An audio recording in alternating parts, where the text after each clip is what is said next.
slides.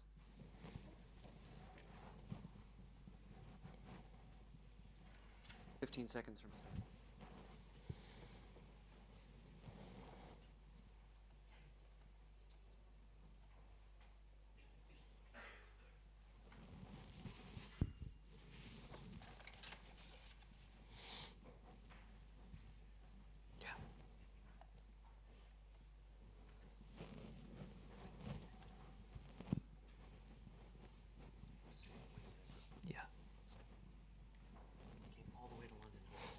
Yeah.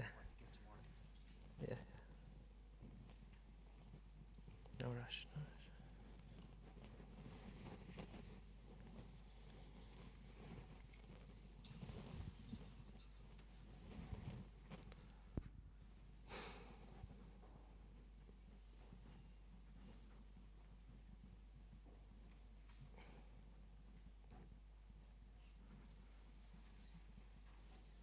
All right, so we'll get started and expect that more people will trickle in. So it's my pleasure to welcome you to day 2 of POPL and to this first talk. And Shankar is going to give the talk on semantic code refactoring for abstract data types. Hi, everybody. I'm Shankara, and I'll be presenting my work, Semantic Code Refactoring for Abstract Data Types, and this is joint work with Yupeng Wang from Simon Fraser and Ishil Dillig from UT Austin. So abstract data types, or ADTs, are a commonly used abstraction in software development. So recall that an ADT consists of a set of method declarations as well as constraints specifying aspects of their behavior. So for example, an ADT for a stack will declare various methods like push, pop, etc., and will also come with certain constraints, like pushing an element and then popping it will return that same element. Now the concrete data types, which we refer to as the ADT implementations, may use different data representations to perform the operation specified by the ADT. So for example, the stack ADT can be implemented using an array or a linked list, and these choices in data representation can yield significantly different implementations. And this leads to the main challenges when it comes to actually refactoring the data representations of an ADT implementation. So when we change the data representation, large portions of the implementation may need to be changed. And these changes oftentimes cannot just be copy and pasted across the different methods. So that makes it a kind of challenge when it comes to refactoring. So to help illustrate some of these challenges, here's an example refactoring we found on GitHub in the bitmap tracker class taken from a popular Java repository called Glide. So you don't need to understand everything that's going on here. I'll just walk you through the relevant portions. So the developers repurposed 2 fields called pending and counter, which keep track of bitmaps, essentially, and also the pending bitmaps. And they refactored into a single hash map, mapping the hash code to this inner tracker object. And as a result, several methods needed to be changed, and only small parts of the code ended up staying the same, like getting the hash code of the input bitmap, but the rest had to be essentially completely re-implemented, and it's also true for the rest of the methods. And if we look at the changes made at each function, we note that while both implementations end up trying to see if a corresponding bitmap has already been tracked, they do completely different things. So for example, on the left-hand side, it basically will create a tracker if it doesn't already exist, whereas on the method on the right only does stuff if there's something already associated with that hash code. And similarly, each method actually invokes different methods on the tracker, if it exists. So on the left, the code calls this acquire function defined within this inner tracker object, whereas on the right, it calls this release. And finally, the code modifies the actual values of the data representation in different ways. So on the left, it will actually add an entry to the hash map, whereas on the left, it only removes an entry if release returns true. And so the key takeaway here is that the refactoring is kind of highly dependent on the semantics of the underlying data representation, as well as the semantics of the original method implementations. And not unsurprisingly, manual refactorings can introduce new bugs into the program, and we actually found a real-world case where a refactoring introduced 2 bugs, both of which were actually resulted in memory leaks. Now, with this in mind, ideally, we would like to automatically refactor an ADT implementation given a change to the underlying data representation. However, in practice, there's many actual possible ways to refactor an implementation. How do we know what the intended one actually is? And so one thing we actually observed is that the old and the new data representations are oftentimes expected to stand in some kind of relation with each other. So for example, suppose you took implementation on the left, which is a hash map from ints to strings, and the new one actually just tracks the inverse mapping.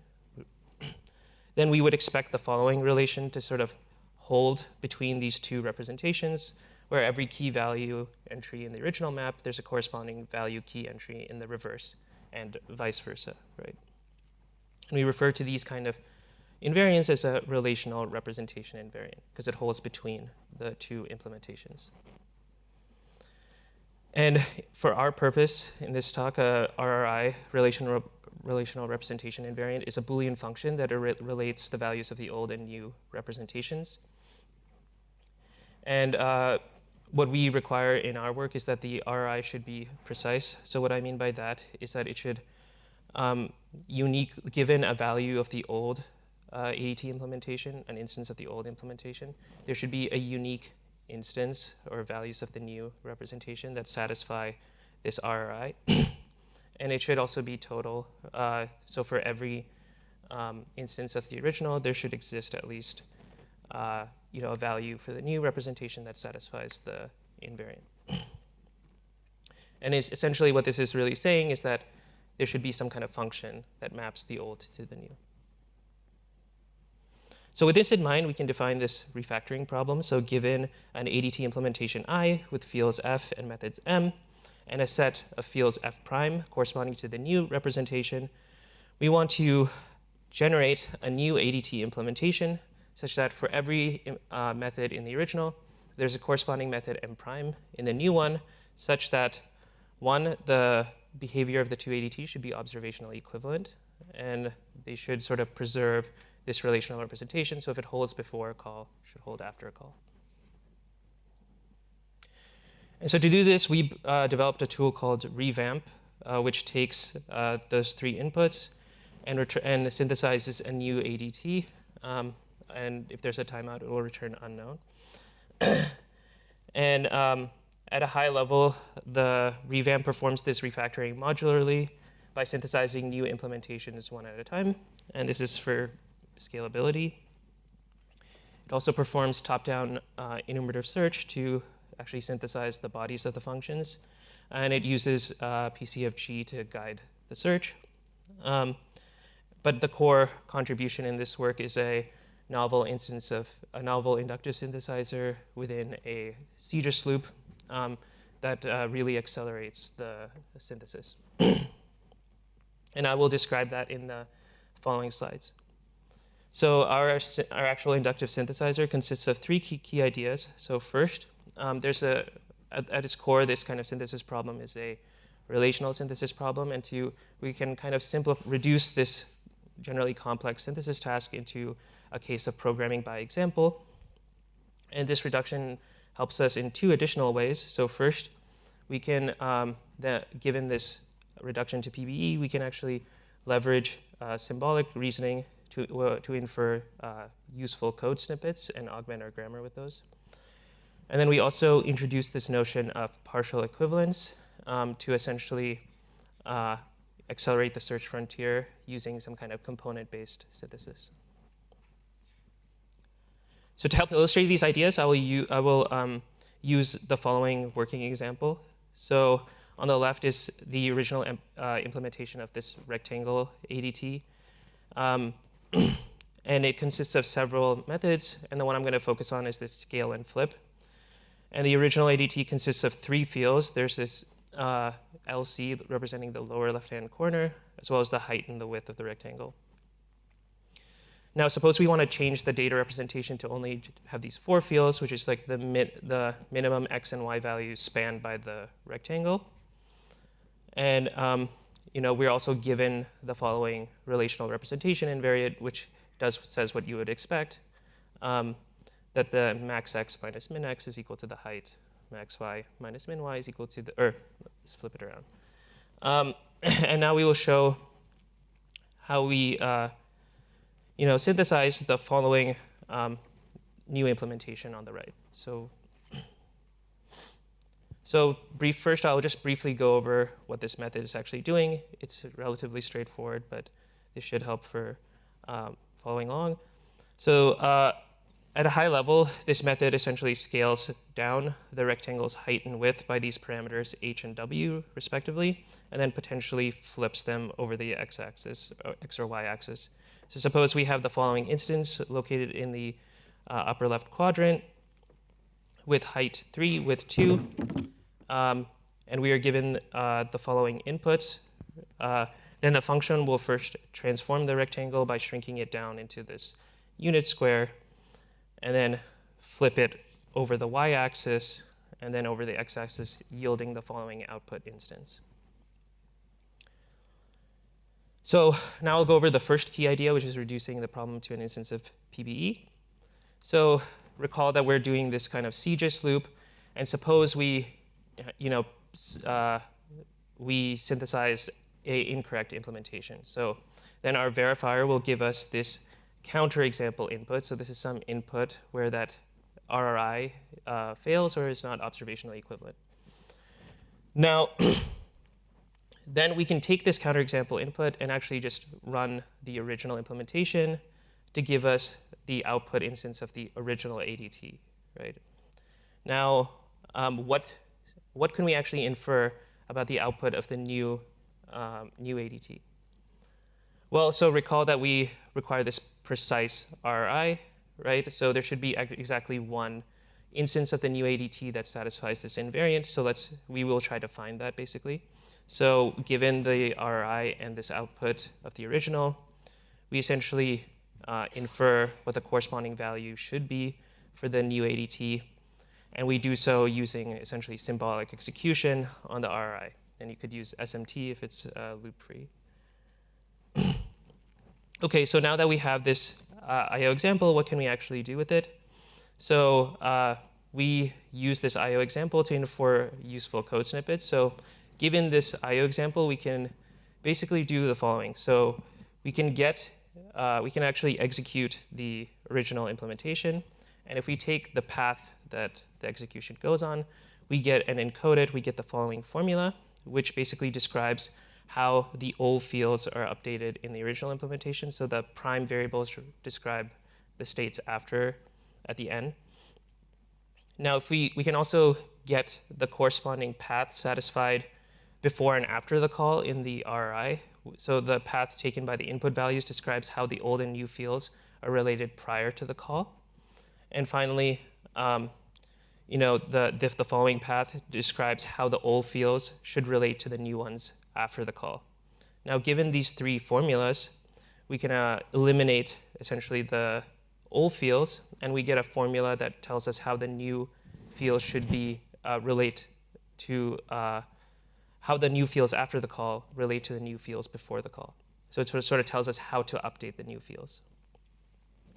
So we get a formula like the following, and note that it's actually very similar to the actual new implementation.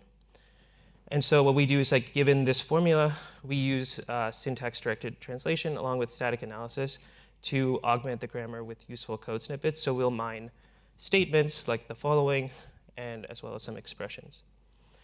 And then finally, I'll talk the last key idea, which is accelerating the search via partial equivalence. So now we have this IO example. And suppose during synthesis, we synthesize some of these incorrect programs shown on the left. So the one on the far left correctly updates the x values, but not the y's. and the one on the right correctly updates the y values but not the x. So normally you would just throw these programs away, but since they satisfy some of the fields, there's a good chance that they're going to be used in the final solution. So rather than throw them away, we actually combine them using a kind of component-based synthesis to accelerate search. So we'll then generate additional programs like the following, right? And so that allows us to quickly build up complex solutions. Okay, so to evaluate revamp, we manually gathered 30 ADT refactoring tests from GitHub. And they were taken from popular Java repositories. And in total, this required refactoring around 146 methods. And we manually wrote these representation invariants for all 30 refactoring tasks. So the key takeaway is that revamp automatically refactored 29 out of 30 implementations and 144 out of the 146 methods. On average, the refactoring took about under 5 minutes. And then we manually, even though manually inspected the synthesized ADTs, afterwards and found that they were equivalent to the ground truth, ones written by the developers. And then we also compared against a few baselines, JSketch, Volt, and ChatGPT. So for JSketch, we manually wrote generators using and also used the IO examples generated by revamp as the spec.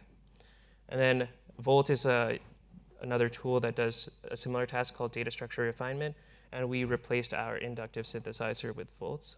And then finally, we used ChatGPT in a one-shot learning setting. So we provided it the original implementation, the RRI, and asked it to generate a new implementation that preserved the existing behavior. And so basically, revamp was able to solve about 20 more benchmarks than the baselines, and 50 more, refactor 50 more methods than the next best baseline. So in conclusion, we proposed a new algorithm to automatically refactor ADT implementations given this RRI. And that there's 3 key ideas we use. We reduced this inductive synthesis problem to an instance of PBE. We also use symbolic reasoning to infer useful code snippets. And we leverage this partial equivalence with respect to the new data representation to accelerate search. And we evaluated it on real-world refactoring tasks, demonstrating its effectiveness. And with that, I'd be happy to take questions.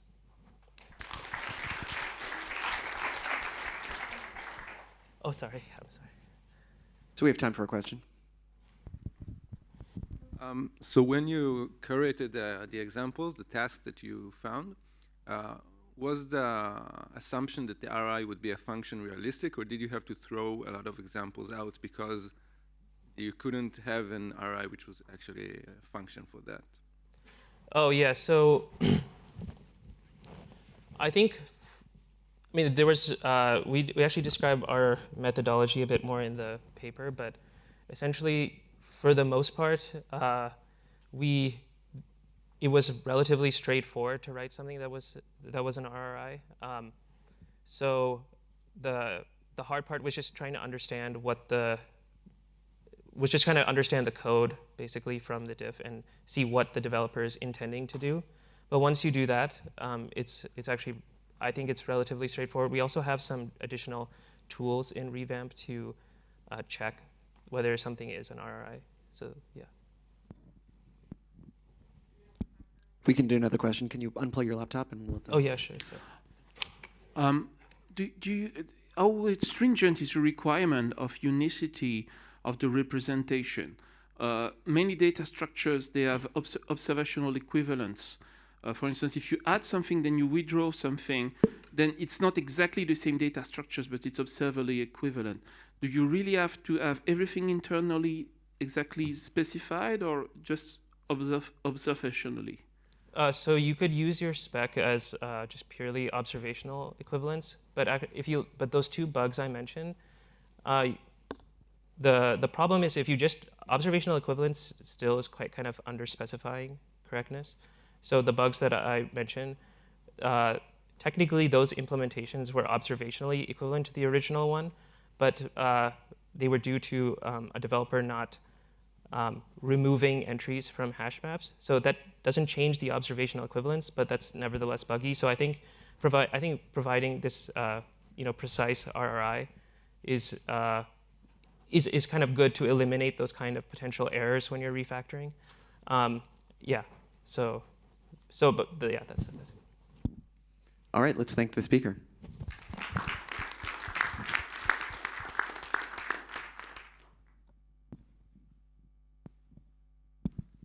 Okay, on to talk number 2, API-driven program synthesis for testing static typing implementations, and Theodoros is going to present the work.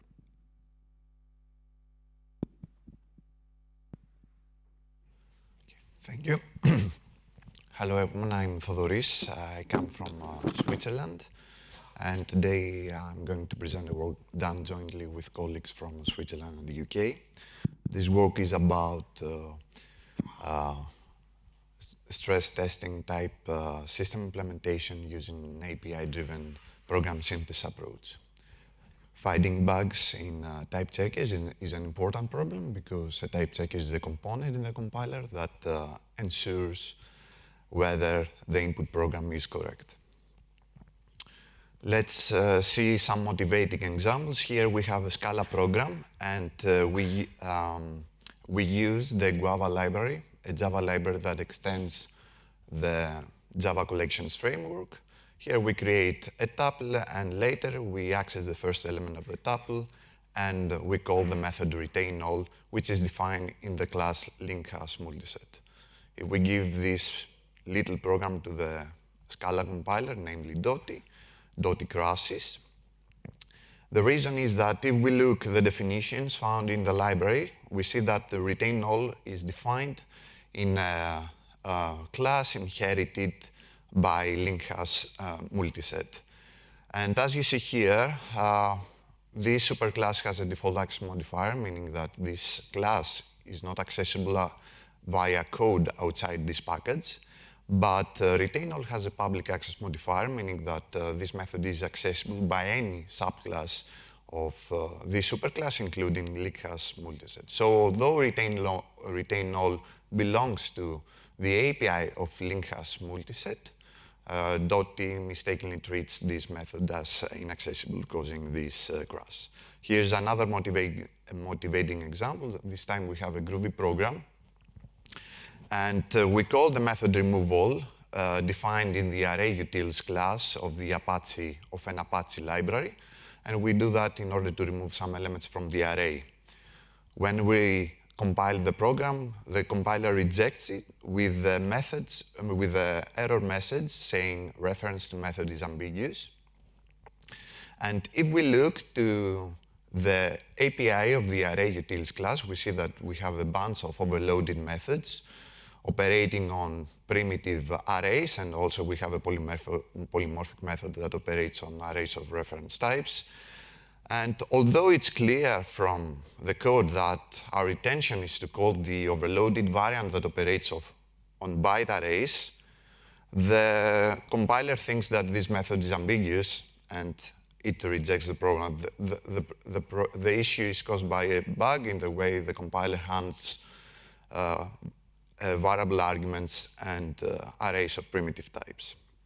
So these bugs were detected by approach. So our approach tries to leverage APIs from existing software libraries and synthesize small client program as a way to stress test type system implementations. And we have found more than 80 issues in popular type checkers.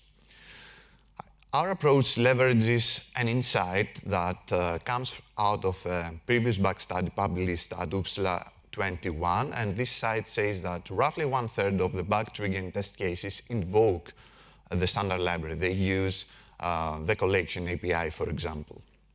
And if we think about it, API-based programs have some benefits. First of all, they provide us with rich feature coverage because libraries are written by experts. They make heavy use of complex features like parametric polymorphism, bounded polymorphism, overloading. So we can easily exercise these features without the need of generating these well-formed definitions on ourselves. And they enable applicability because APIs are available to almost every mainstream programming languages. And since our goal is to synthesize small and self-contained programs, we have efficient testing because now the compiler takes less time to consume smaller programs than larger ones, and also it can potentially facilitate test case reduction because it's easier to reduce a smaller program than a larger one. So the question is, how can we generate interesting client programs? We designed a system called Thalia. So the input of Thalia is an API from the standard library or any other third-party library found in popular software ecosystems like Maven. And the output of Thalia is an oracle that determines the expected behavior of the compiler and the program. And the program is pretty small. It contains expressions that invoke the components of the given API. So in case of a method, the synthesized code contains a simple method call expression.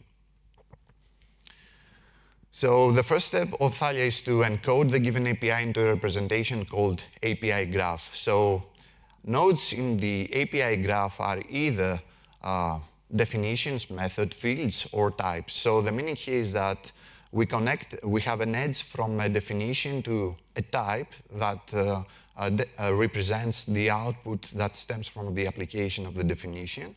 And we also connect a type to definition with definitions. And the meaning here is that in order to call this instance method, we need a receiver of type list. And we gradually build the entire API graph. And actually, this encoding is directly inspired by a very well-known program synthesis paper published at PLDI almost 20 years ago.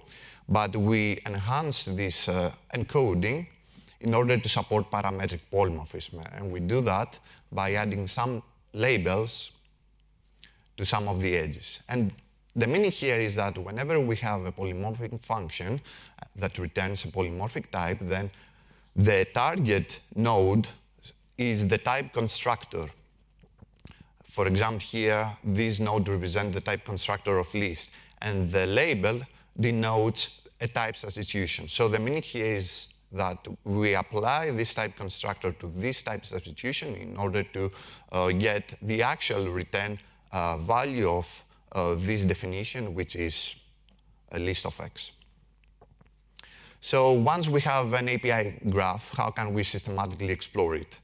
So before answering that, let's introduce another concept called typing sequence. So here we can encode every definition through a sequence of types. So the meaning here is that the first element of the tuple is a type that represents the receiver of the definition. The last element is the expected type that stems from the application of the definition, and any intermediate elements represent the parameters. So in our example, for this method, we can encode it using a triple. A is the receiver of this method, B is the parameter type of the method, and B is the output of this method. And actually, a typing sequence represents programs of the following skeleton. And the holes here represent type inhabitants. So the meaning here is that in order to call this method, we need a receiver of type A, or a parameter, or an argument of type B. And our goal now is to generate well-typed typing sequences for every component found in the API graph. And these typing sequences represent all the possible invocations of a method using different typing patterns. So for this method, we have its signature and 3 sets. The first set contains the subtypes of the receiver. The second set contains the subtypes of the parameter type. And the third set contains the supertypes of the expected type. And we just take the Cartesian products of these sets and we create different typing sequences. As you see, every typing sequence corresponds to a different test case that invokes our method through using different types. And once we have a typing sequence and an API graph, we introduce a function called gamma, whose output is a concrete expression. So actually, this function gamma fills these holes with concrete expression by finding type inhabitants recursively. And we do that through component-based program synthesis. So finding type inhabitants when we don't have parametric polymorphism is pretty easy. For example, if we want to find the inhabitant of type int, all we need to do is just to enumerate all the paths that lead to this type. Pretty easy. However, when we have parametric polymorphism, the problem becomes much trickier. So in this paper, we introduce an algorithm that is able to tackle this case. I don't want to be too technical here, so I encourage you to read the paper for more details about the algorithm. And here's again the overview of Thalia.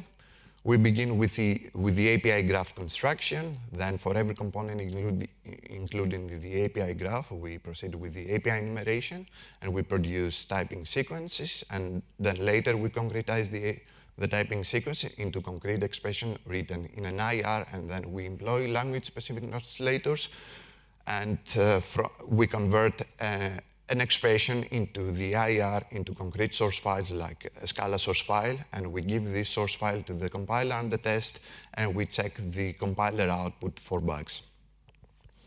We evaluated our approach to 3 compilers, Groovy compiler, Conil compiler, and Dotty, and we have found 84 issues, of which 22 have been fixed. 61 were unexpected compile time errors, meaning that the compiler rejects a well-typed program. We have found 6 soundness, 15 crashes, and 2 compilation performance issues.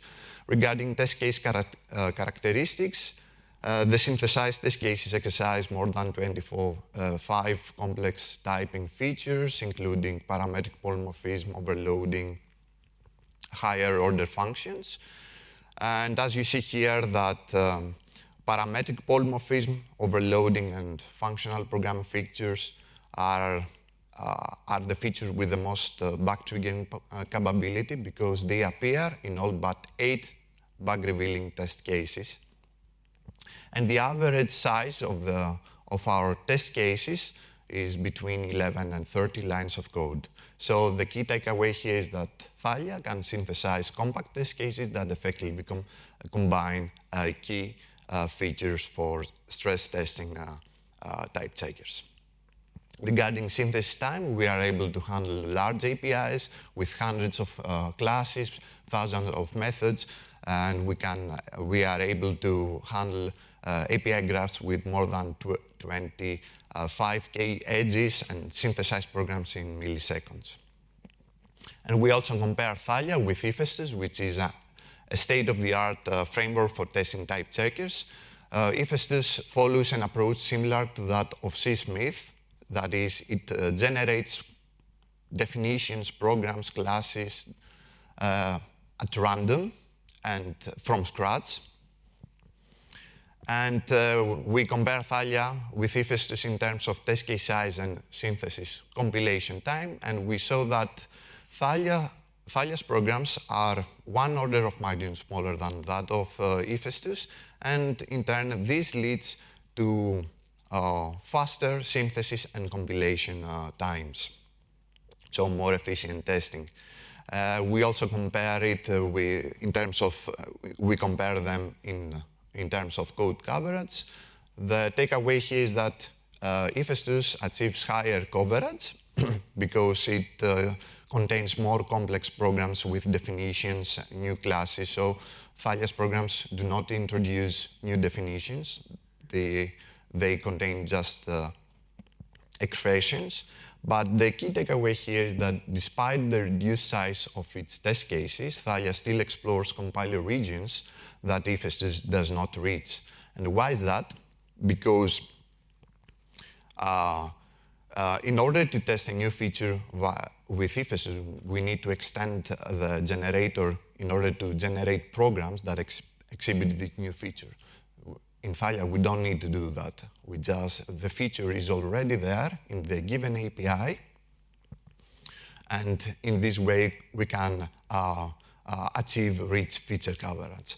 And through our analysis, we have found that 22 bugs found by Thalia could not be triggered by IFSS programs because of that, because of unsupported features.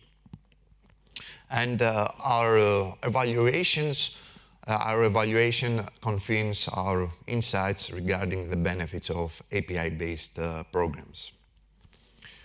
So to conclude, we introduced Thalia, an approach that takes an API and produces a small client program in order to stress test compiler implementations. If you want to learn, this is the page of our project. If you want to learn more details, feel free to follow this link. Thank you for your attention.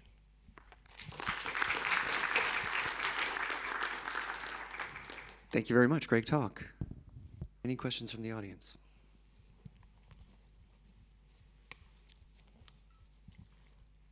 I have a question.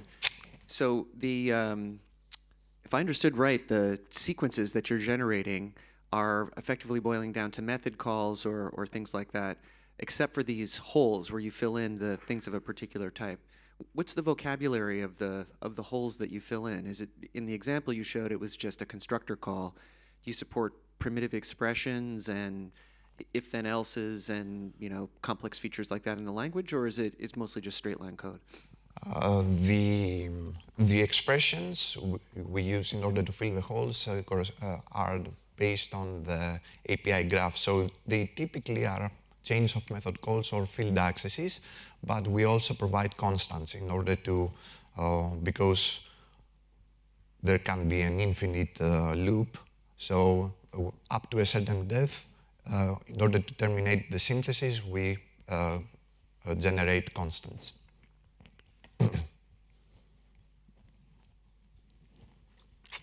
Other questions? I have another one. So you compared against your prior work that did random generation, and you spoke about things that Thalia was able to find. Can you say more about what exactly Hephaestus was able to find that Thalia was not? Mm-hmm. So since Hephaestus generates programs that contain definitions, classes, new functions, Hephaestus programs are able to trigger checks that check the well-formedness of those definitions. So with Thalia, we cannot do that because we just create method calls. And so basically, the standard library is well-formed, and then you're, by construction, generating well-formed sequences of calls to the APIs. Yeah, the library code is already compiled. The compiler does not need to check the well-formed of the given API. Okay. Oh, thank you. You'll have to repeat it. Yell it, and then we'll repeat it. My question is, your examples are really small, which is cool. What do you think is sort of the secret of the tool that you're able to find bugs in really, really simple programs? Like, are you doing something, you're using a unique combination of type features in a way the compiler designers didn't expect, or? Yeah, because if you think just to repeat the question, so the examples you generate are really small, and you find bugs anyway. Why is that?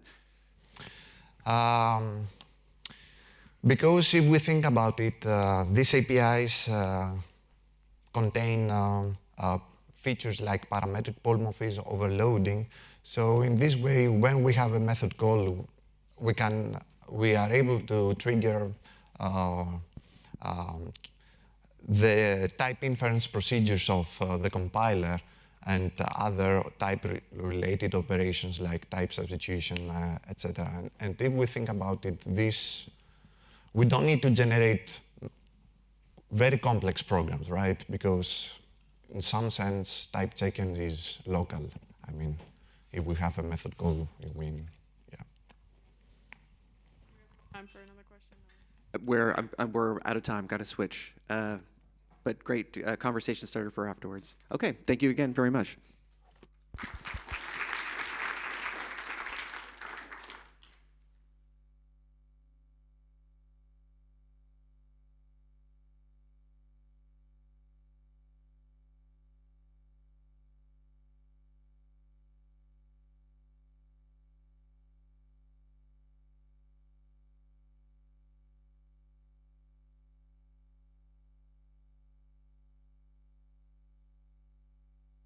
Okay, on to the third talk. Tobias is going to tell us about programmatic strategy synthesis, resolving non-determinism in probabilistic programs. Yeah, thanks for the introduction. I will be presenting a joint work with my colleagues Kevin and Tom and my PhD advisor, Joost Pieter. And yeah, this work is on programmatic strategy synthesis, which comes down to resolving the non-determinism in probabilistic programs. To begin, I would like you to think of this simple gambling game. So suppose we have two coins, such as this 1 and 2 pound coin here. But these are not regular coins, but they are biased, they are tricked. So they come up heads with probability, say, Q for the 1 pound coin and P for the 2 pound coin. And now the game is as follows. We repeatedly select one of these two coins and flip it. And then if heads comes up, we get the number of pounces on the coin. And otherwise, if tail comes up, we immediately lose this game. Say we start with X pounds. And we win this game once we have at least collected N pounds. And the objective here is just to collect at least N pounds, not to maximize something like the expected number of pounds. Yes. So the task is to maximize the probability to win this game. And here's a simple program modeling that game. So initially, we have not yet seen tails. And then while we have not collected N pounds yet and not seen tails, then here we have a non-deterministic choice. Yeah, so this if true and then true again is like a non-deterministic choice. And here we see that with probability Q. This means that heads comes up for the 1 pound coin, we get 1 pound. Otherwise, we lose the game. And similar for the 2 pound coin. How should we play this game to maximize the probability of winning? So we will encode this objective as a post condition whose probability we would like to maximize. The optimal solution looks like that. So there's no need to understand this exactly why. And indeed, the objective of this work is to find these predicates systematically. The idea is that these predicates highlighted in red encode a strategy in the sense that as we play the game, we just step through this program, and when we have to just make choices consistent with these predicates. Note that this strategy is permissive in the sense that there's still some non-determinism left. For instance, if P is exactly equal to Q square, then this choice is enabled, but this choice is also enabled. So in general, our strategies are not more restrictive than they have to be. This is also a parametric strategy in the sense that this whole game is parameterized in the numbers P and Q and N, and this strategy works for all these parameters. Overall, this is going to be just a semi-automatic technique. In the presence of loops, we will rely on user-provided invariant annotations, which is also the case in classical program verification.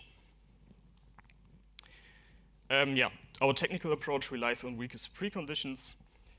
So this is a picture illustrating weakest preconditions for classical programs.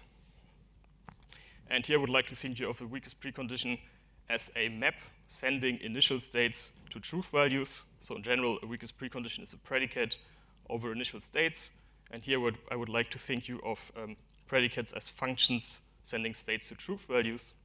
And now the weakest precondition of a program C with regards to postcondition phi is a function that is obtained as follows. For every initial state, we look at all the reachable terminal states. And then we evaluate the postcondition at these terminal states. And then the weakest precondition will be 1 if at least one good terminal state is reachable. So note that this is a angelic interpretation of non-deterministic choice, which is a bit different from the standard, which would be demonic. Here's a simple example.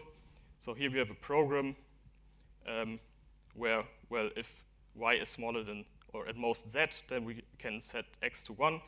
And if y is at least z, then we can set x to 2. So note that there's some non-determinism if y is exactly equal to z. And yeah, the weakest precondition of the post x equals 2 is that y is at least z. Because in this case, we can simply take the second branch and set x to 2. Now, these weakest preconditions can be generalized to probabilistic programs and are then called weakest pre-expectations. This is also already quite old. And now this map perspective comes in handy.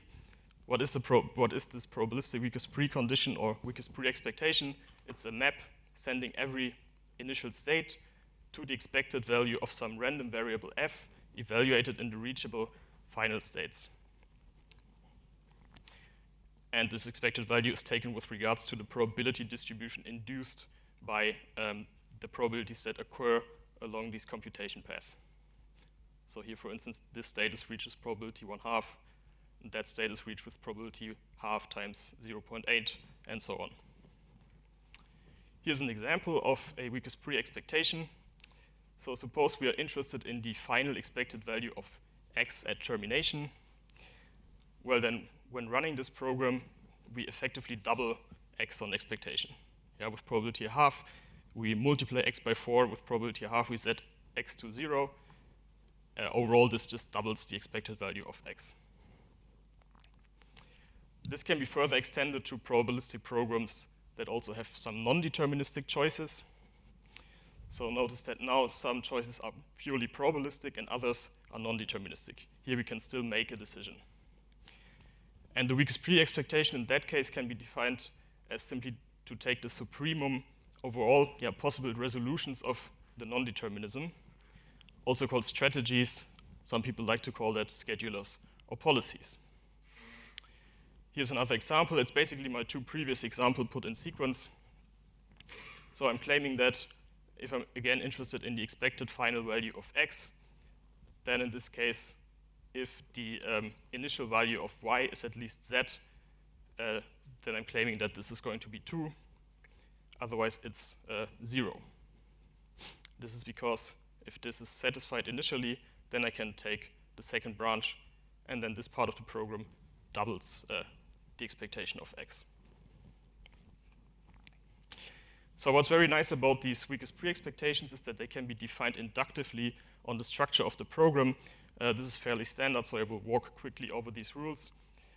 For the only atomic program, the assignment that we consider, the weakest pre-expectation can be obtained by, so if you assume that you have some expression available for f, then you would simply substitute x by its right-hand side in that expression. This is completely analogous to the classical case. For sequential composition, you see that we first evaluate the weakest pre-expectation of the right-hand side. That indicates that to compute the weakest pre-expectation of the overall program, we move through the program bottom up. We will see that in an example on the next slide. For the probabilistic choice, we simply recurse into the two branches. The most interesting case is this non-deterministic choice, where here we take the maximum weakest pre-expectation of the branches that are enabled in the current state. For the while loop, we have to consider a fixed point as usual.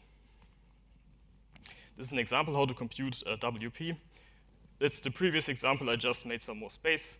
As you can see, we go backwards through the program, and we just keep applying these rules. We can simplify a bit in the middle, and just keep applying the rules, simplify. So it turns out that the maximal expected value of x after termination of the program is 2 times the maximal of the initial values of y and z. How do these weakest pre-expectations help us to compute strategies? So let me take a few steps back. So previously I had this purely non-deterministic choice here. Now I would like to restrict it in order to derive a strategy. And actually, this is a very simple idea, but it's sort of the main idea of our approach. Well, these two predicates highlighted here in red tell us that, well, if we take this branch, then at the end we get expected value 2 times y. Otherwise, we get expected value 2 times z. Now we're interested in maximizing the expected value. So, well, let's just take the first branch if that value is larger than what we get in the second branch. And analogous for the second branch. Of course, we can also simplify that again. We can, if we want, keep computing our weakest pre-expectation, but it turns out that this is just the same as before, and indeed this is not a coincidence, as we will see in a second. So we formalize this sort of refining guards as a program transformation that does not alter the structure of the program, but just refines the guards. So it looks as follows. Atomic programs are just never altered. For the sequential composition, we again sort of move backwards. So we apply our transformation to the right-hand side and then to the left-hand side, but with a transformed post-expectation obtained by applying this WP computation. For probabilistic choice, we simply recurse into both branches. And now the most interesting case is this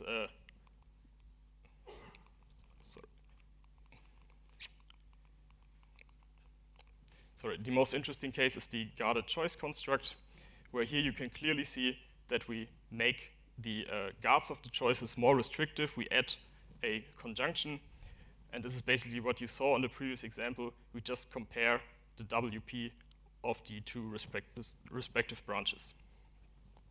Okay, this is for loop-free programs only. For loops, we will see it in a second. What does this transformation mean formally? What does it give us? Well, if C is a loop-free program, then all determinizations of our transform program, what does that mean? Remember that in the transform program, we can still have some non-determinism, but now we can resolve that non-determinism arbitrarily. So we could do that, but we could also do that.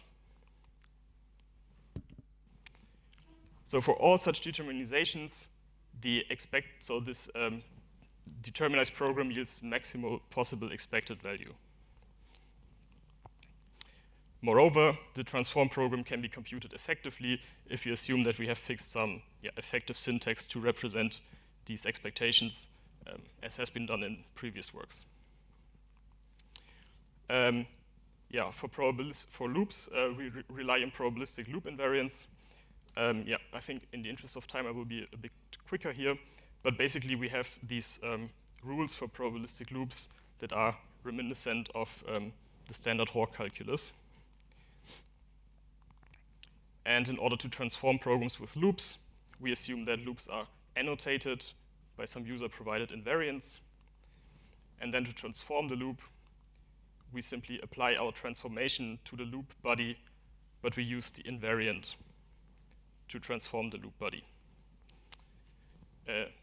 Note that this does not really depend on f anymore. This dependency is reintroduced implicitly because when we encounter loops, we also have to generate some verification conditions to ensure that the annotations were actually suitable invariants. And we have a very similar theorem for the soundness of our transformation with loops. Okay, to summarize, we have seen how to derive strategies for optimizing expected values after termination of a probabilistic program with non-determinism. For loop-free programs, our approach can be mechanized completely, at least in principle. For programs with loops, we essentially showed that we can reduce strategy synthesis to invariant synthesis. In our paper, we also showed a connection to the MDP of to the theory of Markov decision processes, and we also considered rules for minimization and for upper bounds. One possible direction for future work is to consider also stochastic two-player games. This is all. Thank you very much.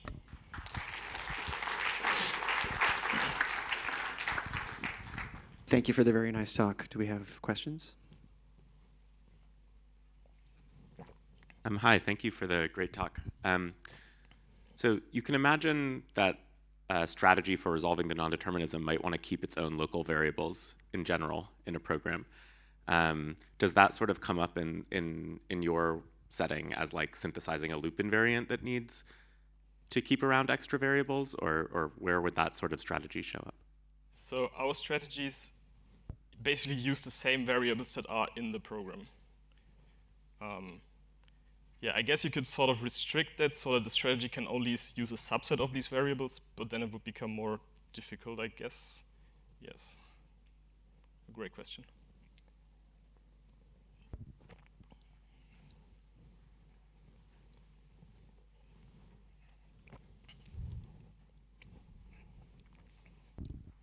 Hi, cool work. So do you have any optimality results? I suppose when you have a loop, there's not always an optimal strategy, but maybe some epsilon optimal or... Yes, so you're right. In the case of maximizing expected rewards, this is also what this Markov decision process theory tells us. There's not always an optimal policy, but indeed this theory tells us under which condition there is one. Yeah, I don't recall the exact conditions now, but for instance, if you're not interested in maximizing but in minimizing, then we can show that there always exists an optimal strategy. So yeah, there are some insights in the paper. Thanks. Other question? Thanks, that was a really nice talk. So in the case where you have a program that with positive probability, or maybe even probability 1, does not halt, that doesn't affect, or those branches don't affect what you're trying to optimize, but is there anything that you can say still about what the weakest pre-expectation ends up telling you in that case? So if the program does not terminates only with probability 0, then the weakest pre will always be simply 0, so there's not much that your strategy can do. If it terminates only with probability, say, 1/2, then our approach is still applicable. Yeah, thanks. Maybe one more quick question? Yep.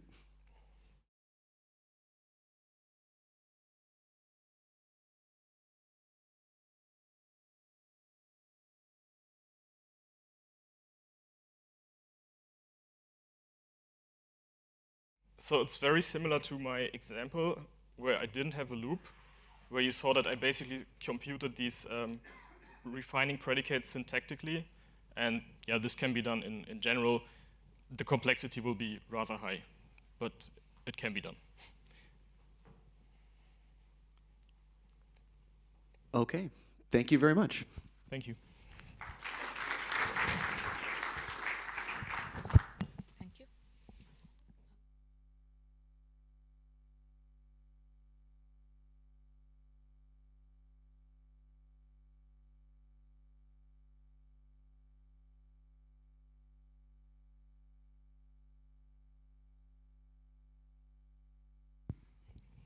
All right, so for our last talk of this session, Hao is going to tell us about synthesis of recursive quantum unitary programs.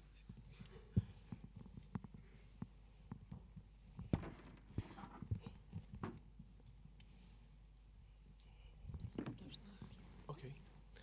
Hi, everybody. I'm Hao, and now I'm here to present my work. It's about a case for synthesis of recursive quantum unitary programs. And this work, I work with Rinzhou, Yuxiang, and Xiaodi.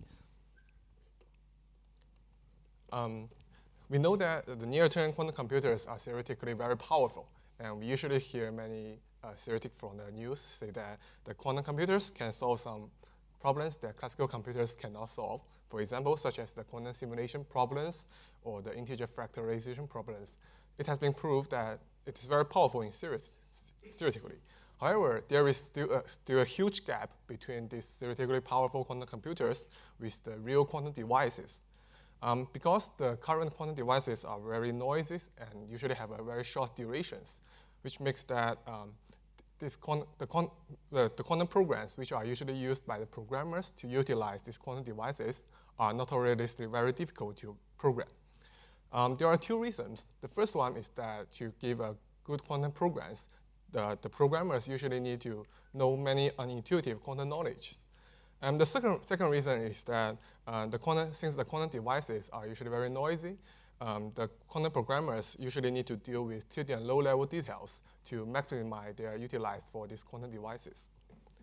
So based on this fact, the motivation of our project is that we want to help people to more easily write efficient quantum programs. There are many existing works on this area, and there are many existing circuit synthesize techniques to help people write down some quantum programs. However, all of these prior works are only circuit synthesis, which means that they can only generate a sequence of quantum operations. There is no loop or recursive structure in their programs. They are just a sequence of many quantum operations. And another problem is that there are only some fixed size circuit synthesizers. They usually require the programmers to give the specification as a fixed size matrix or exponential size of input-output vector pair. And then they can only generate some fixed size quantum circuits. So because there is no loop or recursive structure in their synthesized work, this means that their program's lengths will grow with the application size. And another quantum unique problem is that the semantics of quantum operations is usually a matrix related to the application size. So these 2 points make that the synthesized techniques will have an exponential search space and a verification complexity. So these 2 points leads to the result that their synthesized techniques are not very scalable. We have run tests on 2 existing quantum circuit synthesis techniques, and the result shows that they cannot synthesize any results when the application size grows to 6. And the experiment, we time out the experiment in 1 hour, so they fail to synthesize the result in 1 hour when the application size increased to 6. So based on these drawbacks, we want to find a program synthesis framework that can support a loop or recursive structure to enable more large-scale quantum program synthesis. To get such a framework that supports the quantum program synthesis with loop or recursive structure, there are 3 main challenges. The first challenge is that we need a new representation for the specification of quantum programs. All of the existing methods for quantum program synthesis require the user to give some fixed dimension matrix to express a fixed dimension quantum systems. This means that the specification will be exponential the application size, because it requires the users to give an exponential matrix or some input-output vector, which is not very scalable. The second challenge is that we need a new program language that includes the loop and recursive structure to make it more scalable to large-scale program. And also, we need to, this new language must be feasible for automatic verification, and it is to be expressive enough to express the common feature in quantum states. The third challenge is a quantum unique challenge comes from the verification of quantum programs.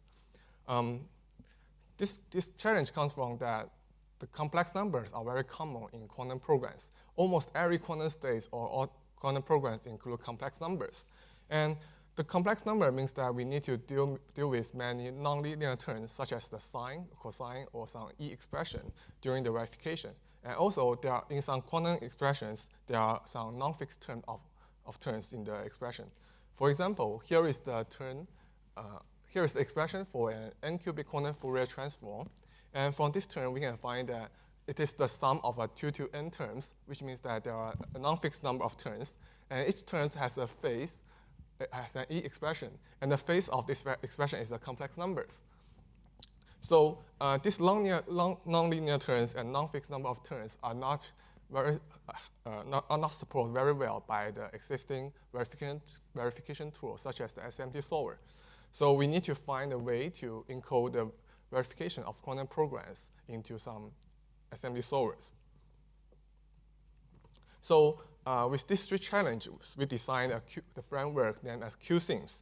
QSyns is the first quantum unitary program synthesis framework, including the recursion structures. And here is the overview structure of QSyns. The structure of QSyns is relatively simple. There are 3 main parts. The first part is a specification part. QSyns allow the users to give a QSyns spec specification, which is very intuitive to express a quantum map. And QSyns is based on a trivial searcher. It is a simple syntax-guided searcher. And these searchers will iteratively generate candidate programs based on the syntax. And in each iteration, it will send a candidate program as C to the QSyns verifier. The QSyns verifier is the key part of QSyns, and it is used to solve the most difficult part in the quantum program synthesis, is that how can we automatically verify a quantum progress? The QSyns verifier has two parts. The first one is a new language named as I2, and its corresponding verification logic. And the second one is the encoding part to encode the verification process into the assembly solver. For those three challenges, QSyns includes three key new designs. The first one is that QSyns designed a new specification, and it is a new input-output style specification. So users did not need to give an exponential size matrix or exponential size input-output vector pairs to specify the target unitary matrix. And the second design is a new language and its corresponding logic called inductive squares. QSyns will utilize this logic to verify a recursive quantum progress. And the third design is a new representation called parameter size path-sum amplitude form. These forms are used to encode the verification of quantum programs into an assembly solver. I want to use the synthesis of a simple GHZ example to show the synthesized process of QSyns. And before that, I want to introduce some basic knowledge of quantum information. The most key concept in the quantum information is the concept of qubit. For classical computers, we know that we usually operate on classical bits. Each bit can be 0 or 1. In quantum computing, there are also a similar concept named a quantum bit, abbreviated as qubit. The qubit can also be 0 or 1. The difference is that it can exist in a so-called superposition state.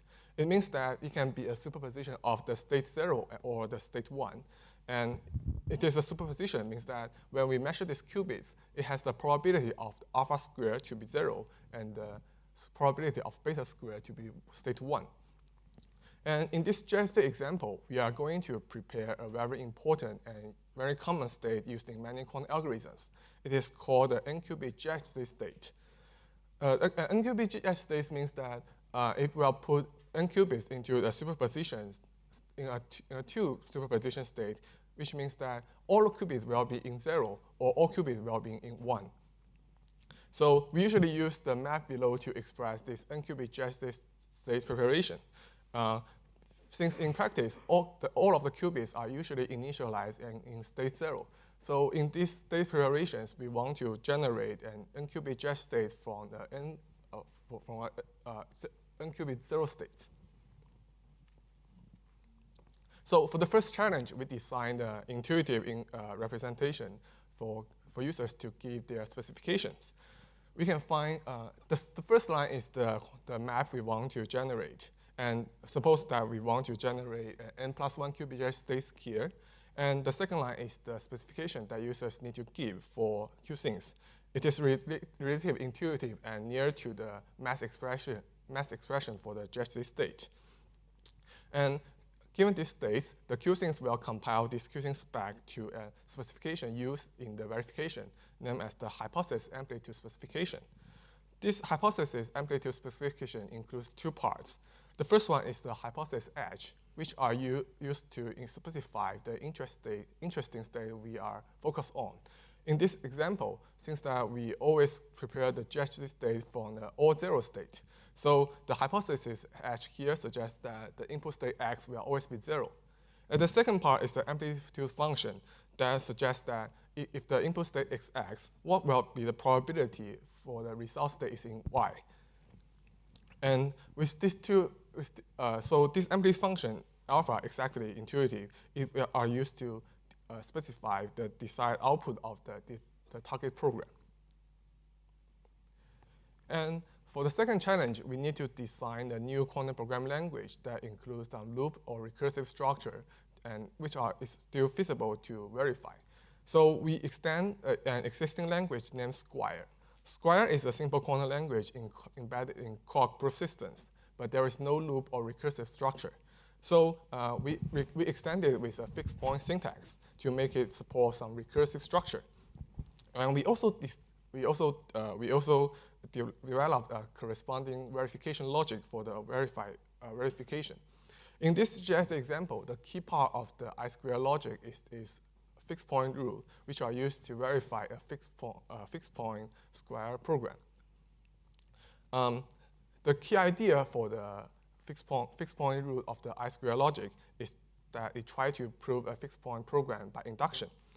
Suppose that we have the QSyns searchers has already find a candidate program here, this JSA fixed point function. And the QSyns verifier will try to verify that this program satisfies the user specification to prepare n-qubit JSA state in 2 steps. The first step, it will try to prove the candidate program satisfies the base condition, which means that the program satisfies the specification when the input argument n is less than some constant number k. And in this example, the k equals to 1. So it just tries to verify the base case in the match expression. And then the QSyns verifier will assume that this candidate programs already satisfy the specification for any input arguments when the n is when the input number is 0 to n-1. And then it will try, which means that it assumes that the recursive core JSA n-1 here already generate n-1 JSA circuits. And then it tries to verify that the whole program will give a result program. So it means that in here, the whole program will generate a JSA n circuit. For the third challenge, we need to encode the whole verification process into the SMP solver. Yeah.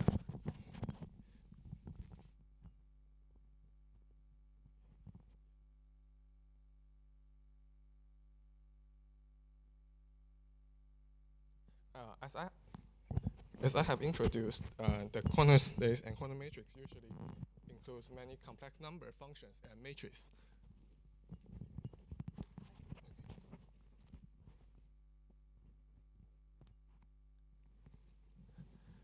Yeah. Since the complex number functions and matrices are very common in quantum programs verifications, however, there is no existing tools that can support an automatic equivalent checks between 2 symbolic complex number functions. Fortunately, in our cases, we do not need to verify the equivalence between 2 general complex number functions. We just need to verify the equivalence between a special class of complex number functions. Inspired by some previous techniques called pass-sum techniques, we capture some common features in many quantum unitary states and quantum unitary operations. And based on this common feature, we designed a new representation named parameterized pass-sum amplitude form. The key idea of this PPSA form is that it will restrict each unitary operations into a special form, and which makes that PPSA can decompose a complex number function from the unitary program into the combination of several integer and Boolean expressions.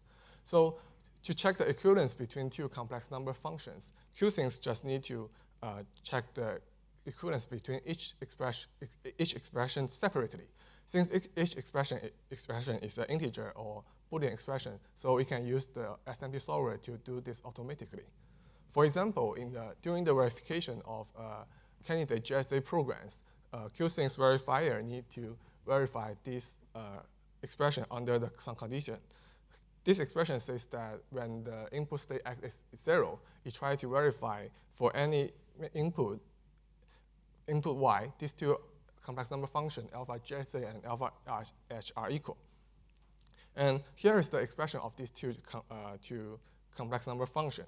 And we can find that from their expression, PPSA can decompose these 2 complex number function into 3 parts.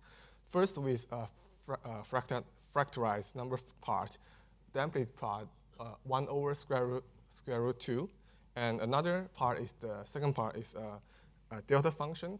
It's a Boolean function including two Boolean expressions. And also another is an E expression function, but we only check the face part to check that whether these two face parts are equal. So with these techniques, we can encode the quantum verification of a quantum program into the assembly solver. So for the evaluation part, we also demonstrate 6 additional case studies of QSyns in our paper, and we also provide out the output QSyns program compiled from the I2 programs in our paper. And for the evaluation, we want to compare the synthesize times of QSyns with the existing quantum circuit synthesis technique. We collect 10 benchmarks from many array of quantum computations. These quantum benchmarks are in 3 categories. They are from arithmetic circuits and from quantum state preparation and some subprograms widely used in many quantum algorithms. And we compared QSyns with two existing quantum circuit synthesis framework. They are QSyns and QFast, proposed in 2.3. For the previous framework, QFast and QSyns, we use their specification interface to test their synthesize time for different synthesis tasks. And for each framework, we test them under different application size from 3 to 6.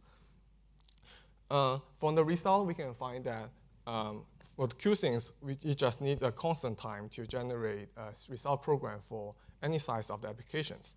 But for QFast and QSyns, we will stop their synthesis and regard the synthesis as failed if the running time is over 1 hour.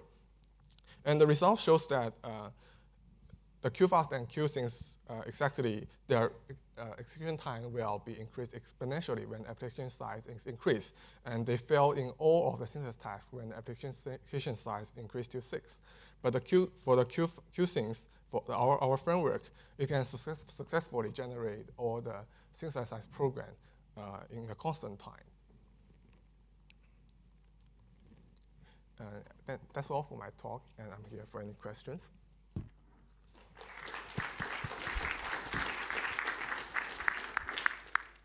Thank you for the nice talk. Do we have any questions? Thank you for the talk. So I was a little bit confused about, you were showing, you said, we don't want to synthesize a matrix because it's too concrete and it would be exponential. Yeah. And then you said instead we want to have some sort of input-output description. But the input-output description you showed was just the action on a single vector, which was all 0, at which point, we're essentially just, if there's just a single input, it doesn't tell us all that much, and there could be multiple matrices that correspond to that. And, if we only care about the action on all 0, then we could just show we're just synthesizing a vector effectively. So can you specify multiple inputs and their outputs? Can you specify full path sums as the input to this? Yeah, for a more complex example, the key part is to suggest that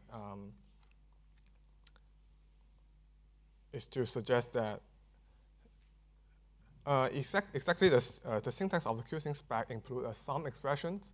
So you can use the sum expression to specify the specification for like the quantum Fourier transforms.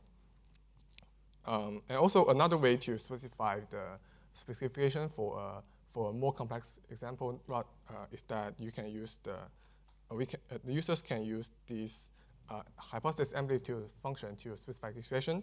And for example, for the GIS expression, the function alpha here will suggest that when the input is x and output is y, the amplitude here use this function to express the term here. So if the users want to specify a symbolic matrix, you can suggest that for a matrix that when the index it is indexed by x and y, the entry of the index x and y can be specified by the function alpha. So then they do not need to give exponential size matrix. They can use the complex number functions to specify this matrix. Thank you. I think we can take one more question.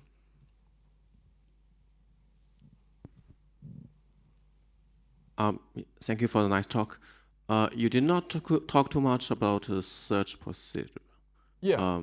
So is that anything noteworthy or just a simple enumeration-based search? And in your experiments, how many iterations it takes to get a solution?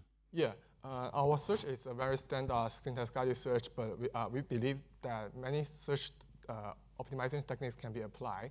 But in this framework, we first just used a very simple syntax-guided search with a depth bound for the program. And we will stop the synthesis if the search exceeds the depth bound.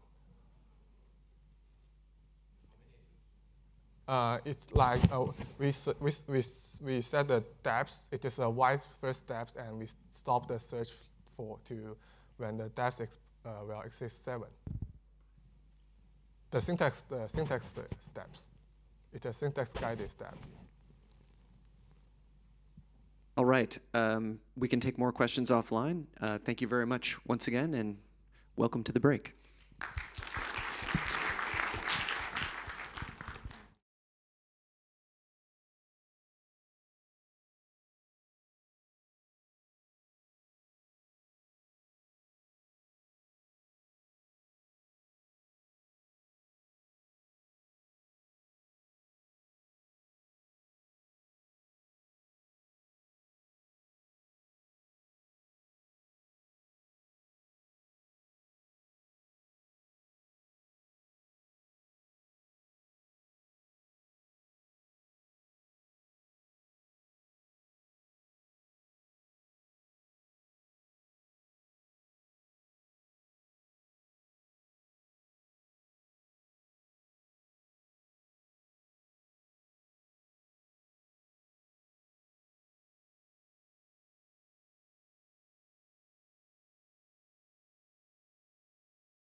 All right, let's start relatively on time because I know everyone will want to get lunch on time.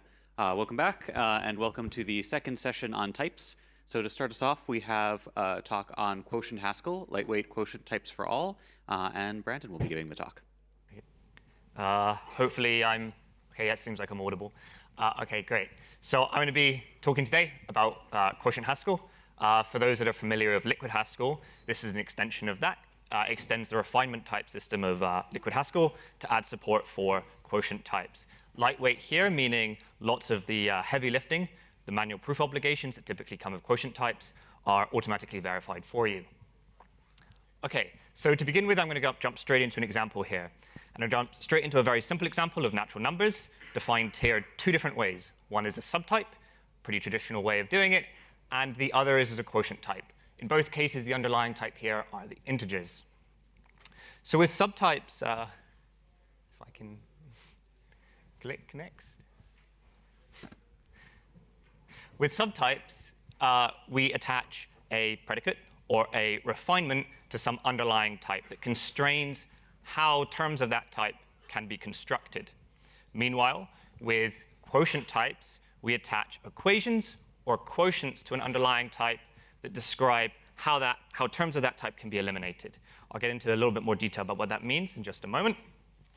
But first of all, I'm going to start with a little bit of motivation here behind why you would even want subtypes or quotient types in your type system. In both cases, you're going to add expressivity to the type system. You're going to be able to express a wider range of properties and have them checked statically for you. So with subtypes, as I said earlier, terms can be constrained as to how they can be constructed. And for quotient types, you can constrain how they can be eliminated. OK, so I'm going to describe now a little bit by what that means through an example. Again, I'm sticking with the natural numbers here, keeping it relatively simple. And I'm going to start with construction. So you see this, I've started with an addition function here. And I have this addition function that says, OK, if I add two integers together, I get a natural number. This is, of course, absolutely nonsense if natural numbers are defined as a subtype. This is not going to type check. If you try to type check this in LiquidHaskell, it certainly won't type check, as you should hope. But for elimination, well, every natural number is an integer, right? So this will type check, and there's not really anything to do here because every natural number is just an integer by the subtyping rule. OK, so in contrast, now we're going to look at natural numbers defined by means of a quotient type. So now this same addition function that takes two integers and constructs a natural number, now this is perfectly fine. This is perfectly fine. There's nothing to check. In this case, it's because every integer is a natural number if you define natural numbers as a quotient type. However, in this circumstance instead, this one doesn't type check. And this one doesn't type check because you cannot prove that you're sign invariant here, because you're actually going to end up trying to recover the sign by going back into integer, and this is a problem. So this one doesn't type check. So that's the difference between the two. It's a very simple example here, and it's part of their duality between quotient types and subtypes. OK, so what is the problem with current implementations of quotient types? Well, arguably, there's not a huge problem with how they're implemented in different languages, and they're implemented in that way for certain reasons. So for example, in proof assistants like, say, cubic Lagda, which has quotient inductive types, actually, having manual proof obligations isn't really a big problem because the proofs themselves are just terms that you want the content of in many different cases. However, in the context of something like LiquidHaskell, where I'm extending LiquidHaskell with quotient types, suddenly this doesn't make as much sense anymore. The proof content isn't so important, and suddenly the manual proof obligations just become a bit of a burden and a hurdle to practical use. OK, so in this talk, I'm going to introduce QuotientHaskell, which is LiquidHaskell plus quotient types. I'm focusing here on the system to make some of the key ideas easier to understand, rather than focusing on things like the core language or some of the typing rules. OK, so our approach is going to be presented in 4 parts. The syntax of the quotient types in QuotientHaskell, generation and checking of respect from the theorems, which are the fact that functions obey quotients, and then the introduction of the equalities themselves back into the refinement logic, because just having checks isn't enough. You actually need those equalities to become realized in the logic some way. And finally, I'm going to discuss some of the subtyping rules for quotient types that allow you to more easily reuse certain components of your code. OK. So I started with the example of natural numbers. Now I'm going to actually use an inductive example here. I'm going to explain how all of this works in a moment. So I'm going to use the inductive example of mobiles, named after the ornament that turns. And these things are binary commutative trees, where they're invariant with respect to permutations of the branches. So you see here I have an underlying type of binary trees, and then I have this swap equality constructor that allows you to state that you can permute branches. OK, so specifically, QuotientHaskell supports quotient inductive types, which is a specific class of quotient types. Again, I'll describe that a little bit more in a moment. So here you can see, OK, like everything in LiquidHaskell, these things are defined in these blocks. They look like kind of little comment blocks with little @ symbols. It's a refinement of a type. So first of all, you start with a normal type quotient type declaration. It's the same as a normal data declaration here. You can add type variables. Then you give an underlying type. This is the base underlying type that forms the data of the quotient type. And then you follow it up with this symbol here, which is very much like the separator for data constructors, except with a little division-like symbol there to correspond to quotienting. And you specify these equality constructors. And these things are built, first of all, you can quantify them by variables. You can also quantify by preconditions. I've not described that here, simply to keep this example simpler. You can find more details about how these preconditions behave in the paper. Both sides of the target equality have to have the correct type, and this correct type should be type mobile A, which might seem like a problem right now if you look into it in a bit of detail, but I'll describe how that works in a second. OK. So as I said, QuotientHaskell implements quotient inductive types. This means that the equality constructors are defined. Typically, this means that equality constructors are defined mutually alongside the data constructors. So for example, if we consider the swap equality constructor here, and you really think about the type, there's a bit of a problem here in that the bin data constructor is claiming to be able to take two mobiles and construct a new mobile. Now, of course, that's not the typical type for a bin that we would have from the definition of trees. And in fact, we have to add a new typing rule for bin to allow for this. And this is OK because we should expect that bin respects a swap equality constructor by definition in this circumstance. So, but if we add a new typing rule, we also have to resolve the type ambiguity, which QuotientHaskell handles based on when you're applying bin to different types. OK, so here's an example of how you construct a new type for bin. So we can take the typical type here of bin. We then find all of the strictly positive occurrences of tree that happen to where the type arguments here unify with the type arguments applied in the underlying type of mobile, which here happens to be a free variable, so this is fine. So in this circumstance, we find all of these suitable positions. Then we apply, in this case, the unifier is trivial. So you just create this type here at the end. And now we have a bin data constructor. We have a new type for it. And you have to pick one or the other type based on what you're applying bin to.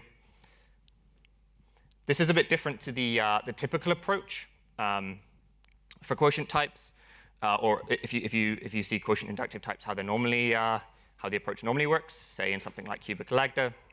This is a little bit different because we're actually taking some underlying type and changing the types of its data constructors. And the reason we do this is because it makes subtyping a lot easier to work with, and it makes these implicit coercions, for example, from a tree into a mobile. You don't have to do anything. Every tree is a mobile. OK, so I'm going to talk a bit about respectfulness terms. So this is a very critical component of quotient types, is the fact that their quotient should be respected by any function that's defined on them. So again, we're sticking with the mobiles example. We start with the swap equality constructor here, and we take a look at the summation function. And then we think, OK, does this summation function respect swap? What does that mean? Well, it means that this respectfulness term holds. And the way that you can think about this is you can see, if you take the left-hand side of the target equality of swap, you find out which one of the patterns of sum that it applies to, and then you substitute in the variables. And you realize that this is a respectfulness theorem that you get out. Okay, I've missed out the universal quantification here, just to keep it simpler. But this is the end respectfulness theorem. And this is then passed to, in this case, the SMT solver along with every other constraint generated by LiquidHaskell. So this is just automatically verified for you. And this is absolutely something that LiquidHaskell will automatically verify for you. So, OK. So introduction of actually quotient equalities back into the refinement logic. How is this done? Because, OK, so we've checked that the equalities hold for all functions, but we actually don't have the equalities that we can make use of to prove new things in our type system. So how do we introduce this? So now I'm going to consider a slightly different function from the summation function. I'm going to consider the map function on mobiles. So something you might notice here is that this map function, we have a bit of a problem. And that is because if you want to show that map respects the swap equality constructor, we're going to need to use swap inductively here in the proof. And we can only do that if swap is somehow available to us within the logic. So the way that this is addressed is there's a particular rewriting algorithm built into QuotientHaskell that makes use of the equality constructors to rewrite equations between terms of a quotient type into a sequence of disjunctions. OK, so the final step here is the subtyping rules. Go back. The subtyping rules. So with subtyping, there's a few different properties that I want. One key property is that for some underlying type, its terms should be elements of all of the quotient types built on top of it. And this should happen in a hierarchy too. So for example, again, every tree is a mobile in this circumstance. And again, this is just an implicit thing that is checked because of the subtyping rule. OK, so then we have this extra, more complex subtyping rule, which I haven't described in too much detail here. And this follows that if given two quotient types, if one underlying type is a subtype of another, and for each of its quotients, there's another quotient that's a subquotient of the other, then it becomes a subtype of the other one. So you can have, for example, two different quotient types with one quotient that subsumes another, and you get a subtyping relation between them that's automatically verified for you. And, yeah. So I'm not going to describe the subquotienting relation. Again, you can check the paper for more details about how that's defined. OK, so some other examples include rational numbers. These are all things I've checked in QuotientHaskell, so modular arithmetic, bags of multisets, polar coordinates, permutable n-ary trees, which is similar to mobiles, but extended to the n-ary case, languages of equations. For example, you can equip the lambda characters with eta, lol, or free algebraic structures that you wouldn't normally be able to define. OK, so some areas of further work that some of these I've begun to look at, and some of them I haven't addressed much. One of them is quotient polymorphism. Support for quotient GADTs. At the moment, quotient types and GADTs don't operate well with one another, so that's something I would like to look into more in the future. Improved reasoning with, or actual reasoning with function extensionality. Currently, the LiquidHaskell has an extension for function extensionality, but it doesn't operate well at the moment with quotient types, which can be a problem when you're defining, say, types that are, say, uncountable. You have an uncountable number of strictly positive positions or something like this. Interoperability with the type class refinements. So again, LiquidHaskell has a refinements for type classes that you can add, but this doesn't operate well with QuotientHaskell at the moment. In particular, it would be nice if the specification of a type class happened to match what was required by a quotient type, that this would be automatically verified for you, but this currently can't be done, or at least for things that I've checked. And some improved error reporting in QuotientHaskell would be nice. And I think that's everything. I think I'm at the end of my talk.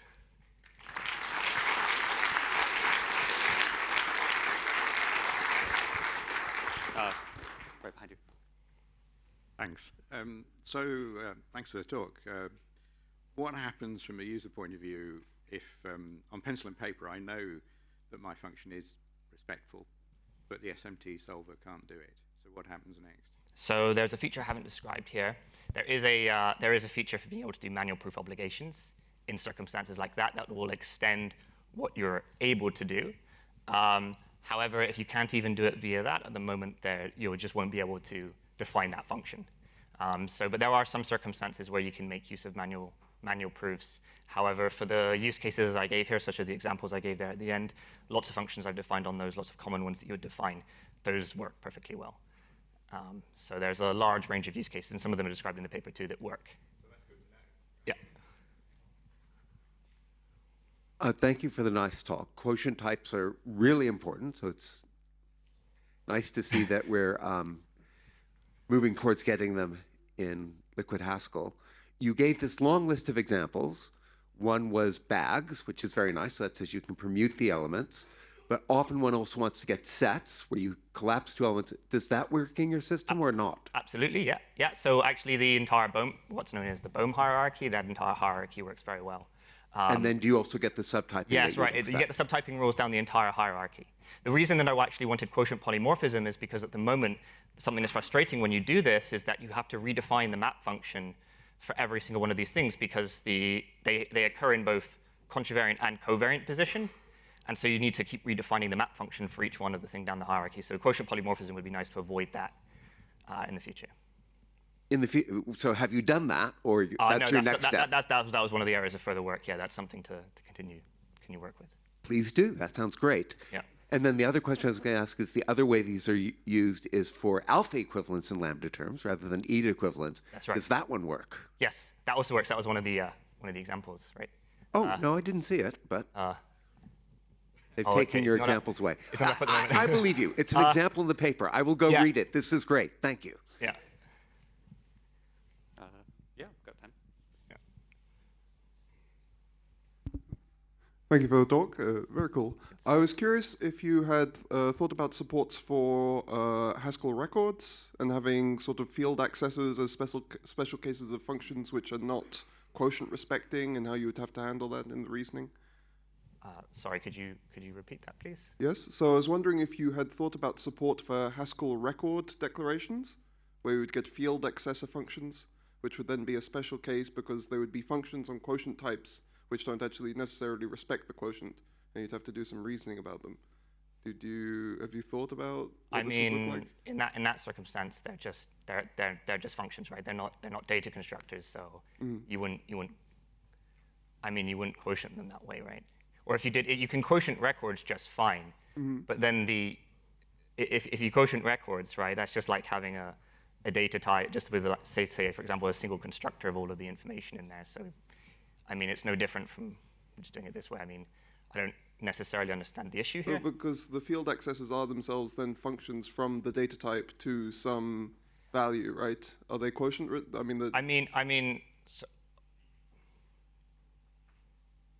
Yeah, but they would obey they would obey them by definition, right? Oh, would they? Okay. These. I mean, if I'm not sure I fully understand the problem here, to be honest. We can discuss it later.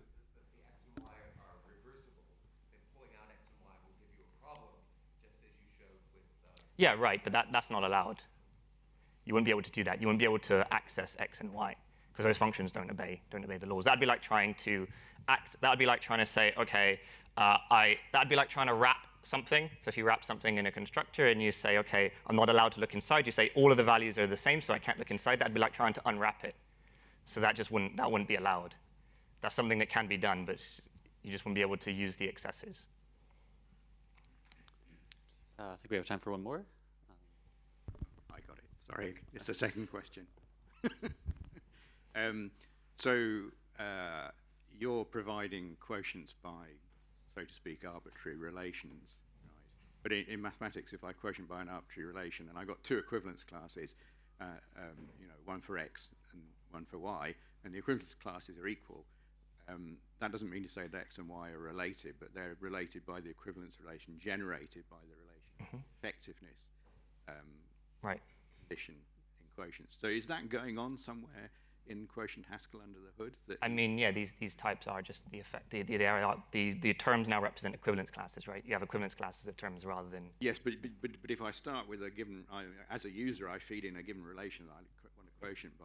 I may need to then consider the equivalence relation generated by that. So is that something that you want to access the actual end, like the total equivalence relation itself? Yeah, yeah. When you're reasoning, you often have to, right? I mean, all you really need to be able to access are the parts of it, right? The equality constructors. So you have, I mean, your equivalence relation is just built on top of the identity and the added equality constructors, so you can reason with those. Okay, I'm not sure I understand the. All right, I think we're out of time, so maybe we can take the rest of the questions offline. Let's thank the speaker again.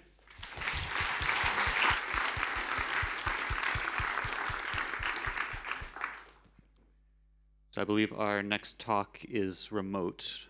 Do we have that? All right, great. So the second talk will be focusing on refinement types, and Dimitrios will be presenting. So take it away.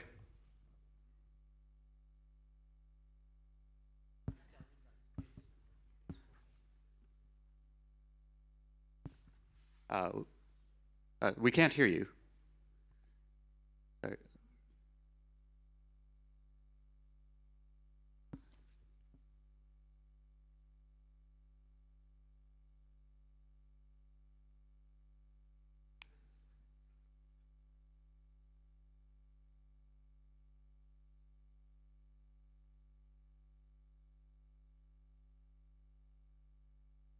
Sorry, no, we still can't hear you. We're working out.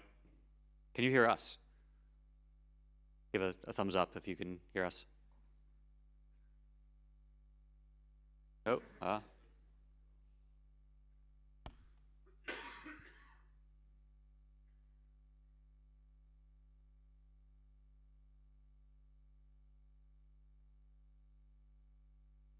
something looks like it just, switched to mute.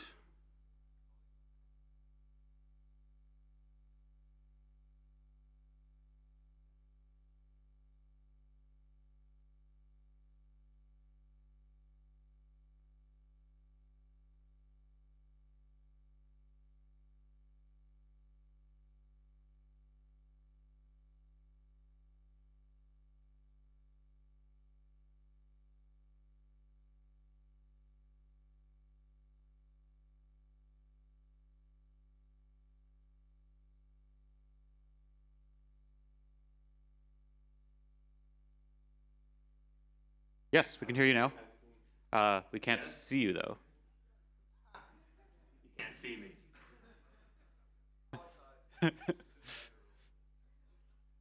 Sorry, should I give the talk? Can you hear me? I'm like, yes. Okay, we're good now. Yes, go ahead. Okay, so let's refine the type, and let's do it in the dependent ML style. So let's refine the type natlist, which is just the type of list specialized to natural numbers.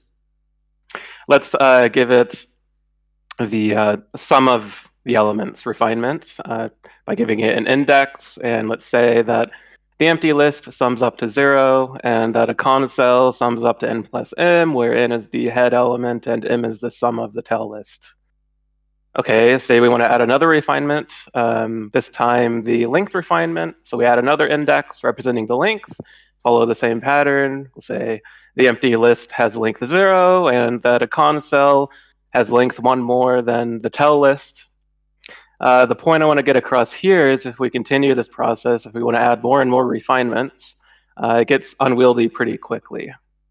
Seems we can do a bit better by using measures, which were introduced in liquid types. So for example, we can define the sum measure, which is just a small functional program, and then use that measure to refine our data type by using like a set builder kind of notation.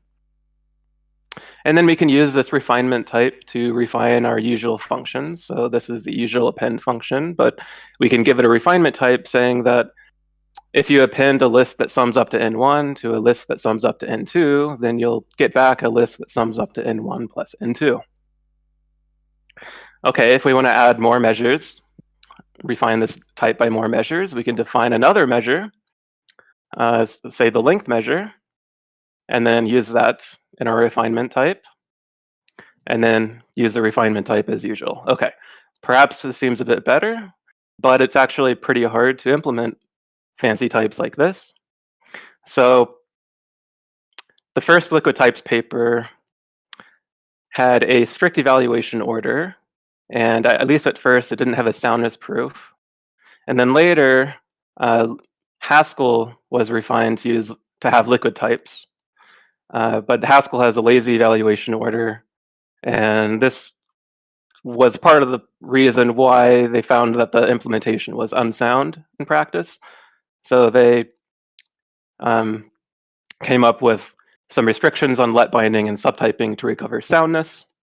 And this isn't unique to LiquidHaskell. So historically, like the combination of fancy types and standard ML led to unsoundness in implementations that had to be patched to recover soundness. Okay, so like the point of this paper is to fit a foundational type system of measures in one paper. And so we think such a paper ideally should have at least the following. One, a declarative specification together with proofs of its correctness. Secondly, an algorithm for the specification together with proofs of its correctness. But this is a tough nut to crack. Here's roughly how we soften the shell in the paper. First, we observe that measures are folds of algebras with SMT index sort carrier. Second, we decompose measure-refined algebraic data types logically in terms of algebraic value types, that is, sums and products, as well as SMT solvable constraints expressed in asserting and existential types. And dually, we have guarding types and universal types. Third, we use value-determined index quantification as well as an unrolling judgment. 4, we use call by push value and the proof theoretic technique of focusing. 5th, we use bidirectional typing, let normality, and polarized subtyping. And by combining all these things, we can prove correctness. Okay, let's turn back to our append example. But this time, let's consider applying it to these two arguments, the list containing 3 and the list containing 2, 0, and 0. So the typing algorithm has to be able to infer indices for M1, N1, M2, and N2. Here, these indices can be synthesized locally because they're determined by the values. In particular, this list sums up to 3, and it has a length of 1, and the second list sums up to 2, and has a length of 3. So these are the indices that get synthesized, semantically speaking. Okay, let's turn to another example, filter. So this is the usual filter function, but I give it a refinement type, which says that if you filter a list of length n by some predicate, then the list you'll get back is a list of some length m less than or equal to n, the length of the input list. Okay, and if we write this let normal program where we assign the result of applying filter to these arguments, list containing 1, 2, 3, and the predicate is the number greater than 2, then the algorithm has to be able to synthesize an index for n. In this case, an index semantically equal to 3 would be synthesized. However, it would not need to synthesize an index for m unless we were to run this program and get a result of a list containing 3. If you were to check this value against the existential type, then the m would be solved to an index semantically equal to 1. And we can see that that is indeed less than 3.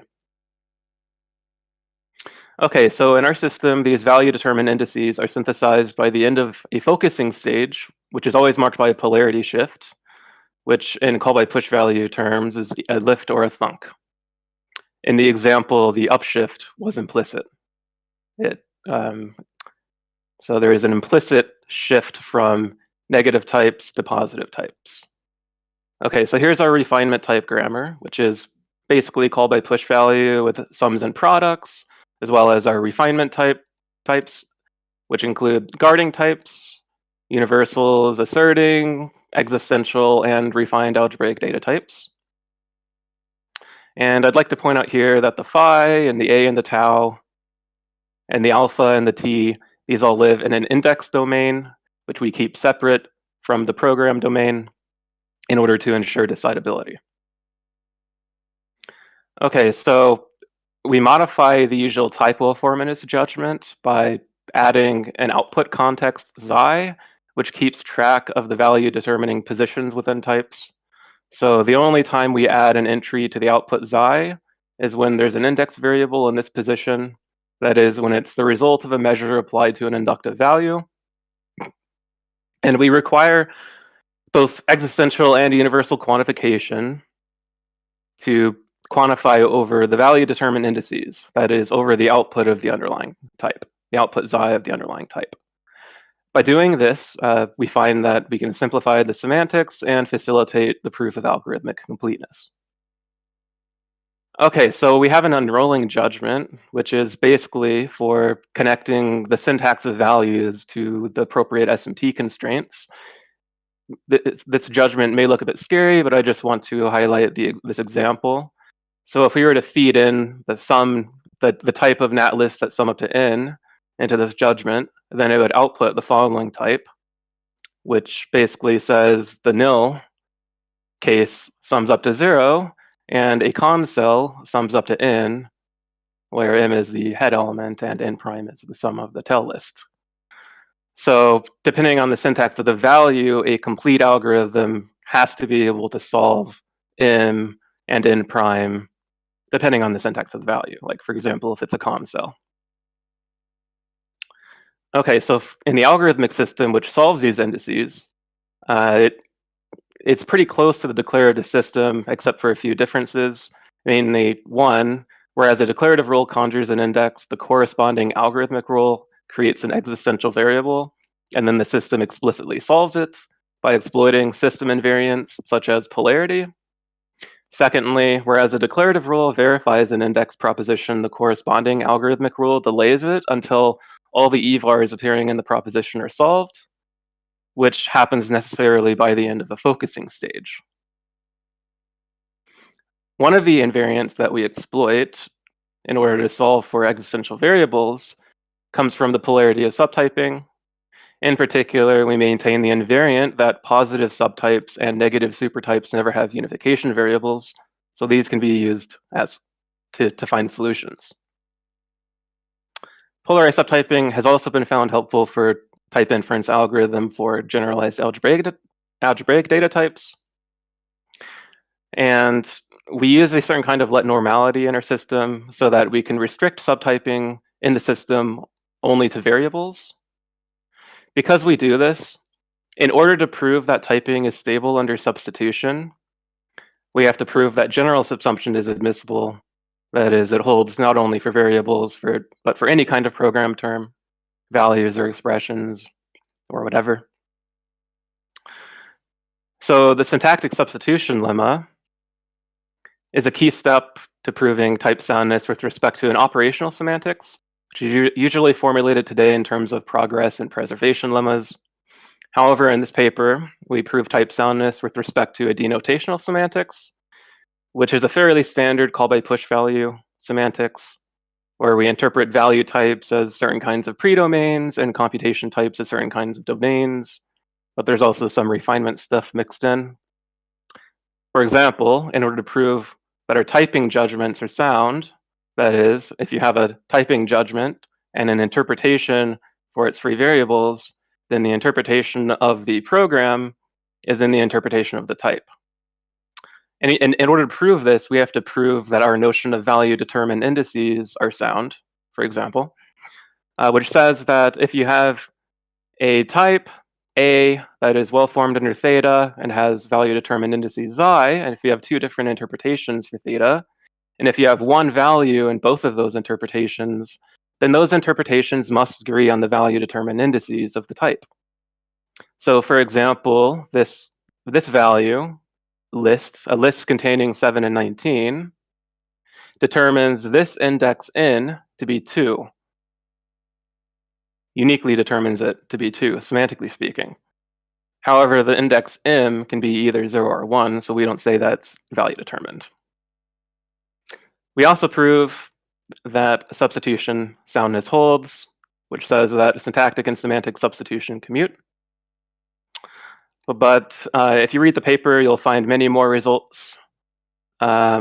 But to give a summary of the declarative results, so we give a polarized declarative system that has subtyping, universal and existential types, index refinements with SMT solvable constraints, and nullary recursive predicates on algebraic data. We prove that substitution holds. We provide a clear denotational semantics of the declarative system, and then prove that typing is sound with respect to it. This relies, as mentioned, on proving the soundness of our notion of value-determined indices. Typing soundness implies, relatively simply, the logical consistency and total correctness of our system, even for programs that are not structurally recursive. And total correctness includes total pattern coverage for pattern matching. We also prove that syntactic substitution is semantically sound. For our algorithmic results, we provide a polarized subtyping and typing algorithm. We prove that it's decidable. We prove that it's sound and complete. And this relies on proving that all of the existential variables are solved by the end of focusing stages, which is possible to do because they're value determined. Okay, so like, how is this supposed to help us understand Luca types? Well, at least we have a bit of empirical evidence that it does help us. In particular, there's a liquid types paper recently published called Flux, Liquid Types for Rust, where they're quoted as saying that the exact restrictions that they use to guarantee unification always succeeds are best described in the paper focusing on refinement typing, the paper I'm presenting now. Okay, so to conclude, let me summarize the paper. If you interpret measures semantically and logically, and if you apply proof theory compatibly with value determinists, then you get a correct liquid typing algorithm with a clear specification. This paper lays down much of the groundwork for a great deal of further work to be done. For example, there are syntactic simplifications to be made that obviates an extraction judgment. I didn't mention it in this talk, but you would find it if you read the paper. We would like to extend our paper to non-nullary measures and multiple measures, as well as polymorphism and refinement abstraction. And we would like to apply it in various ways. I'm personally interested in applying it so that it not only does termination checking, but checks termination within a certain time or space complexity bound. Thank you.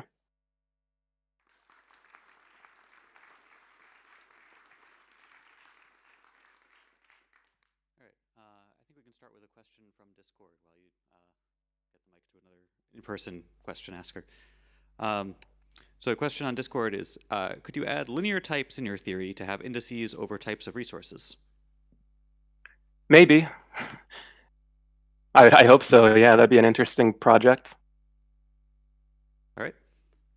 Do we have questions from the room? But I don't see why not. Thank you. That was an impressive talk. You make this nice case for using measures instead. But if I was writing in Agda, I could index things to get vectors, or I could say all lists whose length is, right, there exists a list such that its length is equal to such and so. I could do it either way. In Agda, I think I'd be advised to do it in the indexed way because the proofs would go more easily. So I just wondered if you could say something in general, right? This doesn't detract from your work. You're doing it for refinement types, but what can we say about the trade-offs between using index types and refinement types?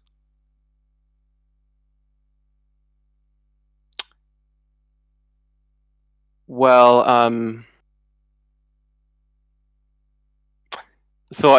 for me, index types aren't really distinguished from refinement types. So like dependent ML, while it's called dependent ML, it's really a refinement type system, and it uses indices. Sorry,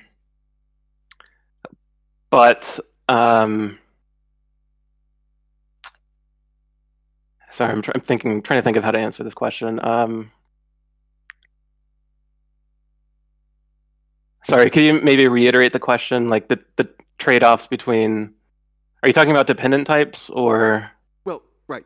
Consider versus refinement types, or? Which is right. what you call bad way of doing it.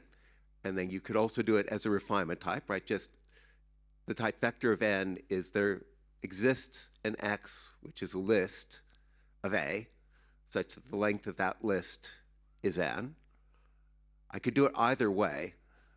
I've always done it the first way, and I suspect that that works better in AGDA. But maybe I'm wrong. Maybe your answer is to say, no, the other way works better in AGDA. You should try it.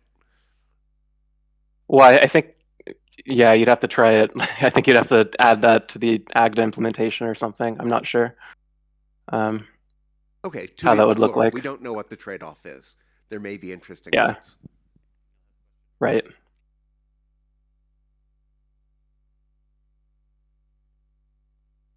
Yeah, go ahead.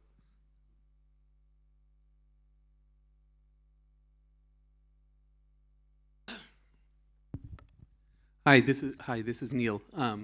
So let me just Hey. answer Phil's question.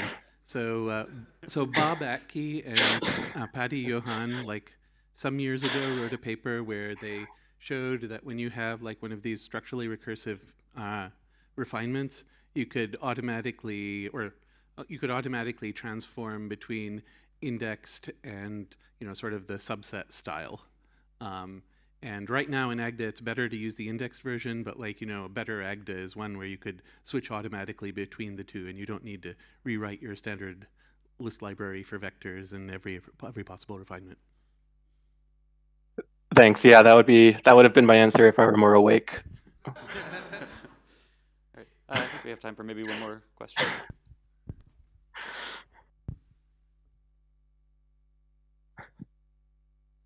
No? All right. So if you do have more questions, as you've seen, Neil is here and is one of the co-authors. But otherwise, thanks. Thank you.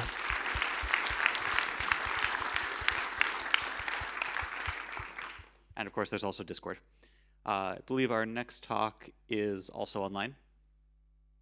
Hopefully, since we already have the AV set up, this will be easier. Yeah, we can hear you. Just wait a second. We're getting the slides up.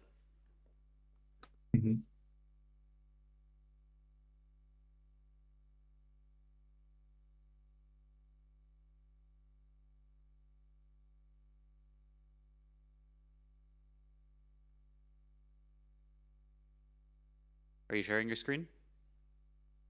I am. Can you see my See slide? some sort of loading. Oh, there it is. All right. So the third talk in the session is on polymorphic reachability types, and Guanan will be giving the talk. Thanks. So good morning, everyone. My name is Guanan, and I'm going to present our work on polymorphic reachability types. This is a joint work with Oliver, Songli, Yuan, and Tiart. So if we look at the trends of typed system programming languages of recent years, Rust is perhaps the one that gets most of the attention. It offers memory safety, thread safety, and pretty good performance comparable to C. And the secret sauce behind the success of Rust is its ownership type system, which tracks how resources, especially memory resources, are used. And after 2 decades of research on ownership types, finally Rust has become the most admired programming language by programmers, even though it is still sometimes cumbersome to use. But Rust is clearly not the end of the history, and what would post-Rust languages look like? Since Rust is a low-level language, perhaps we can expect some new language that will preserve good things from Rust, but also providing more higher-level abstractions. On the other hand, there are existing high-level languages. They can also add new features similar to Rust. Indeed, we have already seen this happening. For example, the module language from Modular AI, Swift from Apple, and some OCaml variant developed by Jane Street. They're all adding some Rust-style ownership types into existing high-level languages. Academic work also reflects these trends. Various substructural type systems have been studied over decades as well, and recently Haskell has an extension with linear types, which offers similar capability to constrain how resources are used. And Scala 3 also adds a new feature called capture types, aiming at ensuring safe use of effects as capabilities. And the talk of capturing types will just be followed after this one, and I really look forward to that. However, despite those proposals, there is a more fundamental problem, which is how to smoothly combine functional and type-level abstraction with resource tracking and control. There's a tension between the secret sauce from Rust and pervasive sharing from functional abstraction.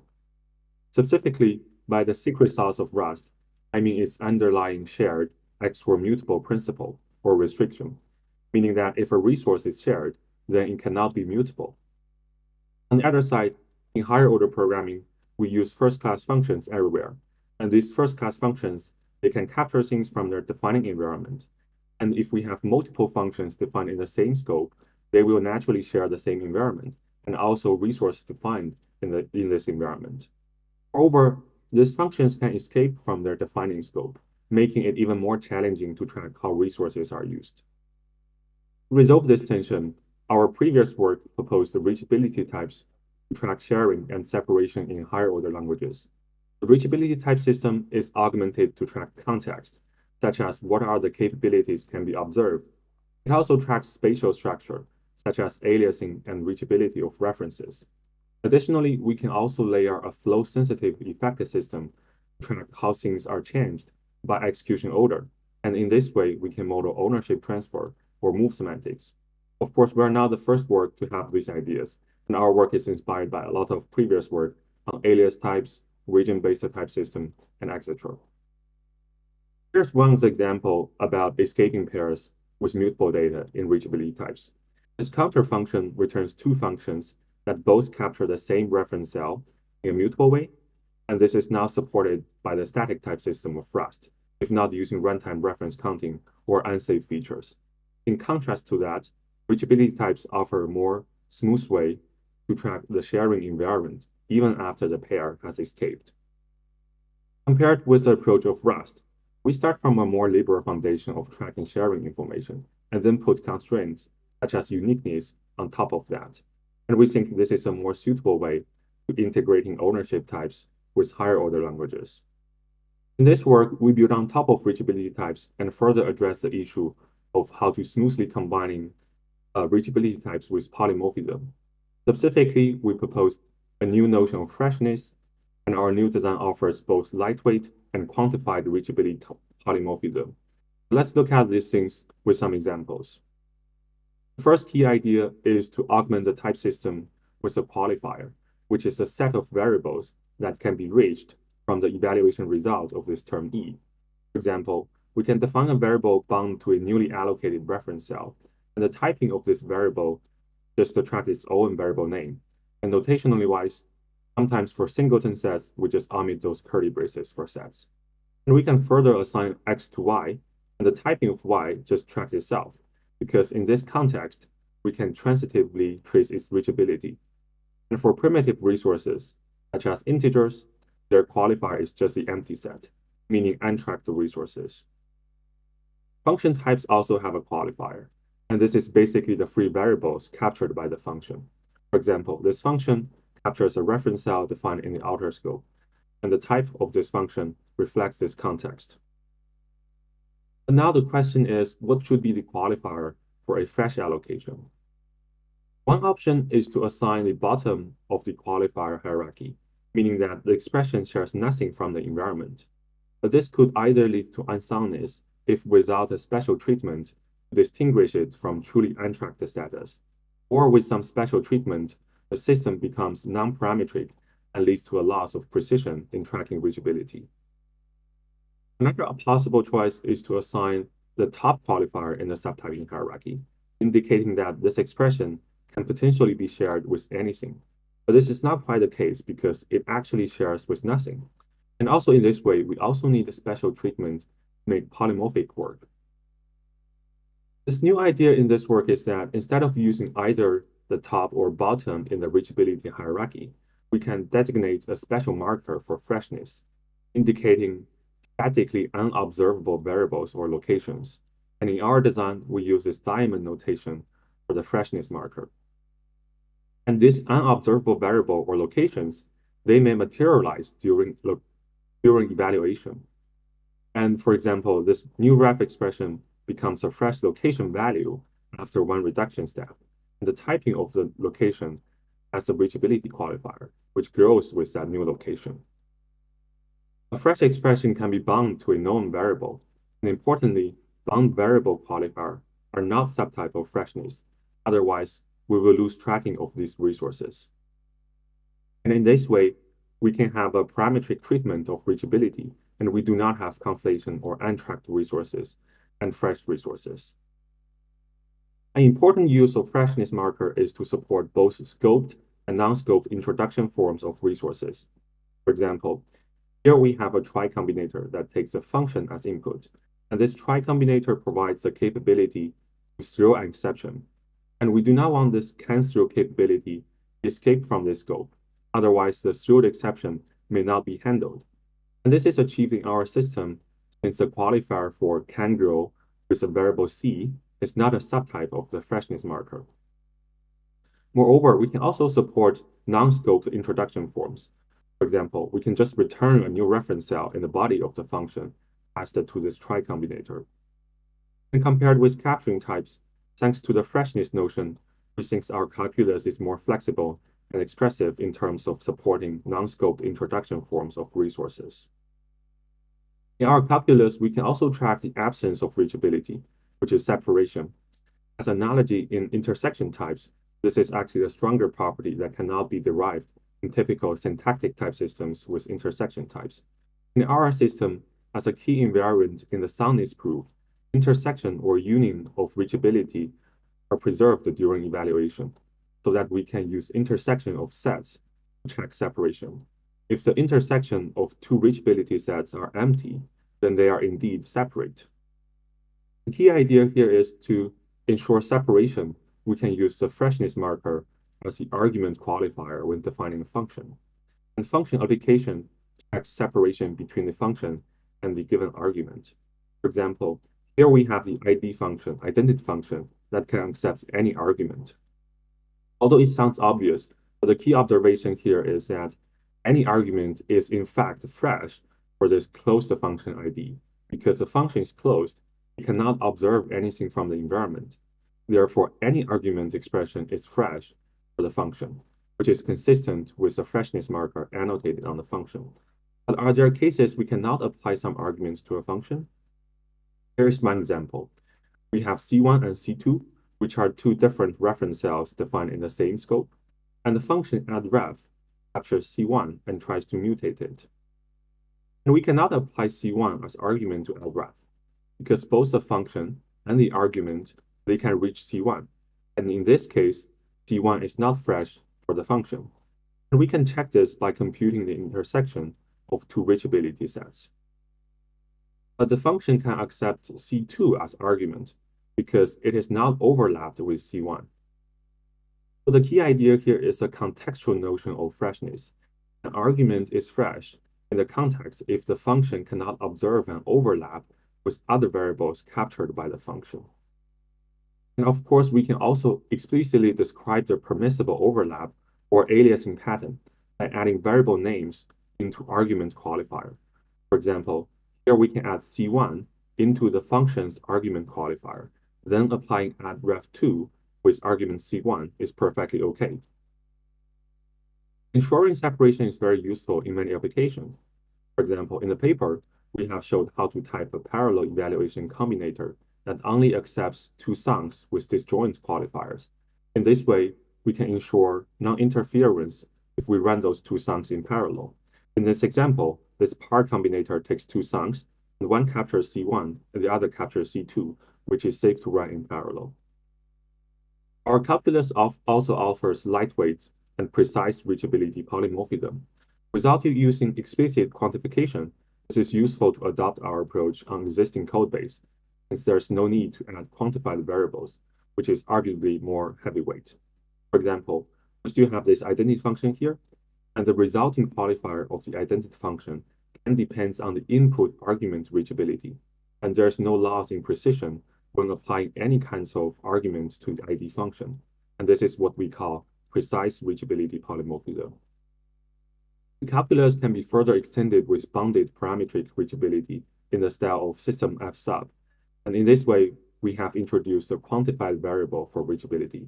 This is also very useful for expressing polymorphic data structures, as well as reachability tunneling, as shown in this pair example, where we can build a pair and its component reachability are preserved after projecting the components of this pair. So we have formalized our system with a simply typed version and also a version with bounded polymorphism in the style of F sub. We have also showed the typability of church encoding of pairs with reachability qualifiers in our system called F-diamond subsystem. We have proved syntactic soundness using progress and preservation. The preservation also shows that qualifiers may grow only because of new allocations. And one important corollary is the preservation of separation, meaning that two separate terms remain separate during evaluation. Our proofs are mechanized in COG, and there's also an ongoing effort mechanizing our systems using logical relations, which allow us to prove stronger properties. There's also a prototype implementation called the Diamond language, which you can also find in this link. So to conclude, we have proposed the polymorphic reachability types with an explicit notion of freshness.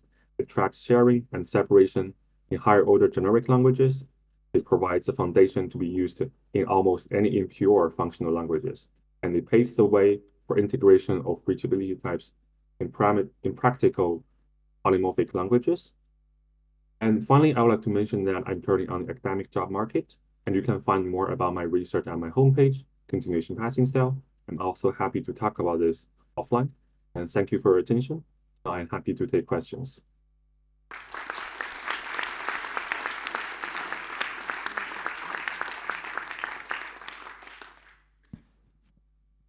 All right, I think we can start with a question from Discord again, if you want to find someone in the meantime.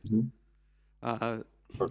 Instead of the freshness marker, could we use a more standard nominal quantifier?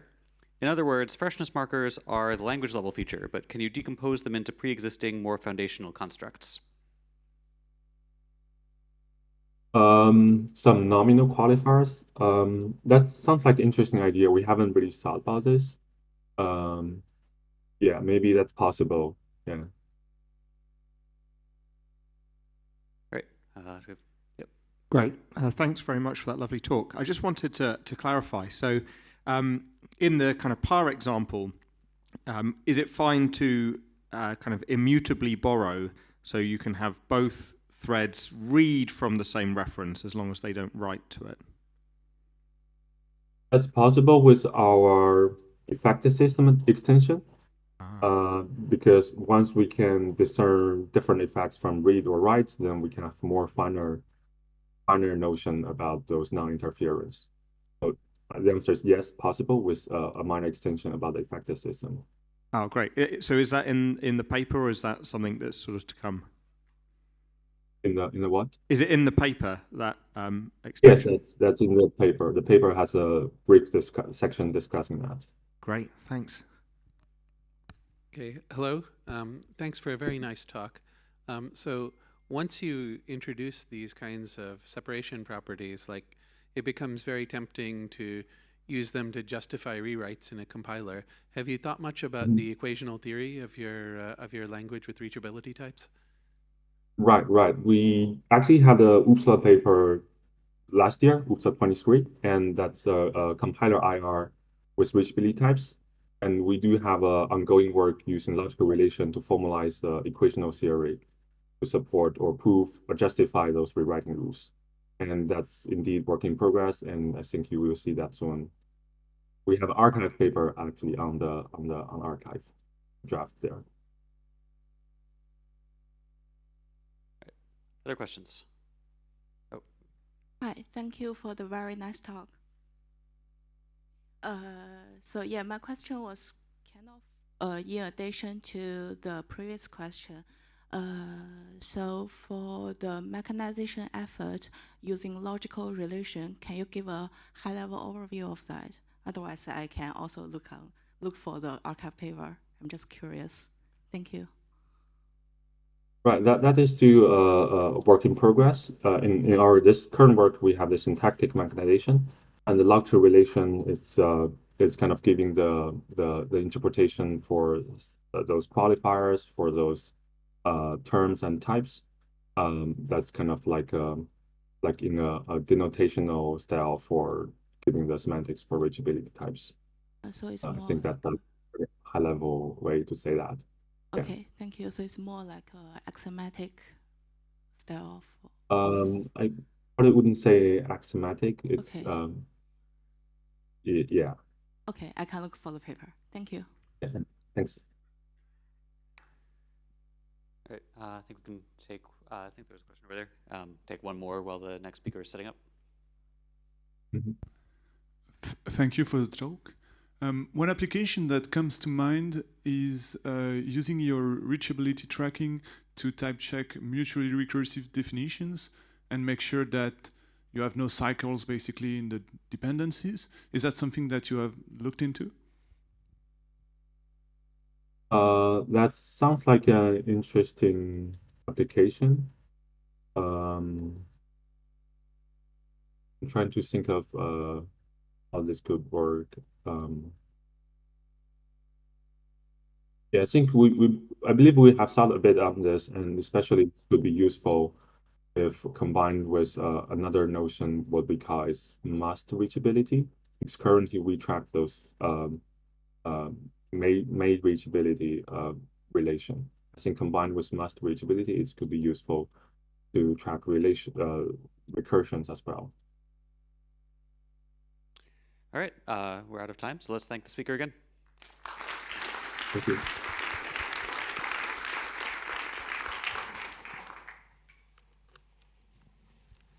The final talk in this session will be on capturing types, and it's being given by Alexander.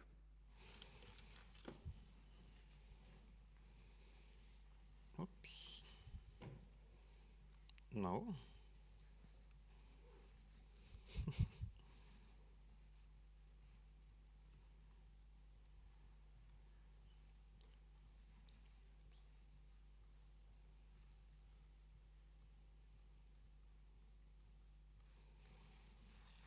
Okay, good. Hello everyone. Thank you for the introduction. I'm Aleksander Boroguszewski. I will be presenting capturing types, which is joint work with Martin Uderski, Edward Lee, Andrzej Lotak, and Jonathan Brachthäuser. And we will be talking about two things today: a foundational calculus for tracking capabilities in types, and a surface language, a Scala extension actually, which uses capabilities to unify effects and resources and has a particularly strong focus on usability. And this presentation is roughly split too much. So, at the risk of stating the obvious, effect and resource ownership systems are both very significant areas. And as we have seen, we are sort of thinking about how to progress from what is already there. It's really no exaggeration to claim there were hundreds of papers in both areas, and yet, compared to the academic interest, industry adoption is somewhat lacking. So, yes, I mean, things like Rust ownership or Haskell monads are definitely very important, but really there could be so much more, and the benefits are there because both traditions allow checking important program properties.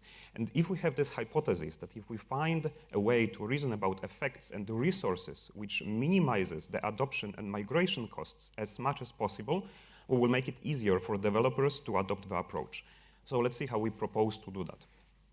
We adopt the object capability take on effects, which is that if we have an effectful operation, then it can only be accessed through some special capability object.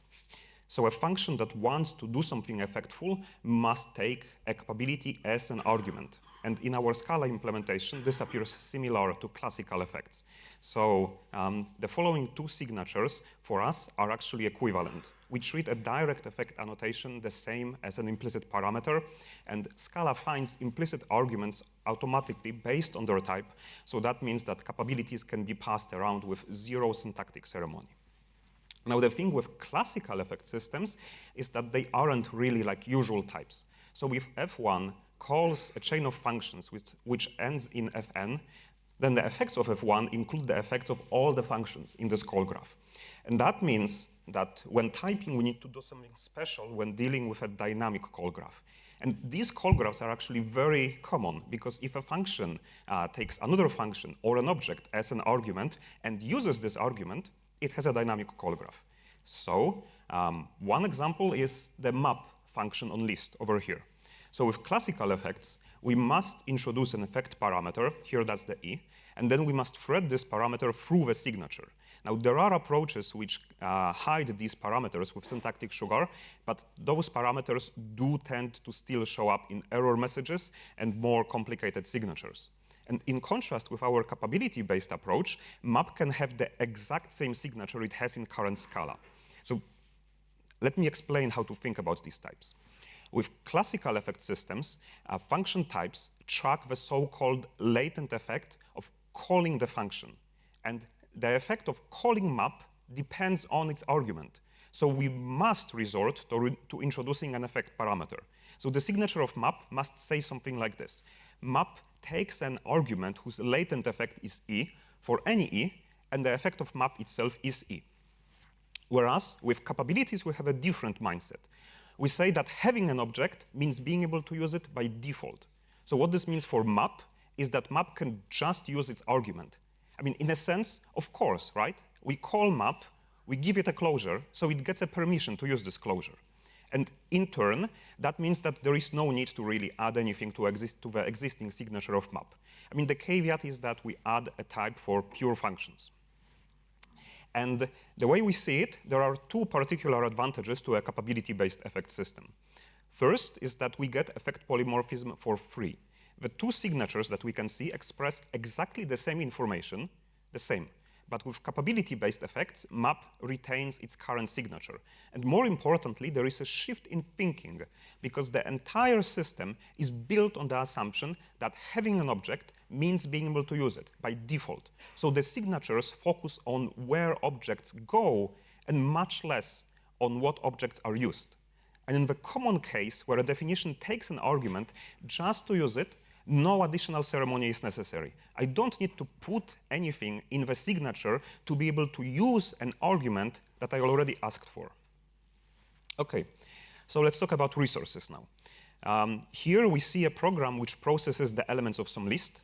The list is X's, and it gets mapped over with F. And F throws an exception if the element is too large. Now, this is a well-behaved program, so the call to map is wrapped in a try. Now, it looks like Java code, but actually this is expressed in our Scala extension. There are capabilities behind the scenes. Throwing requires a capability, and we ensure all exceptions are caught. So if we remove some syntactic sugar, we see the try block introduces a can throw capability, which is captured by the closure passed to map, so that it can be later passed to F. And each can throw capability has a limited lifetime, which makes it a resource. It cannot be used after the try block is left and the handler for the exception is gone. Now, so far, so good. Access to this capability is well scoped. However, in this snippet, we return an iterator from the try block and not a list. And in Scala, the map method on iterator is lazy, so the result retains the can throw capability, and using the returned iterator may result in an unhandled exception.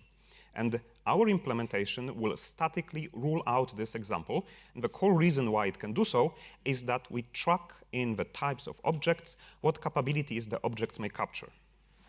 Concretely, we introduce capturing types.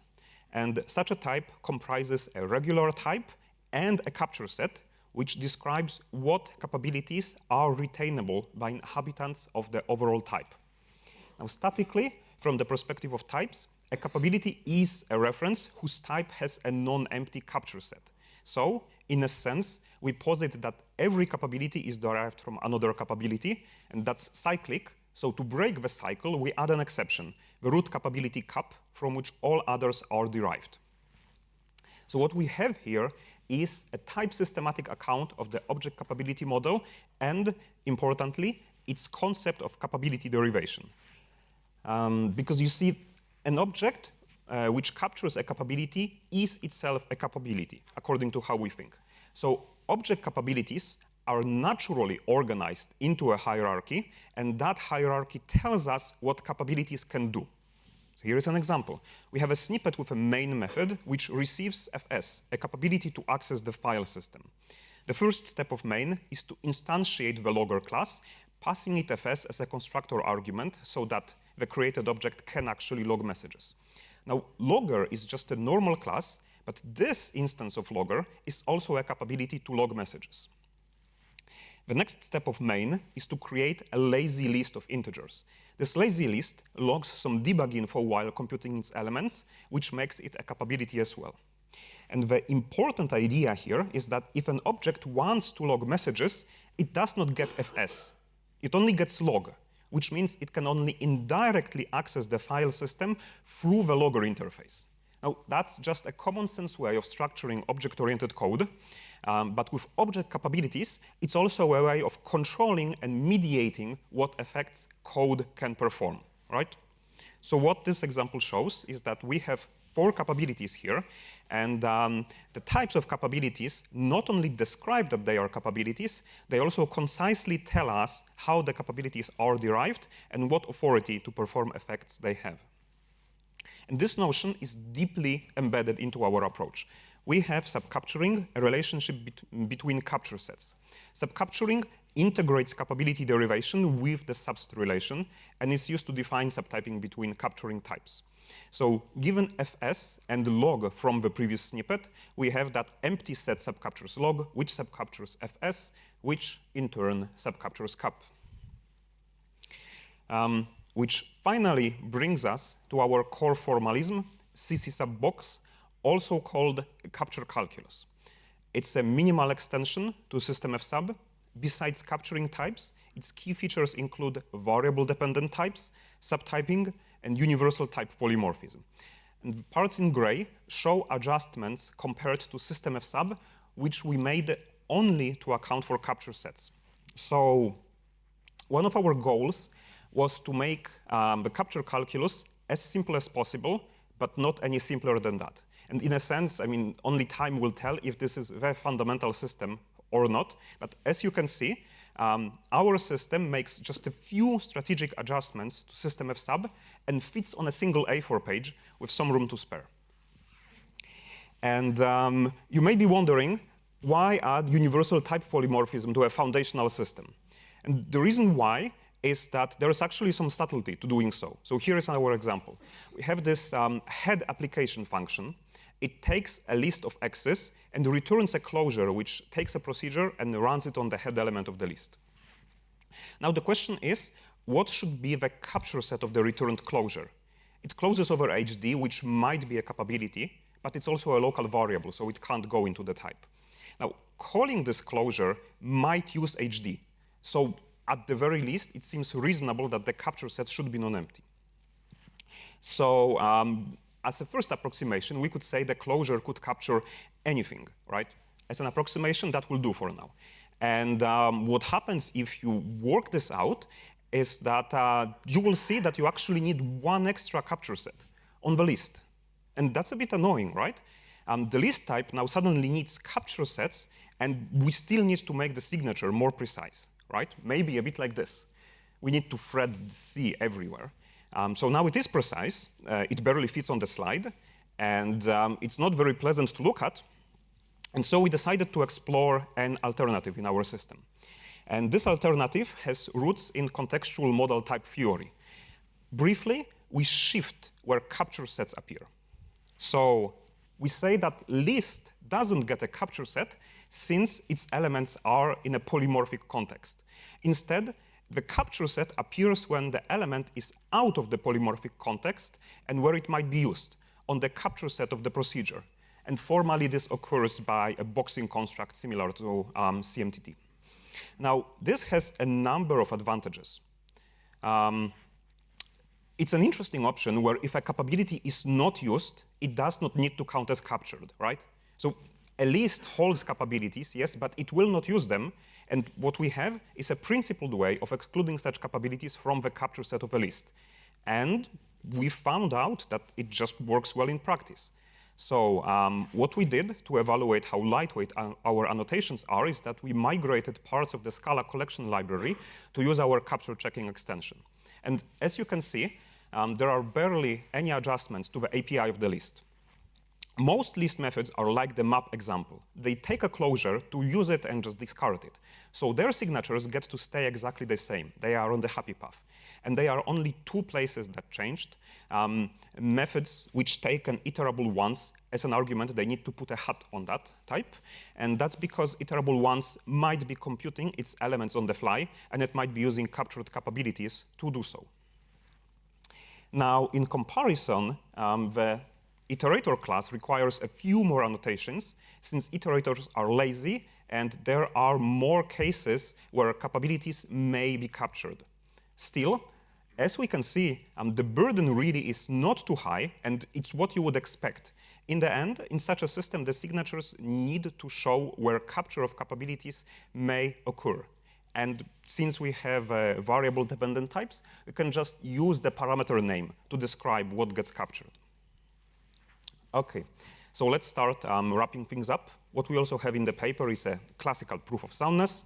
Perhaps more interestingly, we show that even though we shift where capabilities appear, we can still predict what capabilities are used based on capture sets. So that's our version of an effect safety theorem, since effects can only happen when capabilities are accessed. And we also have an extension to demonstrate that we can ensure capabilities are well scoped. OK, so it's one of these slides. So we've seen just the tip of the iceberg today. We have discussed something like the origin point for a much broader project. Literally, in a week, I'll be defending a thesis which discusses the formal foundations in more details, and there's other things. There is an algorithmic capture calculus, a safe concurrency extension, a low-level concurrency library, and more than that. So if you are interested, you can find links and references on my homepage. Google refuses to index it, but I added a link to the description of the talk. OK, so I'm almost out of time. So thank you, and happy to take questions.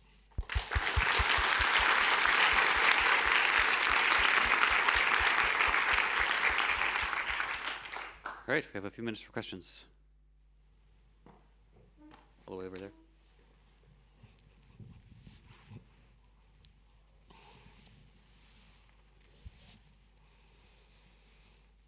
Thanks.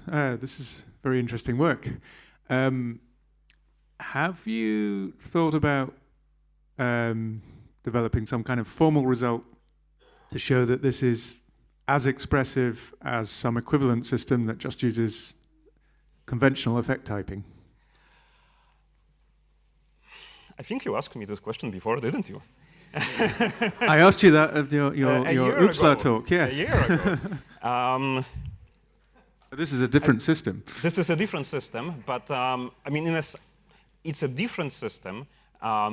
This one focuses more on subtyping, right? It has subcapturing. But it's also, for the purposes of that question, it's very similar. I think that for the most part, we are basically as expressive.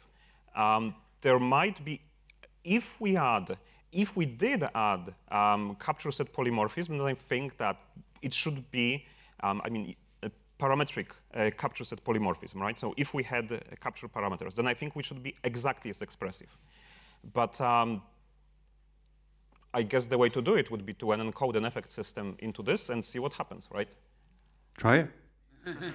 If I get the time.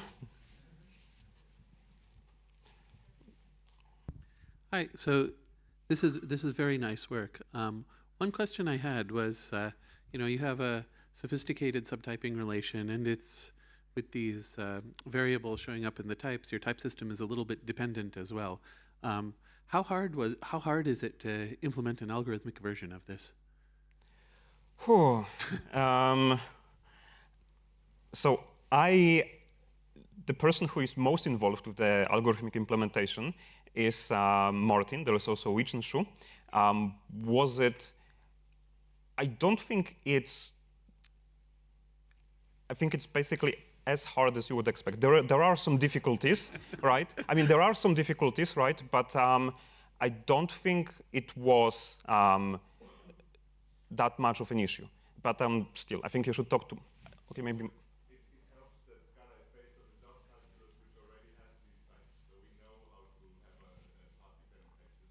Ah, okay. Okay, and does your implementation make use of paths and the captures?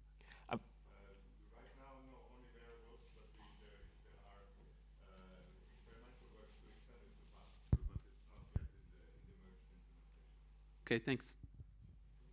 We have time for one more question.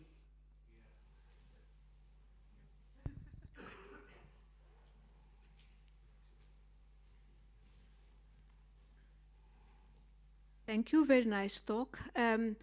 You said early on that the compiler can infer the captures.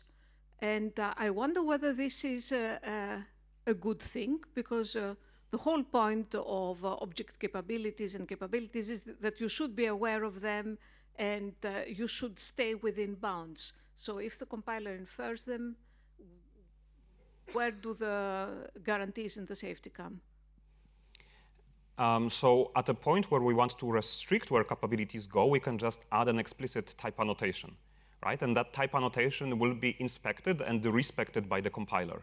And otherwise, for usability purposes, we really do need capture set inference. We really, I mean, we don't want, I mean, it's the same argument as for having type inference. Like, we just don't want to add a type to every local binding. So if we want to restrict where capabilities go, we use an explicit type. And nothing gets added then? Yes. All right, let's thank the speaker again.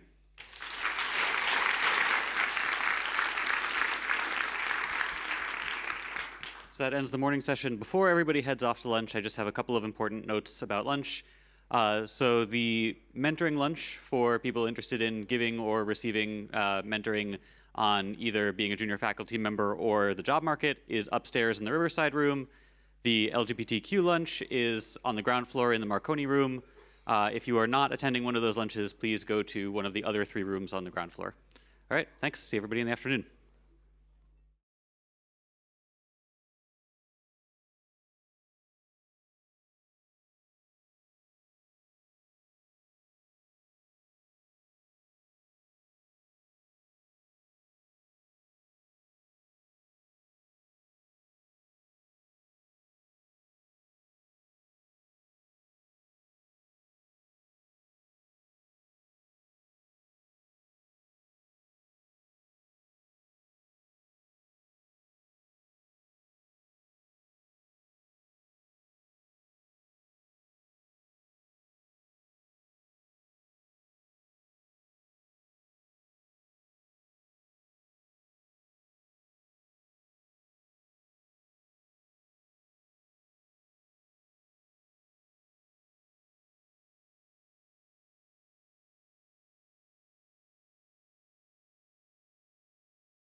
We have 4 exciting works to hear about.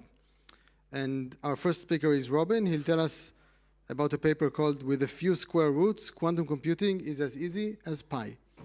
Thank you. So, can you hear me? Perfect. Yeah, so thank you for the introduction. I'm Robin. I wrote this paper with these lovely people. And I'm here to talk to you about a particular view on quantum computing as reversible classical computing with a few square roots. So what's that all about? Well, let me start with something completely different. So a few years ago, I read an interview with Dorita Haronoff, who is a researcher in quantum algorithms.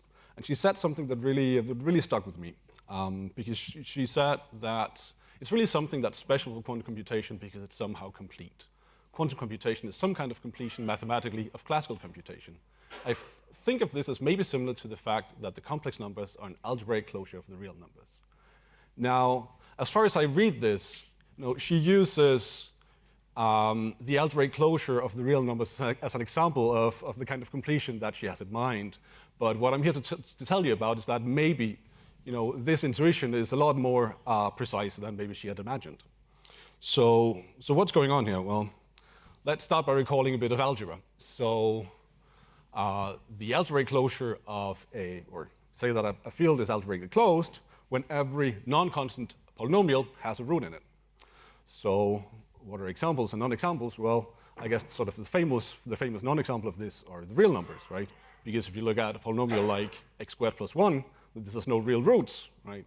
And this is because, well, the negative reals do not take their roots in the reals, so they take them in the complex numbers. So to actually get a solution to a polynomial like this, you need to go to the algebraic closure of this field, which turns out in this case to be the complex numbers. Now, what does this have to do at all with quantum computing?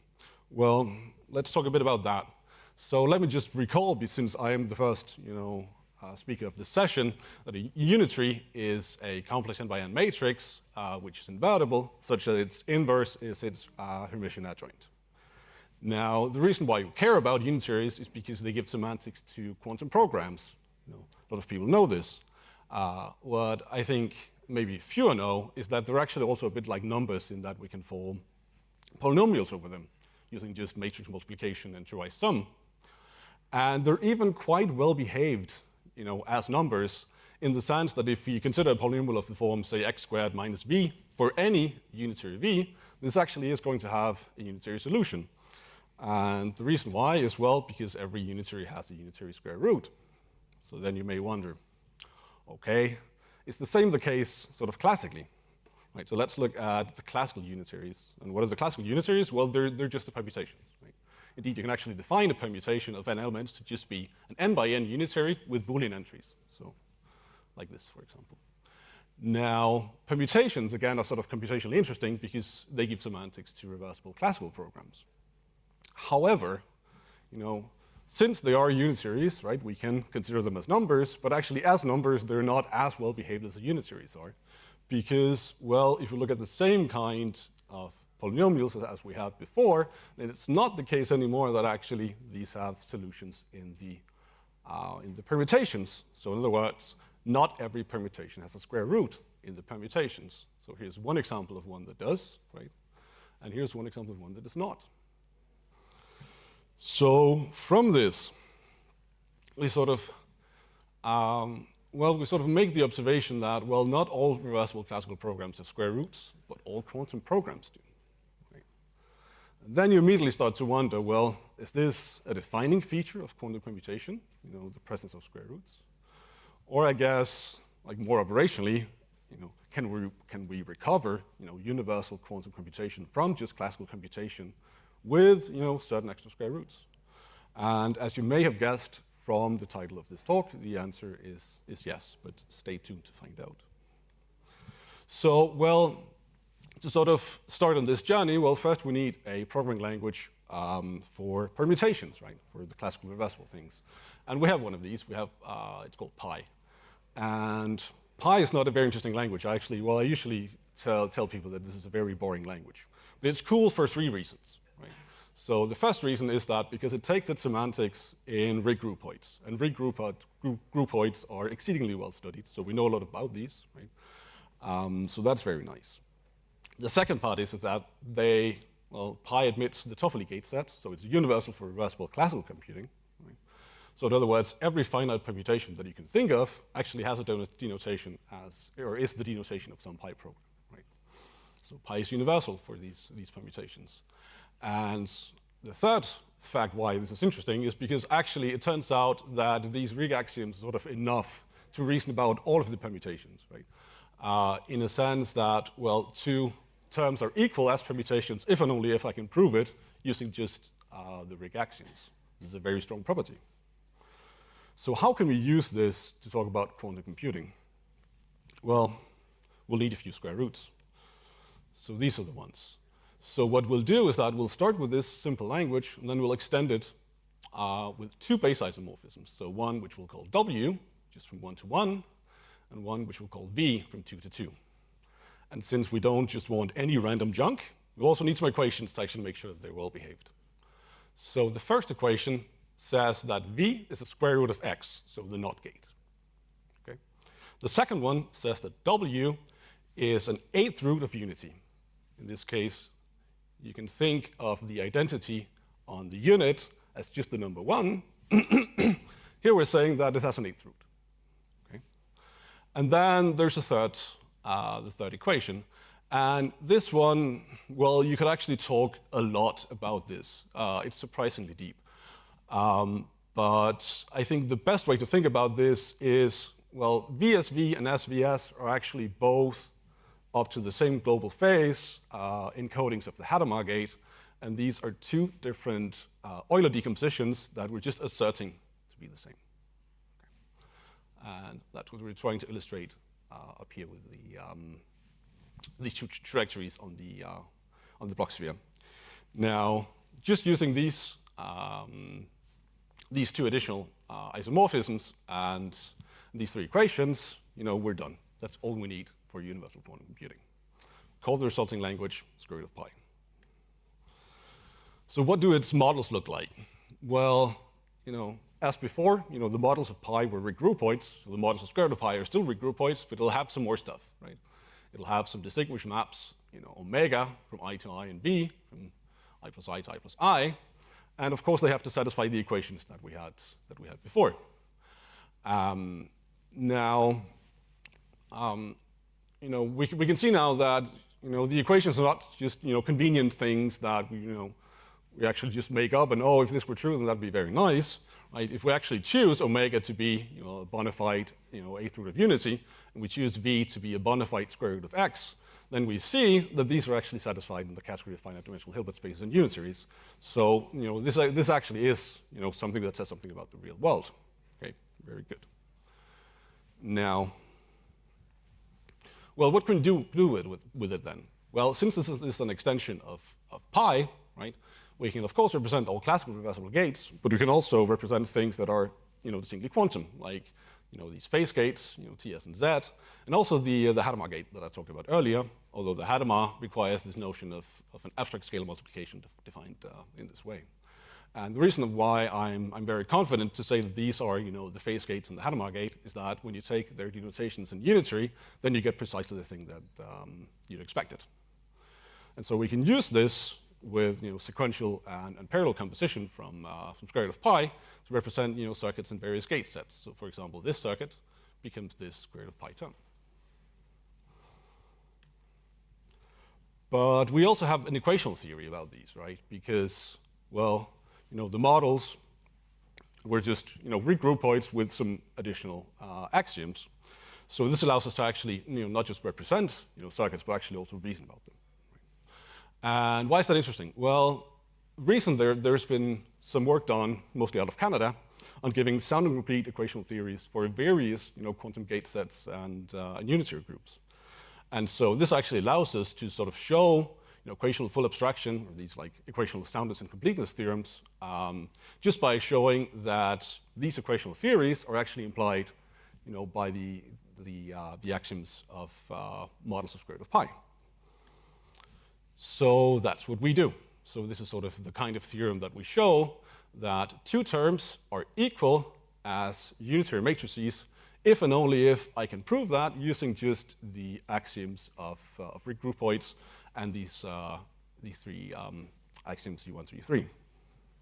Now, we don't show this for all terms. We show them for terms of a certain form, corresponding to representations of circuits formed using various gate sets.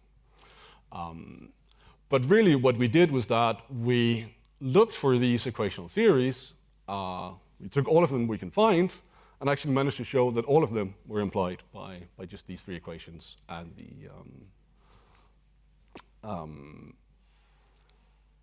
the axioms of regroupoids. So here are the theorems that we managed to show. So we managed to show full abstraction for all Clifford circuits of arbitrary size, right? Clifford plus C circuits of at most 2 qubits, unitaries with entries in this ring. So these are what we call the Gaussian dyadic rational unitaries. And also Gaussian Clifford plus T circuits of arbitrary size. Now, these two are not universal, right? The first one because, well, the Clifford gate set is polynomially simulable on classical hardware. The second one because, well, it's bounded to only have at most 2 qubits, right? But the last two ones are actually universal. So we can sort of approximate any unitary using either of these two. Now, to sort of wrap up, well, what have we shown? Well, we've shown that equationally sounding complete universal unitary quantum computation is just regroupoids with 2 distinguished morphisms and 3 additional coherence conditions. What's the problem? And aside from this, well, we have a formalization in ACTA, which includes many of, not just the language itself, but actually also many of the lemmas and theorems that we've proved in the paper. So you can see Jacques' GitHub for that. Now, a central question here is, I guess, how deep does the rabbit hole go, right? So it seems here that, when we choose these, square roots very precisely, this works out. But let's say we want more accuracy, right? So this seems to be capped at, say, Clifford plus T. But let's say we want not just a T gate, but say a square root of a T gate, right? Can we sort of get that and sort of still retain full abstraction? I mean, I don't see any reason why this wouldn't work. So because the phase gates, well, I mean, there's nothing really special about, say, the T gate in this framework, right? It works just as the S gate or the Z gate or so on, right?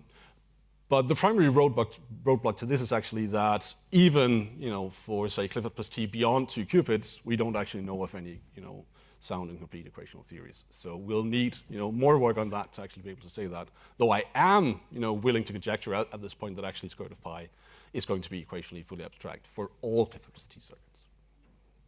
And I think that's all I have to say. Thank you.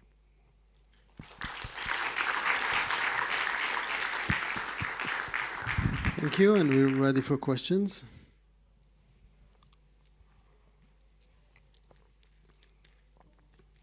So until someone else comes up with a question, I'll ask a question. I have a very naive question. Oh, as somebody who's worked in full abstraction in classical computing, can I ask why it matters? Why it matters in this case? Right, so, well, so here, right. So in this case, this is about, well, can you prove, well, there are sort of two things to it, right? So can you represent all of the circuits, that you need, right, in your work?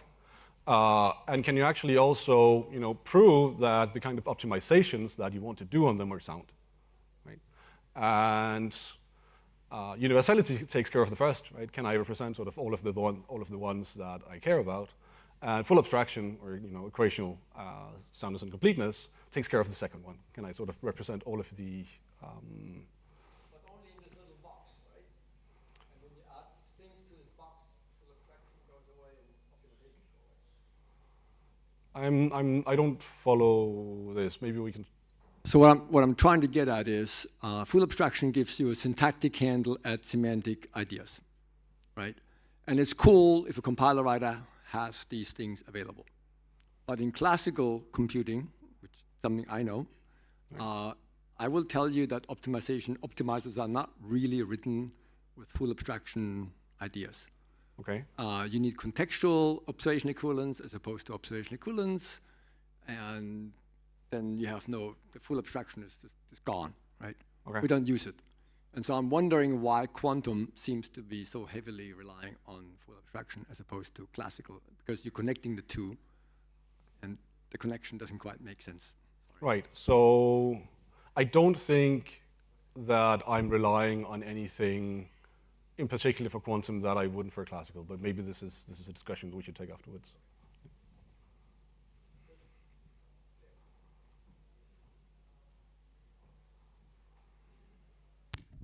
Yeah, thanks, Robin. So you had a result that said that basically unitary is an initial model in some sense of the theory, right? But I was a little bit confused about the formulation you had there on the slide. It said like if you have any model, the next one, yeah. This one. No, the next one, where you had like if and only if you have any model and the unitary model. Yeah, this one. It says if and only if. Can you explain why it's an if and only if? Because it seems like any model, in any model, if the terms denote the same value, that implies that it's in unitary. In other words, it seems like unitary is the only model. No, unitary is not the only model. And in fact, so we have a result about like a related initial model, but this isn't unitary. This is unitary with entries restricted to a certain ring. So it's actually restricted to, where you go, this Gaussian dyadic rationals, yeah, this ring. So if you take unitary, it's restricted to that, and this is actually going to be an initial model. But unitaries, as it stands, is not an initial model of this, right? Because, well, you can represent you have all sorts of junk, in unitaries that are not, the digitization of these things. So what I'm saying is that well, I'm not claiming full abstraction for all things. I'm claiming full abstraction for certain classes of terms, right?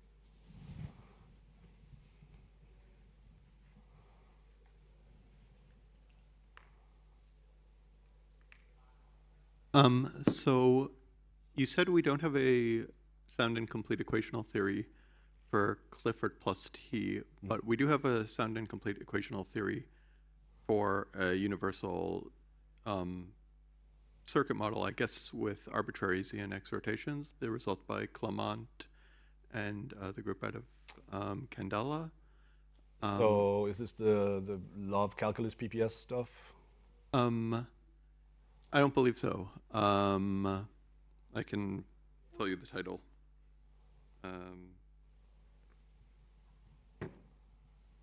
It's just called the complete equational theory for quantum circuits. Right, but this is the one that they derived from this like optical quantum computing thing, right? I didn't think that was how they got the result, but I haven't read it that recently. So if it's the one I'm thinking about, then this isn't actually sort of a fully equational theory in the sense that they actually have, existential quantifiers. So, well, they're not really comparable in that sense. Sorry, why aren't they comparable? Well, so their equational theory isn't actually fully equational, right? They have existential quantifiers, and they require that you do some computation on the side, using, say, a different, not even a reasoning system. You have to compute some equations to figure out, what are the right things to plug in. There are these three numbers. I think it comes from an Euler decomposition or something like this. And it's this trick that allows them to sort of, get completeness by saying that, if you can compute the Euler, basically the Euler decomposition of arbitrary things, then you can prove the thing that you need. I might be referring to a different paper, but we'll take it offline, I guess. Yeah, sure. Okay. Yeah, I'm afraid we have to take other questions offline. Okay. Let's thank the speaker again.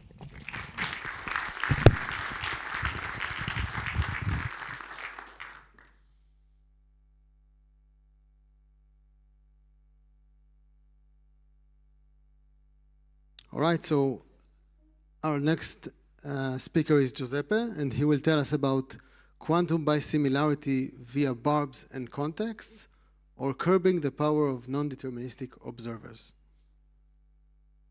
Good afternoon. So this is joint work with Lorenzo Ceraggiuli, Fabio Gadducci, and Gabriele Tedeschi. So the research corpus on quantum technology is expanding. There are new algorithms, new protocols, which require modeling and verification technique. In this line of work, we will focus on communicating systems and protocols, in particular via process algebra and bisimilarity relation. Just to recall what we mean by bisimilarity is a behavioral equivalence for processes, which have been applied successfully on probabilistic systems, and we know that quantum systems show some probabilistic behavior. Now, there are existing proposals, however, they differ both in the syntax of the calculi and the notion of bisimilarity.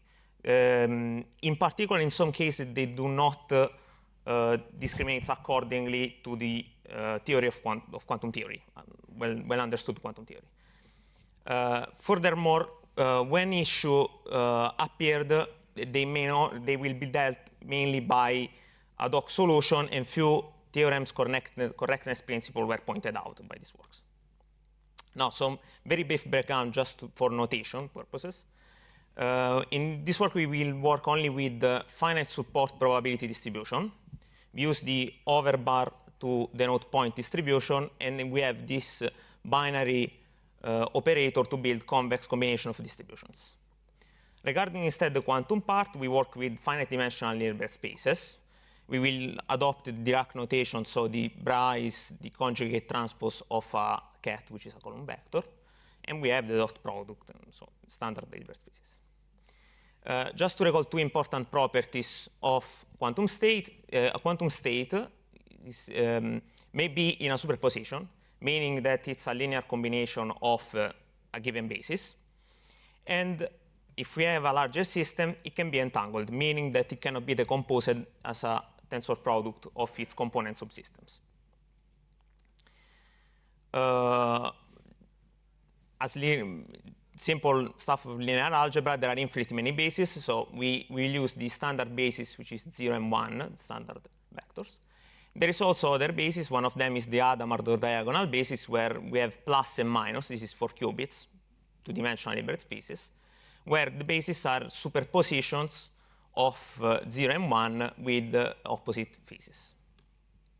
Now, for the calculi, we instead use density operator, which are a generalization of states, where instead of having simple quantum states, we have probability distribution of quantum state. Simply, we can have pure states, which are point distribution, or mixed states, which are convex combination of pure states. The last ingredients are measurements. In their simplest form, they are a set of operator projectors onto a normal basis. The interesting part is that applying a measure returns a probabilistic outcome, where one of these projectors is applied to the state, leaving the state, perturbing the state, on an operation called often decaying. And we also have a classical outcome, a weightness of what operator has been selected probabilistically. We see in this example, if we measure in the standard basis the state plus, we obtain a probability distribution, a fair probability distribution of the state 0 or the state 1, along with an index that will be available in the calculi. For example, the index 0 represented, we expect a state 0, and the index 1 a state 1. Now, the important takeaway from measurement is that we cannot directly observe the coefficient that characterize a quantum state without performing a measurement, and thus affecting the state. Now, for the calculi, we define LQCCS, which is a linear quantum CCS inspired by a previous calculi, where we have value passing communication with these two operators, which means that we can send over a channel a classical value, be it a natural or a Boolean, or a quantum name. This, we do not send directly the quantum state, only a reference to some global state. Then we have operators for parallel composition of processes, non-deterministic choice, and Boolean guards. For the quantum part, instead, we have the application of quantum operations, superoperators, or a measurement where we bind the classical outcome to a variable.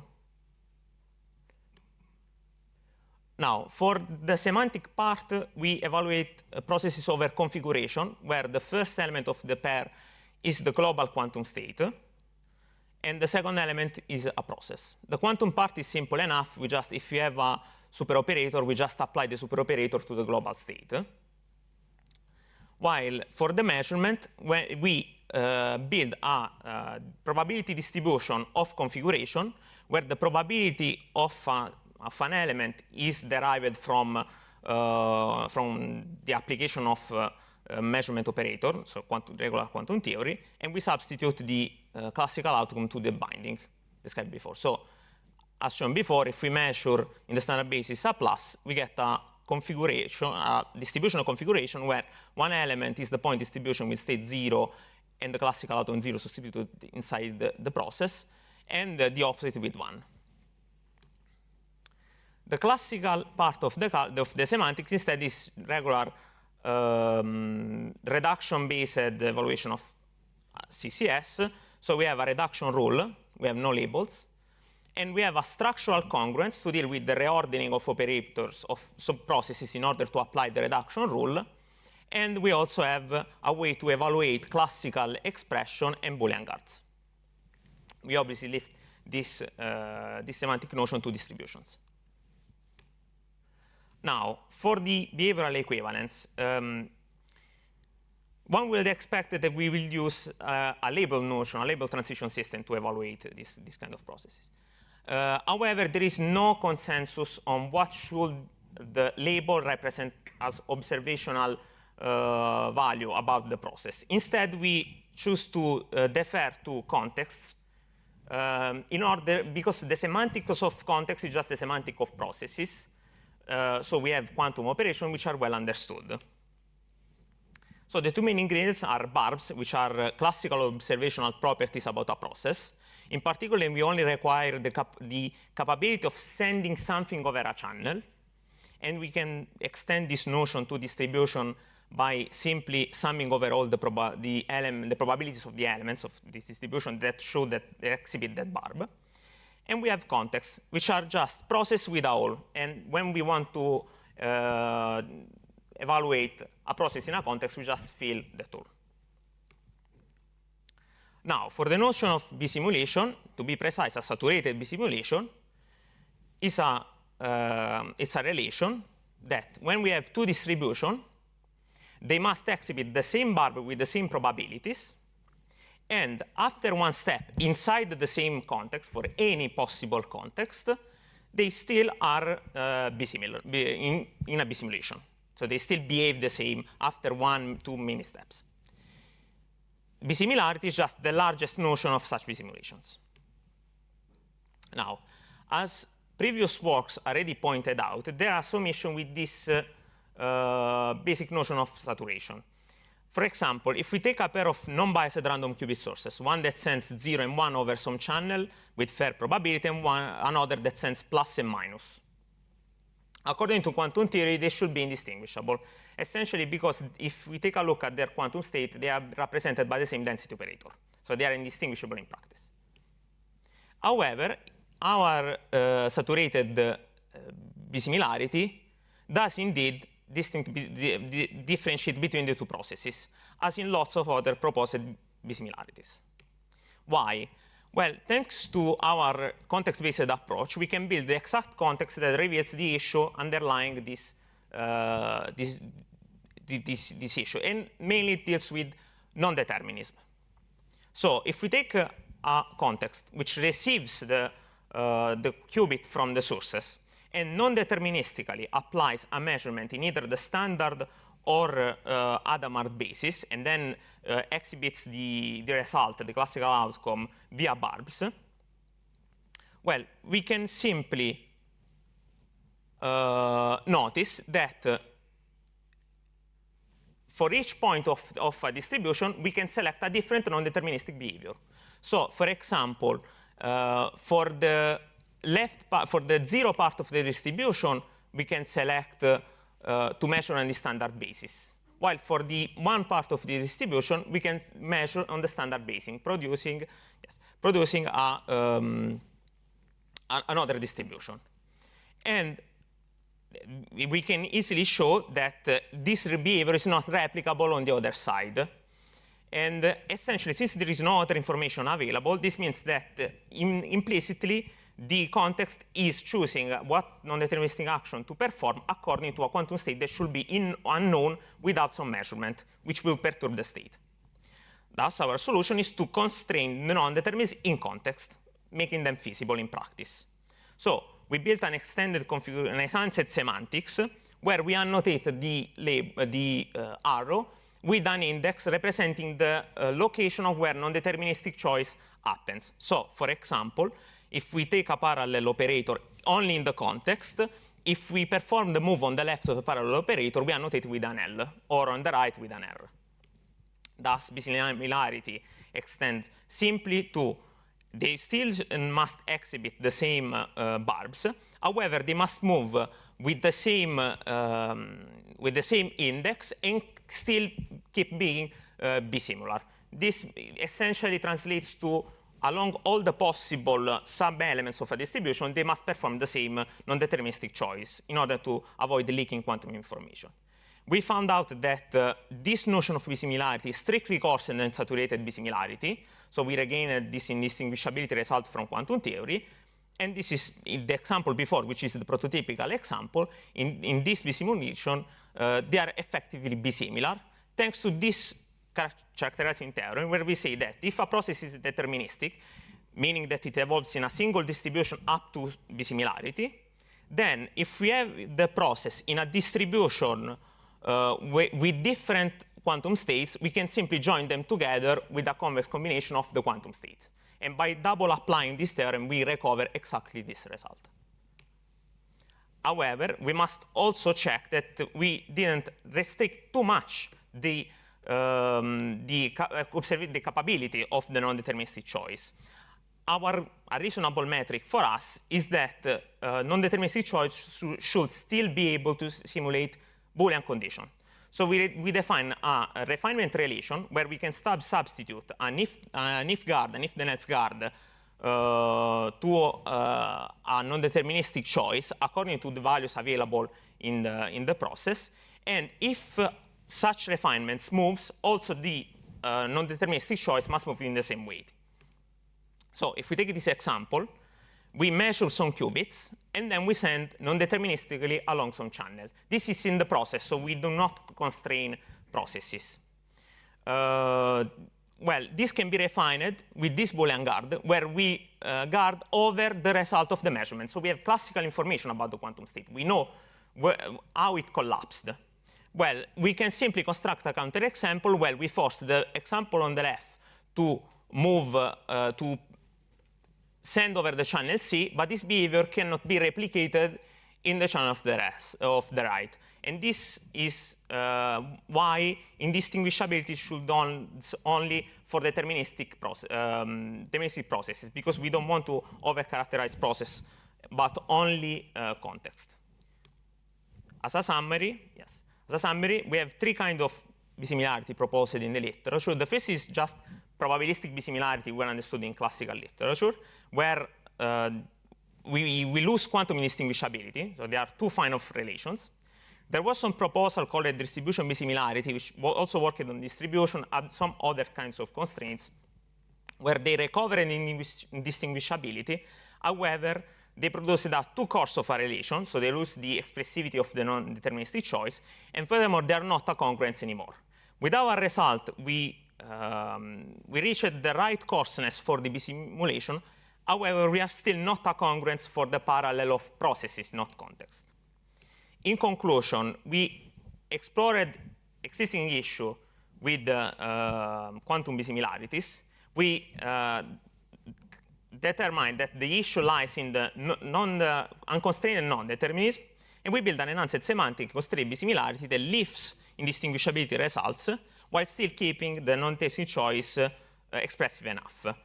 Obviously, we also want to characterize feasible choice in general, also in the processes, in hope to recover the congruence missing for all the solution after probabilistic bisimilarity. We want to extend the syntax, for example, with recursive processes. And we have a pending issue with verification, because since we have to quantify over all possible quantum states, it's infeasible to verify such bisimilarity. However, we are working on an alternative semantics VF and transition system that we'll present at POPL'24, where we hope to solve this issue. Thank you for listening to me. If you have any questions, feel free to ask. Right, we have a few minutes for questions.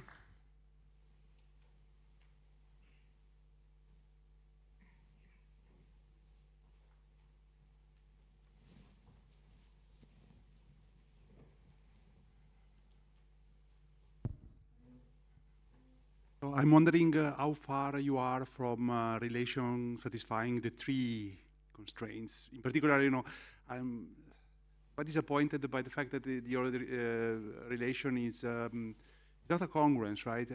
So what's the main obstacle? So what's the main problem? So the main problem is the parallel for the processes. We are not a congruence for the parallel. Yes. So is there like a notion of a restricted notion of parallel composition for which? Yeah, we think that extending such constraints also to processes, because the issue is that quantum theory doesn't work well, at least for, as far as we know, with non-determinism. There is not a characterization of non-determinism. So we want to restrict non-determinism only to the classical part of the language. So if the process is non-deterministic only in the classical behavior, we think, we're pretty sure it's a congruence. However, for the quantum part, it should be restricted also in the processes. So this would also recover the simplicity of contexts, because we will have contexts are just processes without an announced semantics, just the regular semantics. And the kind of difficulties you experience there are not the same as those you find in process algebra with the non-determinism and probability. Because also there, yeah, I think they are related also. Oh, they are related, but yeah, we think they are related. Thank you. We are exploring, however. Still don't have an answer.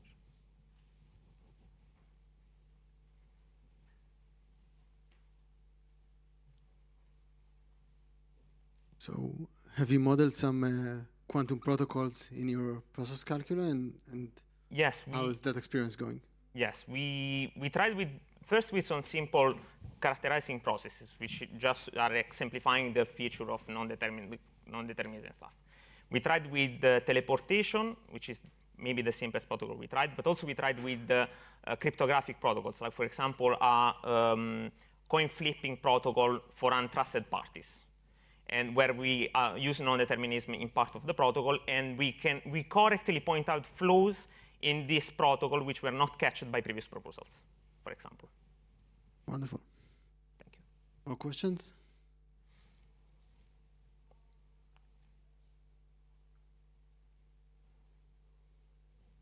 Were there any protocols you tried to express and you couldn't because of some restriction?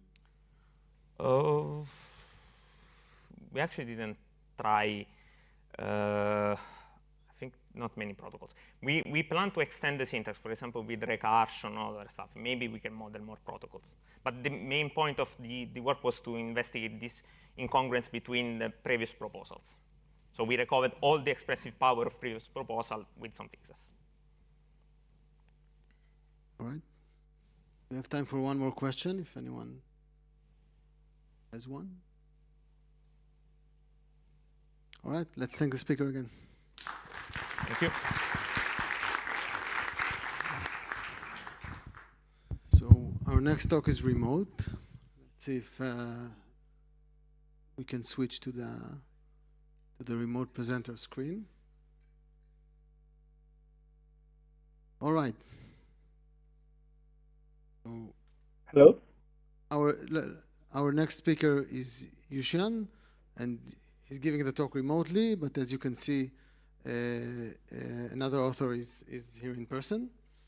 Let's give it a minute, just in case someone wants to step in to synchronize the sessions. Can we hear you, Yushan?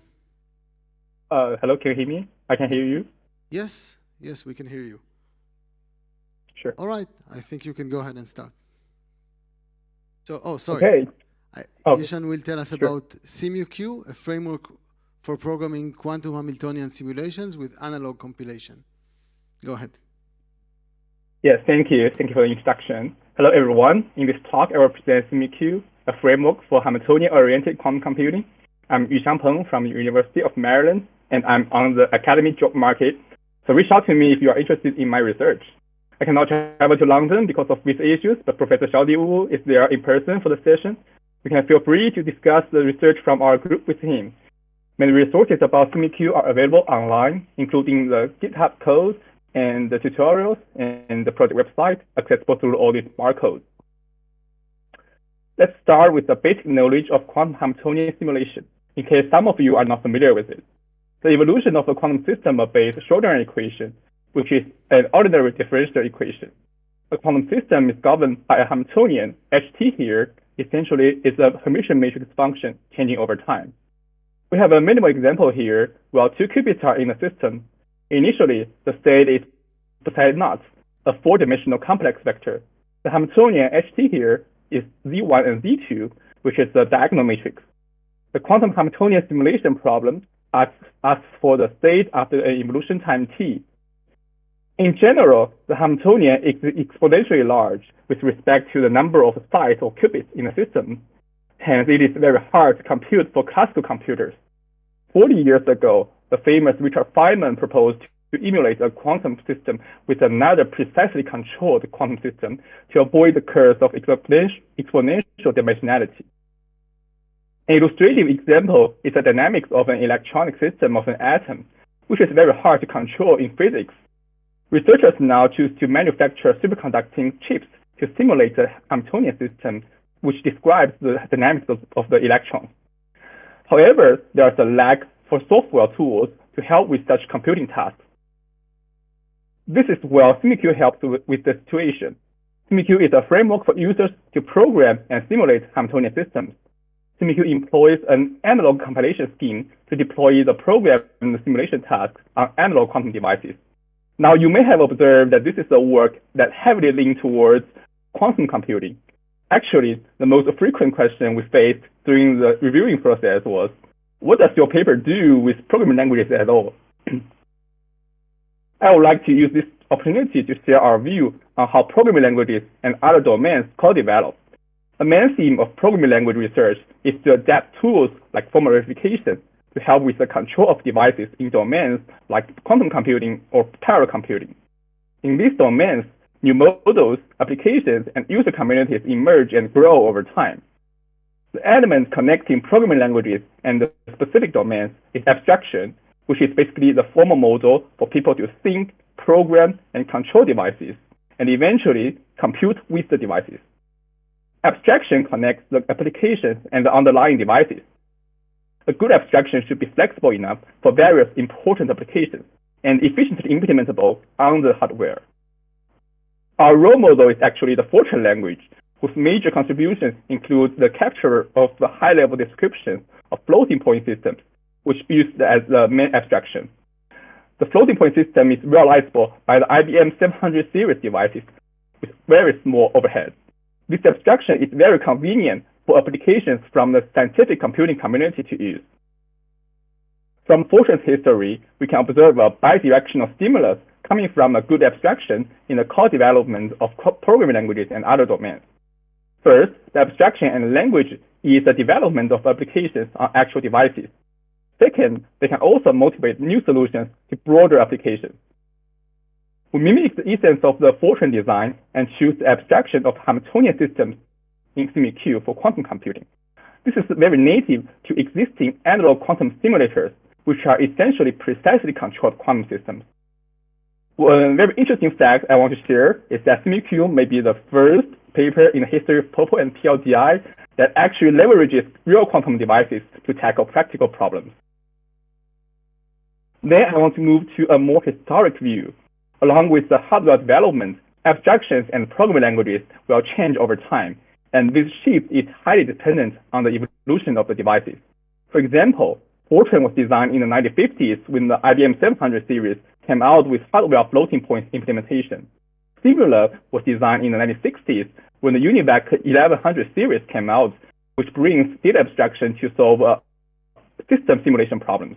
And around 2000, Brook proposed the data parallelism as abstraction, which was later turned into CUDA and was widely applied on NVIDIA GPUs for gaming and machine learning applications.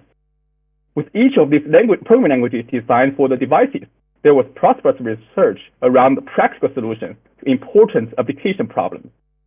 This exhibits how programming languages and classical computing domains were co-developed in history. Now we turn our view back to quantum computing and put SimuQ into such a timeline. Due to the development history of quantum computing, the quantum programming language research is somewhat reversed in order. Prior work links towards circuit abstractions or even higher level abstractions, because those are how the theory of quantum computing developed. This is actually deviated from how the actual devices are manufactured and functioning. We want to emphasize that current quantum devices are in the early practical stage if we employ the Hamiltonian system as an abstraction because of the low overhead to implement them on existing devices. Meanwhile, there is a huge underexplored space for applications. We believe that now is a time for quantum programming languages research to focus on the practical problems and real quantum devices. For example, the new abstraction and programming languages in SimuQ have already motivated several new algorithms for new and important applications. A follow-up work we just released this week called QSyns is a software for nonlinear optimization with a Hamiltonian-based quantum algorithm. The practical performance of QSyns often beats existing open-source solvers for non-convex problems. We hope that this development, which is based on SimuQ, can further expand the user community of quantum computing. We believe such co-development of programming languages and quantum computing is very promising in advancing both fields at the same time. SimuQ relies on the concept of Hamiltonian-oriented quantum computing, which is a terminology we borrowed from, obviously, object-oriented programming. Conventionally, researchers follow circuit-oriented quantum computing paradigm, while quantum algorithms are represented by quantum circuits. These circuits are compiled into elementary quantum gates, and hardware manufacturers try to realize these elementary quantum gates on their devices. Hamiltonian-oriented quantum computing directly describes quantum algorithms with Hamiltonian systems and simulates the Hamiltonians on quantum devices, including analog quantum simulators, of course. The benefit of using Hamiltonian as a direct abstraction is that it can avoid multiple layers of abstractions that cause huge overhead in each of them. Unlike circuit-oriented software stacks, where many tools have been developed already, there are few software tools to help with Hamiltonian-oriented quantum computing. This mismatch motivates us to propose SimuQ, in which you can directly program the quantum Hamiltonian simulation system to represent Hamiltonian-based algorithms. Through an analog compilation scheme, SimuQ can generate executable pulses and send them to multiple platforms of analog quantum simulators for execution. For example, after programming the Hamiltonian, you can ask SimuQ to generate a quickly pulse program for IBM's superconducting system to execute. Alternatively, SimuQ can also generate an atom position arrangement and laser pulse schedules for Q-era's readable atom arrays. You may even generate a quantum circuit for IonQ's trapped ion systems because they only accept circuit-based inputs. Short speaking, SimuQ is a software framework designed for Hamiltonian-oriented quantum computing. Lying at the core of SimuQ is the abstraction for analog quantum simulators. This abstraction is actually non-trivial. The difficulty comes from the fact that different quantum devices are vastly different in their physics and technologies. So we seek unifying description of these analog simulators. Here is an illustration of how a quantum device is actually controlled.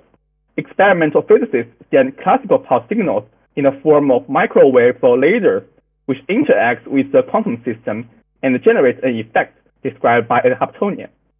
Then the Hamiltonian governing the evolution is a summation of all these Hamiltonians induced by the physical pulses. We abstract these concepts into what we call abstract analog instruction sets, abbreviated as AIS. Each instruction execution generates a partial Hamiltonian on the device, mathematically described by a parameterized Hamiltonian.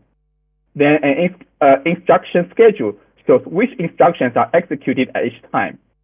For example, at time t in the schedule here, eta1 and eta2 are executed with parameters 1, effectively generating a Hamiltonian z1x2 plus z2x3 at time t on the device.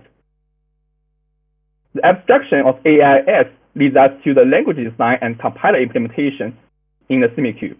Here is the overall framework of SimuQ. For the details of all these components, please refer to our paper, and we only briefly introduce them here because of the time. Currently, we design and implement several AIS on our own. In ideal cases, we hope the hardware developers can design AIS for their specific devices and program them in the AIS specification language, which we have implemented in Python. Here we have an example code snippet for an AIS SL program. For front-end users, they can program the target quantum systems they want to simulate in Hamiltonian modeling language. A short example is shown here. You can see that you only need to write a few lines of code to program a Hamiltonian system. Then the AIS and quantum systems are sent into the SimuQ compiler to generate pulse schedules and send them to quantum devices to be actually executed. Here we briefly give a glance at SimuQ's solver-based compiler. We propose several intermediate representations to decompose the compilation process into several natural steps. The most important component here is the Hamiltonian synthesizer, which determines the set of instructions and their parameters to synthesize the desired Hamiltonian. We modeled this problem as a mixed integer equation system and crafted a least square-based solver to obtain a solution. Additionally, we have a semantics preservation theorem stated in our paper illustrating the correctness of SimuQ's compiler design. For more details, please refer to the paper. Moreover, for specific devices like INQ or D-Wave devices, we recently built customized solvers to speed up the compilation process. SimuQ is a platform for interdisciplinary collaboration to advance applications on real quantum devices, and we have already connected to many research groups to expand the usage of SimuQ and extend its functionality. We have worked with Professor Lei Fan at the University of Houston from the industrial engineering and operational research communities to develop QSDOps, which we have introduced before. It's a software for nonlinear optimization that often beats classical solvers on non-convex problems. We plan to integrate this software into industrial software like MATLAB and Mathematica to provide a quantum solution for users in other domains. We are also working with Professor Ling Ling, a mathematician at the University of California, Berkeley, to test their Hamiltonian-based quantum algorithms. A possible extension of SimuQ integrating automatic differentiation is also planned to consider parameterized quantum systems and the optimization of them. The theory of such automatic differentiation is presented in our paper in Enriched. We are collaborating with physicists to develop domain-specific languages for quantum chemistry and high-energy physics to deploy pulse-based variational algorithms for the problems they care. On the programming language and system side, we are managing to formally verify SimuQ and optimize its compiler. For the low-level machine-related research, we are working with Professor Gregory Quiros from Johns Hopkins University Applied Physics Lab to test and integrate dynamical decoupling technology and integrate it in SimuQ. We are also adding support for D-Wave and regated devices and further collaborating with experimental physicists to support laboratory devices. SimuQ is an open source project, and we welcome more collaborations across the community of computer science and quantum computing to further expand this usage. Now we go to a quick recap of this talk. SimuQ, as we have talked, is an end-to-end framework for Hamiltonian-oriented quantum computing. We propose new and novel abstractions, languages, and compilers to support this framework. It helps harness the power of real quantum devices for practical applications. And thanks for the listening. Here are the links to barcodes to the links to the online resources, and any questions are welcome.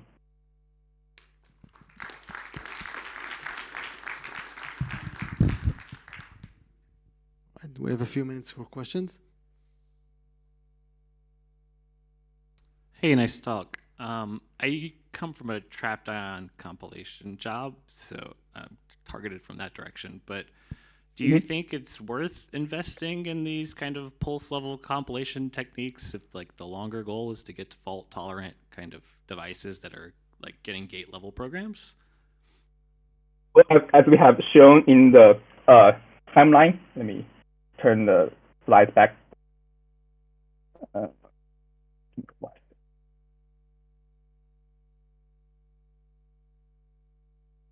So the most optimistic estimation for like actual fault tolerant device to come out is around like 20 or 30 years later. For the next 10 years, we believe that the most applications will still be around the pulse level compilation. And we believe that 10 years is a long span for a programming language to survive. So I think, yes, it's worthwhile for us to develop in the pulse level compilation techniques. Okay, thanks. Yeah, I think of it as breaking abstraction, but I think of the short term, that makes sense. And then the second question was, did you have any advantage with this approach for IonQ's devices since you were like going back to gate-based circuits? Well, I mean, the core problem for IonQ devices is that they do not provide pulse level API access for us, at least out of their companies. So we can collaborate with other trapped ion experiment groups to consider any like experimental proposals. But from what we have demonstrated with the QEra and other platforms, there are definitely benefits from breaking the abstractions into pulse levels. Okay, thanks.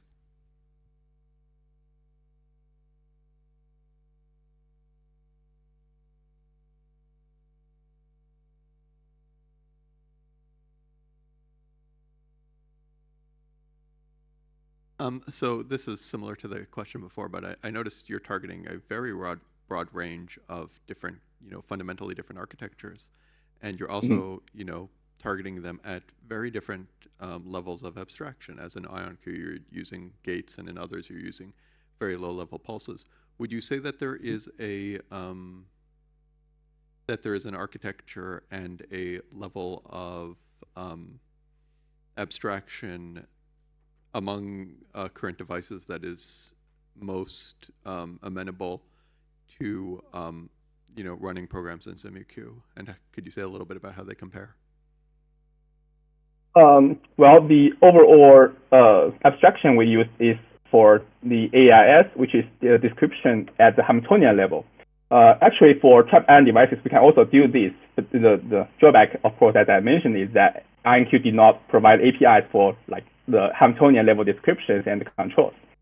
So at least for IBM device and the QEra device, we actually program them at the Hamiltonian level.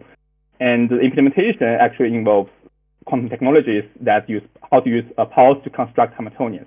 But the general tune is that any quantum system can be described by the Hamiltonian level description, and every physical pulse actually have a direct correspondence in the Hamiltonian level. And we think that this is a very native way to describe what is actually happening on a quantum device. So we think, yes, we should have investigate more API development and control development in this direction.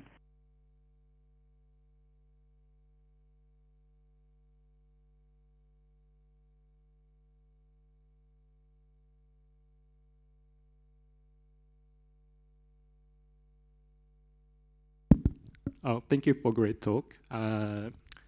The proposed language is, I think the proposed language can describe the Hamiltonian quantum devices directly, right? This is right. Is this right? Do you mean that we can describe the Hamiltonian of the quantum device? Yes. So your languages can manipulate directly the Hamiltonian of the quantum devices. Yes, in principle, yes.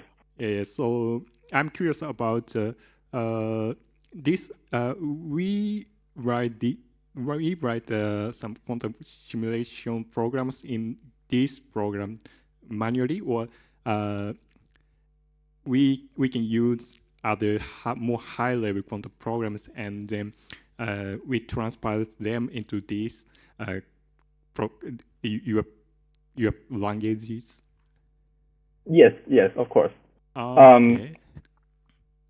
So the why my intention is can we write can we understand the meanings of the quantum programs more easier than the quantum circuit model?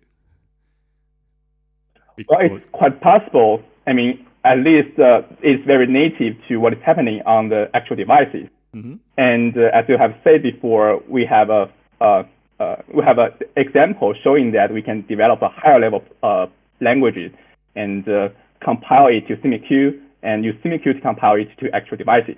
And it's the QSyns we have advertised a little bit before.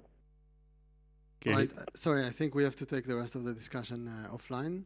Okay, thank you. Let's thank the speaker again. Yeah, thank you. Thank you.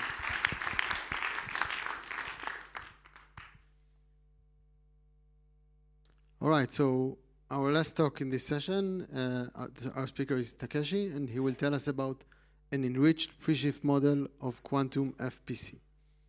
Okay, thank you for the introduction. So this talk is about the denotation model of a high-order quantum programming language with recursive types.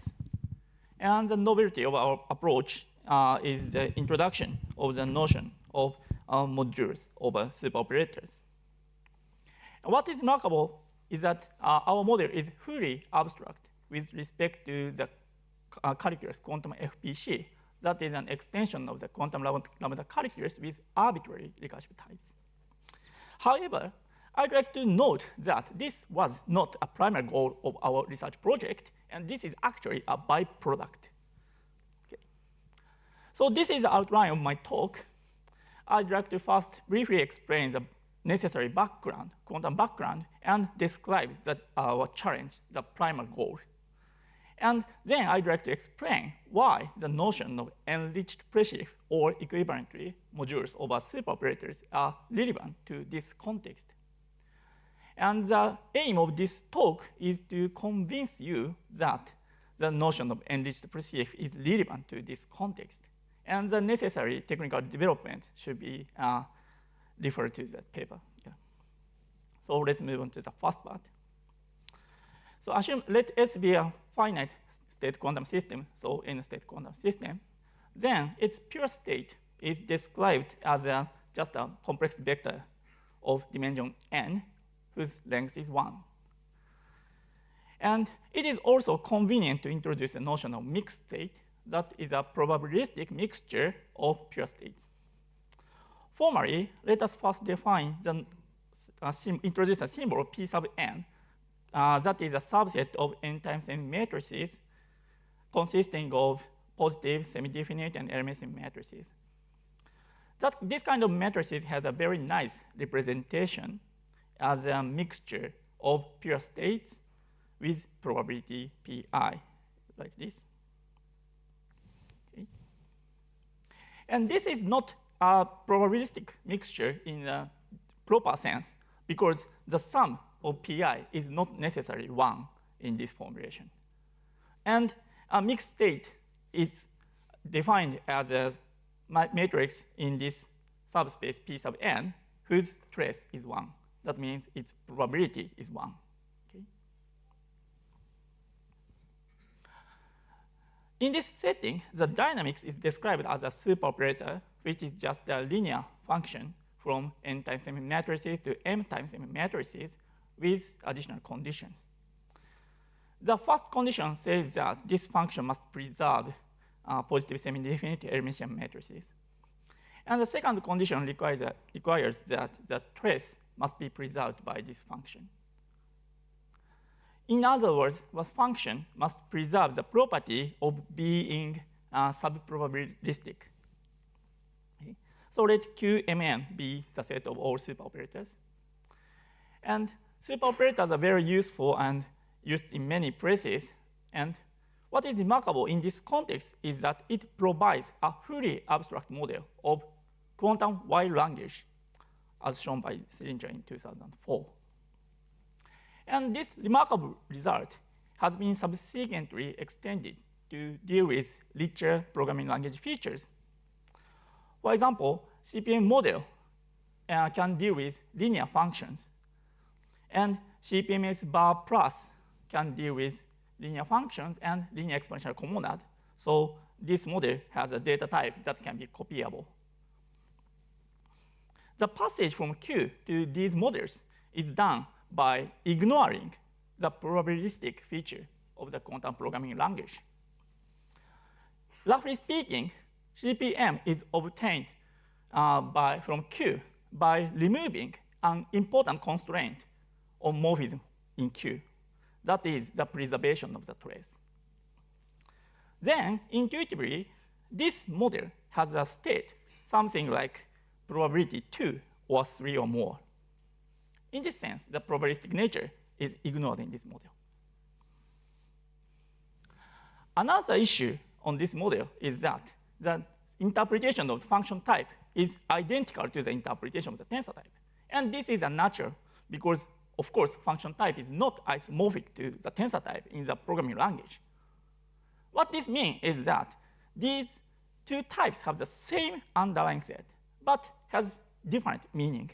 And actually, the denotation as a function type space differs from the denotation or the definable elements as a space of the tensor type space.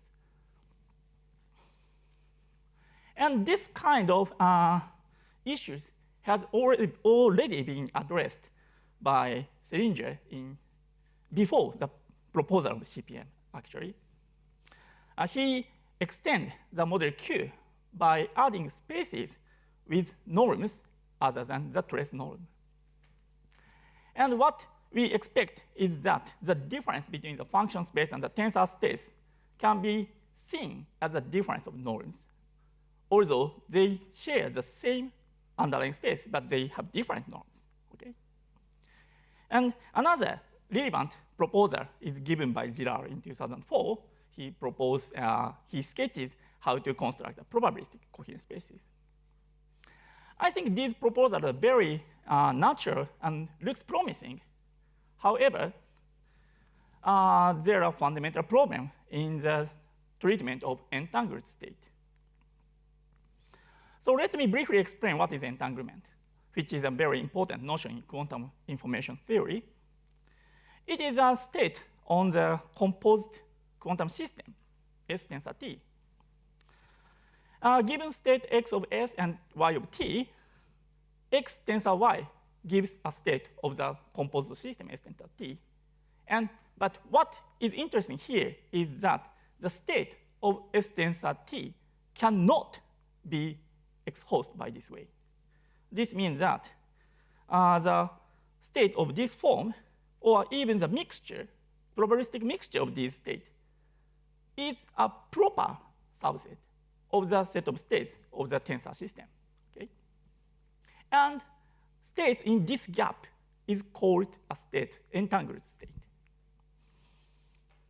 And what Q, the tensor product in Q prime models, is this left-hand side, the proper subset of the tensor space.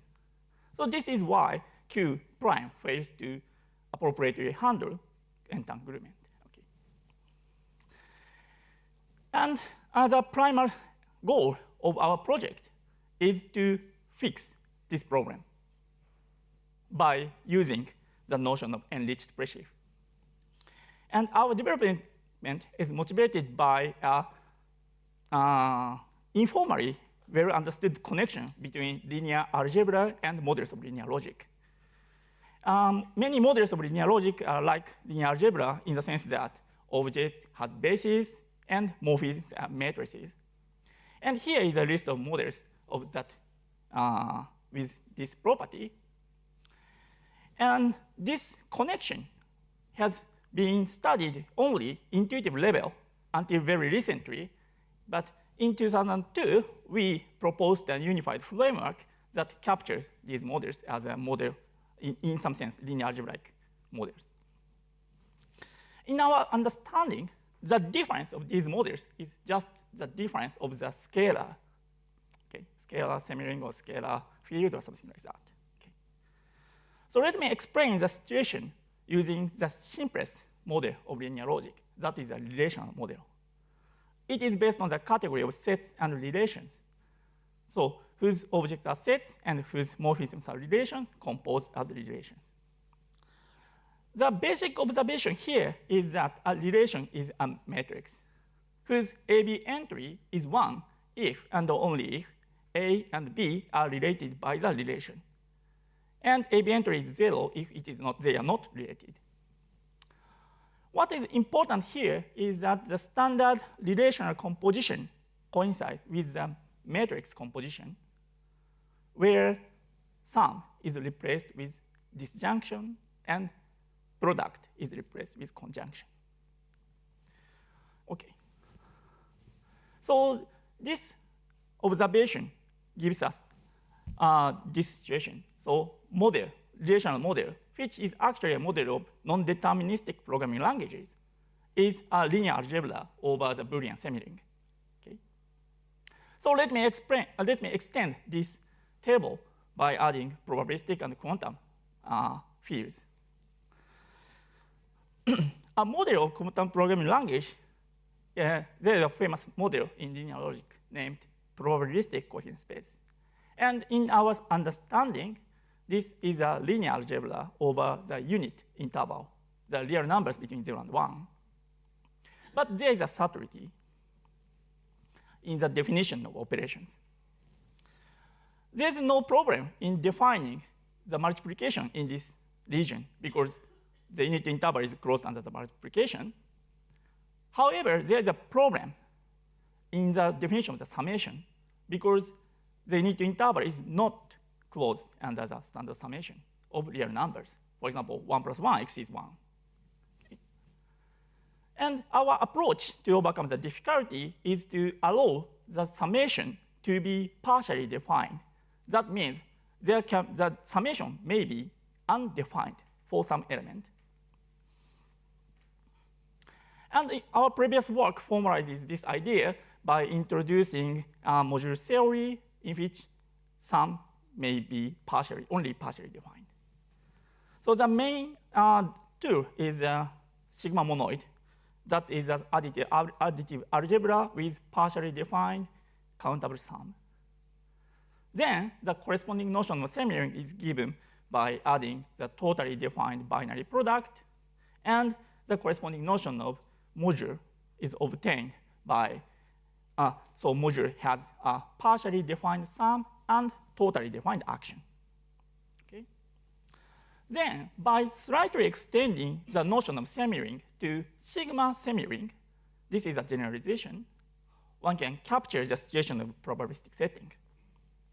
So, and what we have done in our paper is to extend this to quantum setting by regarding the category of superoperators as a scalar semiring. And the category of superoperator has a semiring-like structure, which has Hom-set-wise sum. It is actually sigma monoid. And it has a product defined as a categorical composition. And furthermore, sum and product behave very well, resulting in the situation so-called enrichment. Okay. So Q has summation and multiplication, but it is not a sigma monoid. In the terminology here, sigma semiring is a single object, sigma monoid enriched category, whereas Q has many objects. So what we need is a multi-object extension of the previous work. So this is our picture, and this is what we have done. Here is a concrete definition of Q module, just for reference. So Q module is a family of sigma monoids parameterized by objects of superoperators Q with action. It takes element of level n and superoperator from m to n and produce an element of level m. Okay. And this notion of module coincides with the notion of enriched presheaf. And this is why enriched presheaf is relevant to this setting. And the relevance of enriched presheaf can be explained intuitively like this. The difficulty in dealing with quantum programming language is the difficulty in dealing with the values of tensor type, because the value of tensor type is a pair of values that may be entangled with each other. Okay? Here is an famous example of this situation. This program creates a pair of qubit, entangled qubit, and divides it into x and y, and produce two closures, one of which contains x, and the other contains y.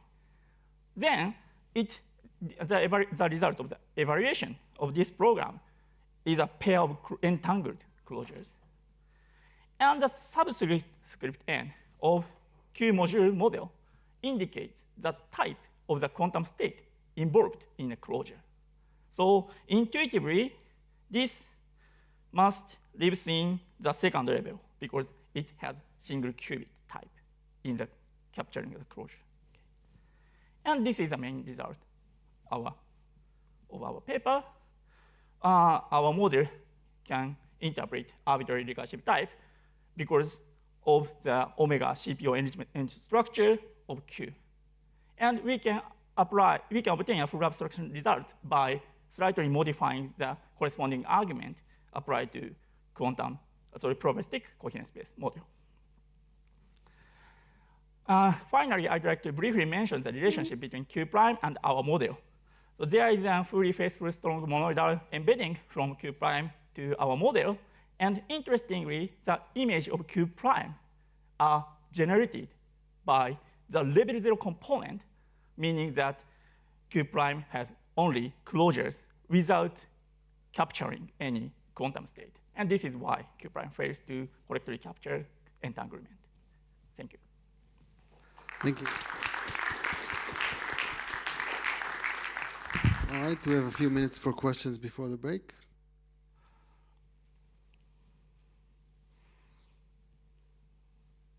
Thank you for the talk. So do I understand correctly that you have a category of superoperators enriched in sigma monoids? Is that right? Sorry, this? Sorry? Do I understand correctly that you have a category of superoperators that's enriched in sigma monoids? Right. Yeah, right. Right. So how do you handle negative numbers? Because that typically wreaks havoc with position associativity. So there's no negative numbers in Okay, that helps. Yeah. Sorry? I said, okay, that helps. That answers that. Okay. Thank you.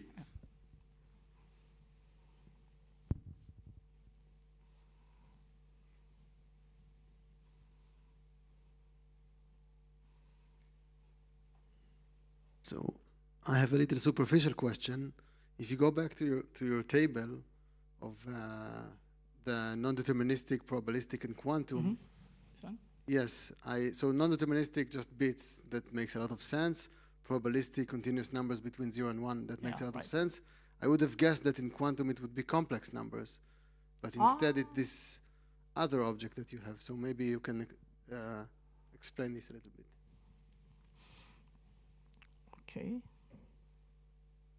Feel free to say that it's a silly question and you don't want to address it. I'm not sure if it has a good answer.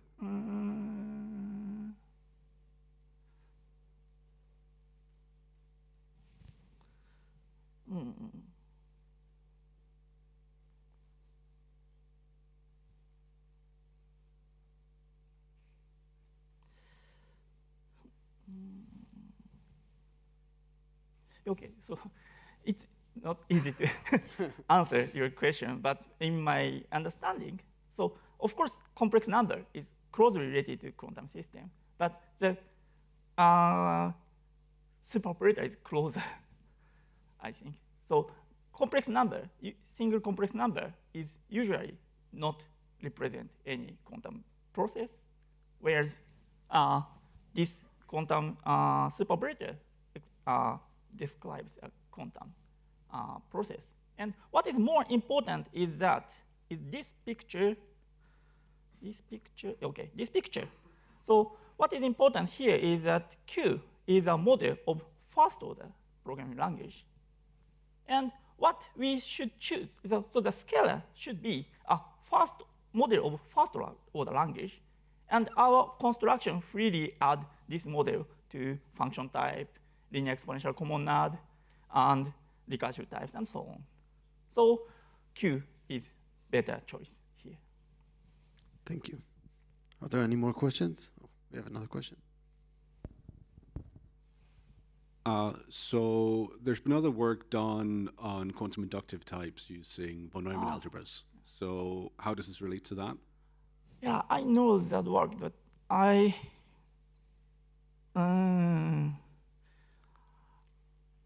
not completely understand the relevance and difference. Sorry.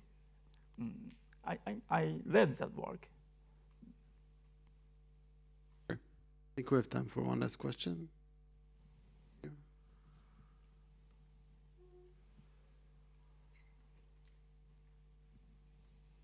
Thank you for the talk. Could you tell if there are any connections to quantile enriched categories? Okay, that's an important and interesting question. But currently, we don't know any connection to quantile. I see. Thank you. All right. Thank you for all of you for attending, and to all the speakers for the wonderful session. Let's take the last speaker. And enjoy the break.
is it important I talk into this mic, or?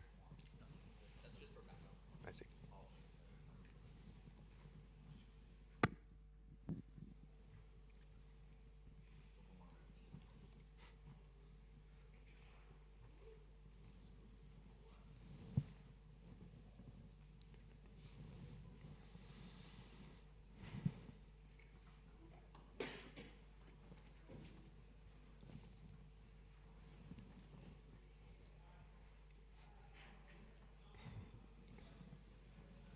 What time is it? It is Sorry. 3:29. Okay.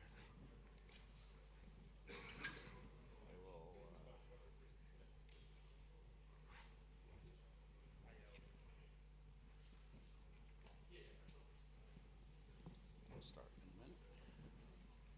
Sounds good. It'll be all right if I had another sip of water. Thanks.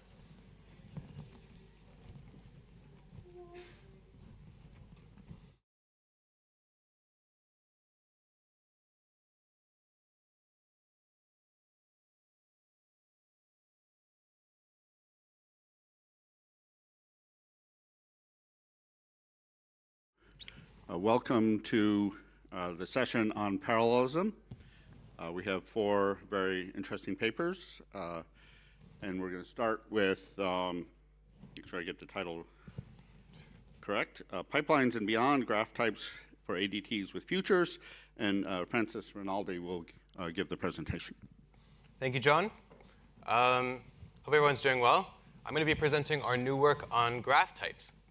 I worked on this while researching under Stefan Moller. It was also done in collaboration with June Wander and Arthur Azevedo de Amore. So I'll start with a quick overview on graph types, which were introduced a couple years ago by my advisor. A graph type is a type that represents the dependency graph of a program. So here at the bottom are some examples of dependency graphs, also known as cost graphs or computation graphs. And they describe the parallel structure of a program's execution. The left one says that there's no parallelism. The right one's saying that B and C were performed in parallel. Now, because these graph types describe these graphs, they're able to represent the parallel structure of the program. And one of the boons of graph types is that they're able to do this statically as opposed to dynamically. Now, one can imagine that these dependency graphs can change quite a bit due to control flow within the program. And this is another great feature of graph types. They're able to represent all possible dependency graphs for a given program. Now, graph types are derived using a graph type system, where we have a typing judgment that assigns both a standard type tau as well as a graph type G to the program.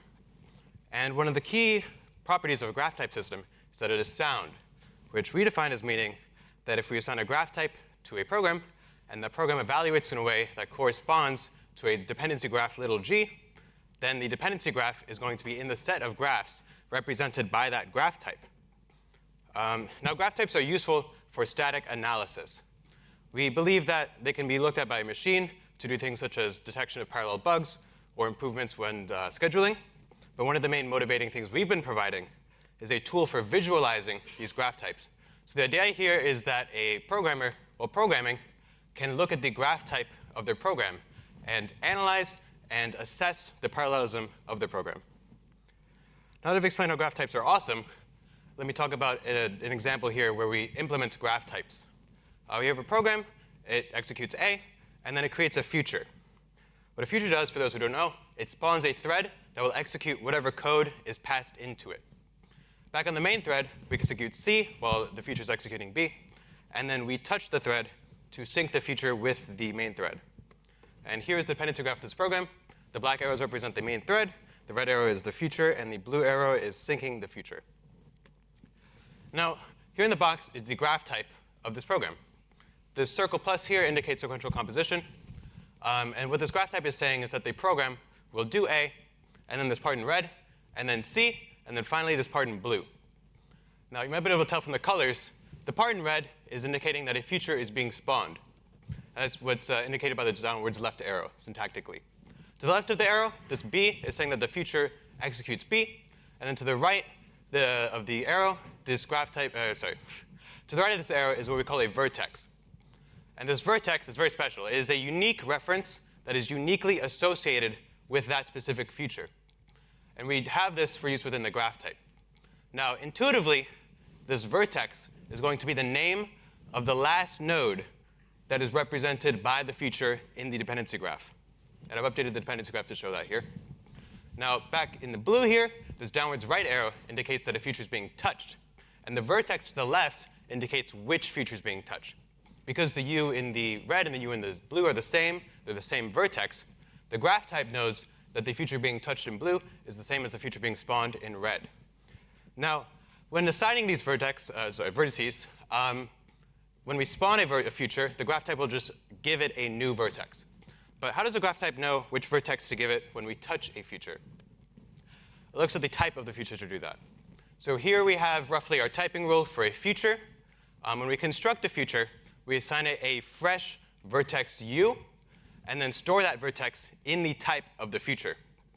Now, let's say this feature gets passed around and touched later on in the program. The graph type is able to look at the type of that feature to determine which vertex to use so that it knows specifically which feature is being touched. Now, as a consequence of assigning each feature a unique vertex and us storing that vertex in the type, this has the consequence that every unique feature has a unique type that will differ, at the very least, in the vertex. And this can cause some problems when it comes to data structures containing features. Here we have a list of 2 features. Without any vertices, this would just be typed as an int feature list. But when we add vertices, all of a sudden, these 2 features have 2 different types.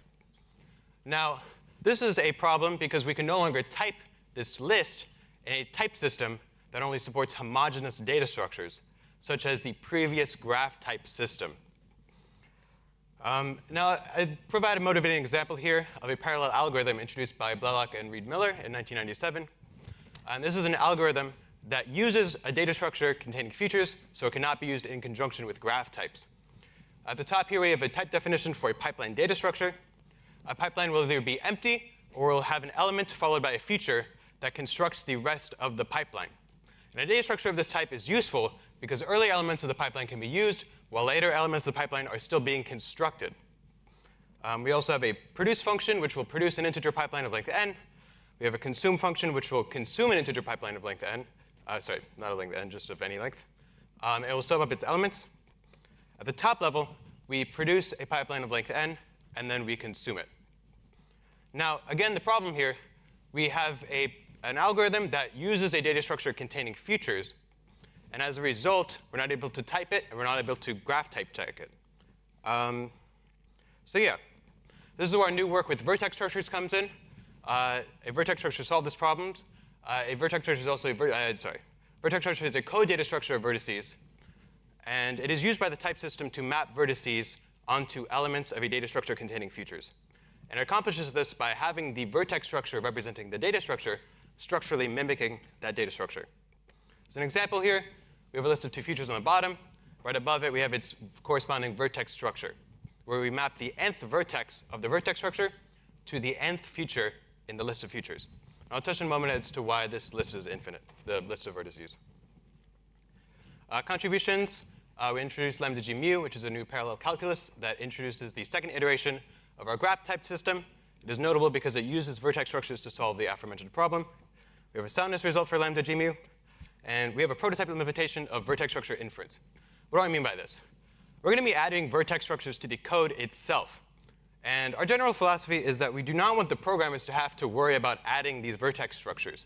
We want graph types to be as easy as possible to use. And so we have a program that will automatically add these vertex structures to the code. Finally, we have a formulation for the key part, for a key part of this inference algorithm, which I'll touch upon later.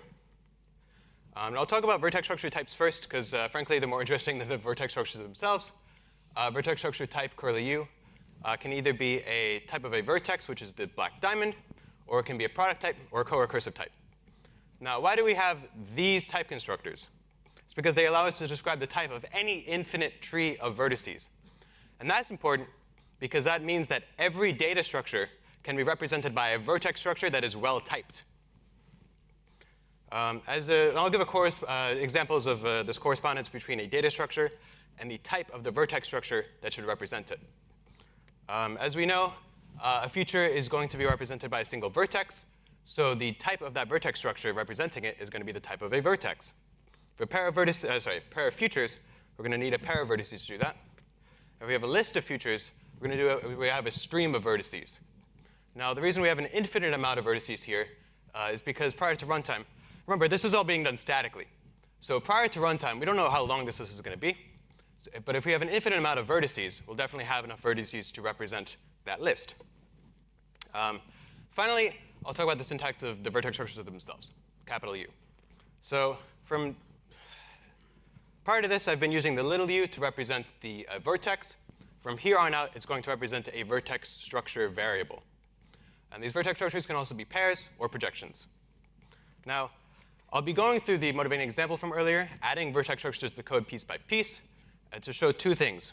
One, how we can use vertex structures to map vertices onto data structures containing futures. And two, how after all these additions, we're able to now assign both a type and a graph type to this program in a graph type system.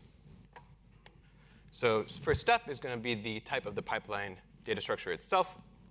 What we do is we index the pipeline type with a vertex structure. And this vertex structure is going to be the one representing this pipeline.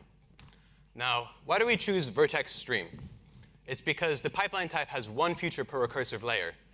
And we want to mirror that in the type of the vertex structure, which is going to be this vertex stream shown at the bottom. And then we also, you'll see this pattern a lot, where we use the head of the stream to reference the future. And then we pass the rest of the stream into the recursive instance.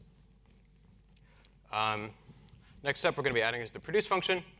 Now we parameterize this function with the vertex structure that is going to represent the pipeline returned by the produce function. See this pattern again. We pass the head of the stream to the future and the rest of the stream to the recursive instance. And remember, we want to be able to type this function. So I'm going to need to talk about how we change the function type within a graph type system. There's two new components. We had a vertex structure parameter, which matches the one in the function. And then we have the graph type of the function body.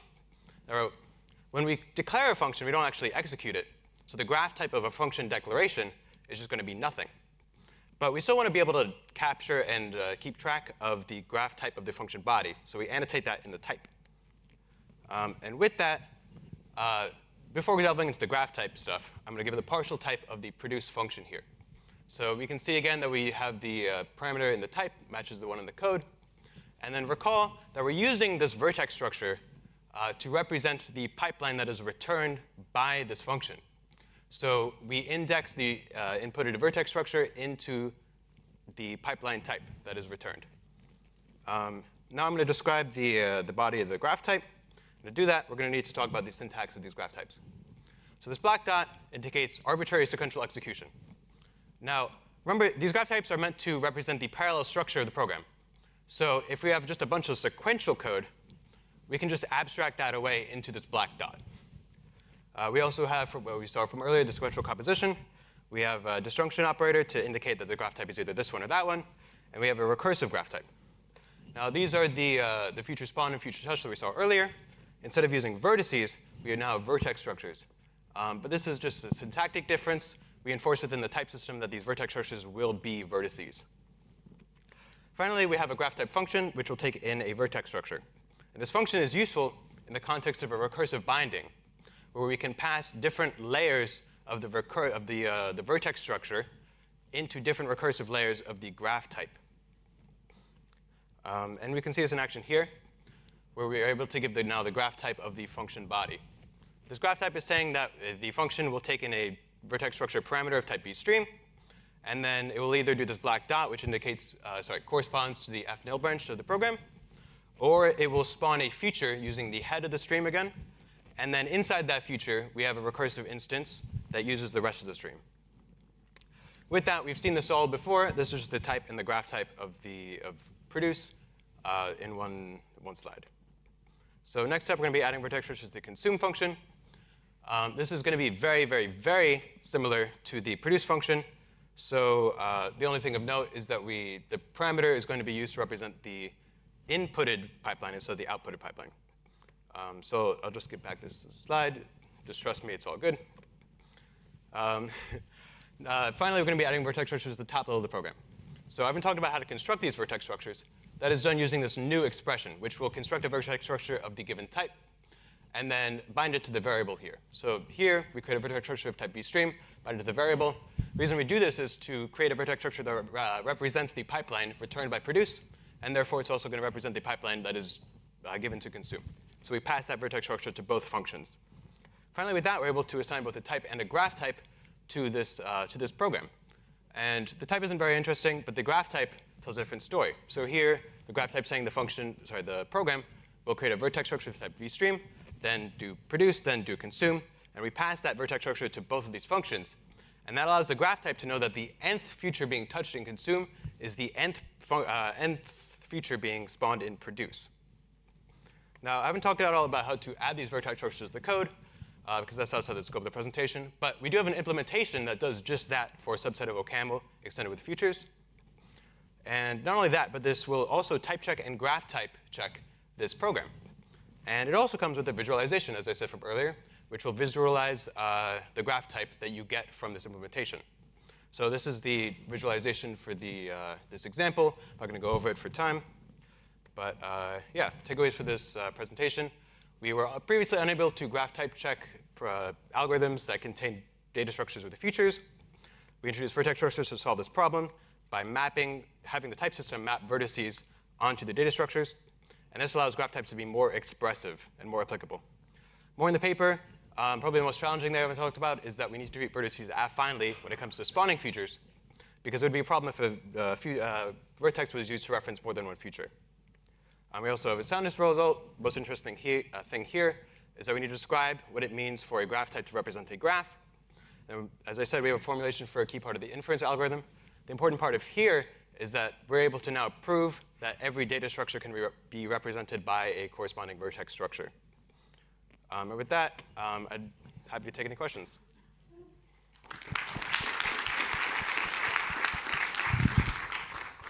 So we should have plenty of time for questions. There's microphone, I guess there's.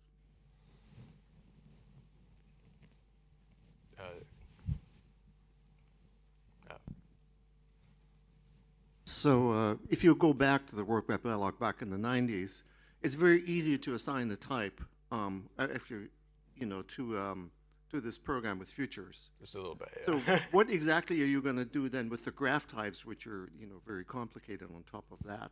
Because this is already safe, right? Sorry? This program that you have there is a perfectly well-typed Yeah, program. yeah. Futures will execute okay. So what are you going to do with the graph types? I mean, what are they used for? Yeah, so these graph types are not used for verification. They're used as a tool for analysis. You might recall I said earlier, the idea is that we can have probably a program look at these graph types to analyze the parallel structure. And possible applications of that is detection of parallel bugs or improving performance. And again, we're able to use this graph type to make a visualization of the program, with the general parallel structure of the program. Just to follow up, you have a compiler then that uses that information for optimization, or is it just is that future work? No, that's I believe that's future work, but it's something we theorize is possible.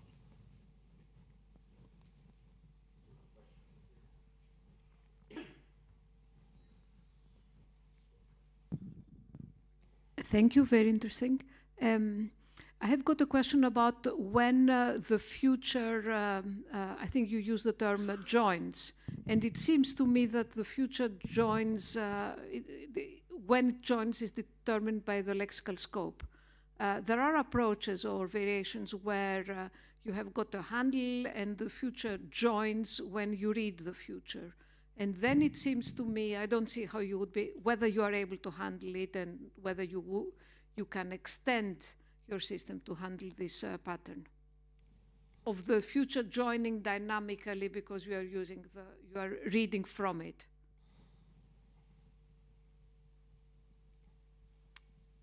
I'm unsure. Sorry to have. Okay. Yeah, but the touch, how can you know which future you are touching? If there is a variable on the future and you are passing it around or it's in the heap, you don't know when you are touching it and which one you are touching. Yeah, so that's what why the vertex is included in the type of the future. So when you touch fnums there. At the type of fnums will include the information about what future it is.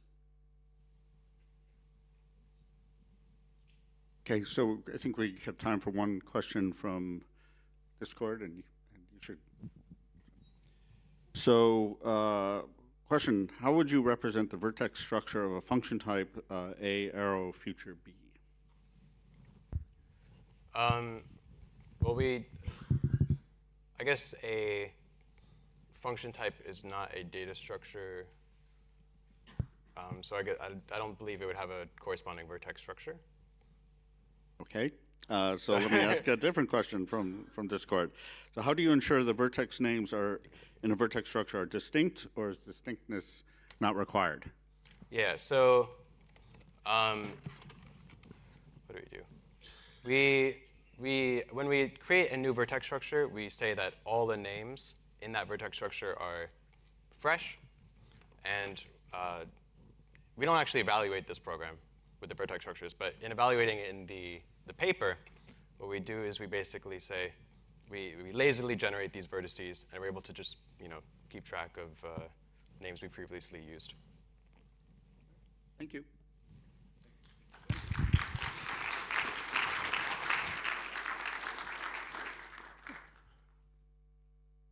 Okay, so get the right session here.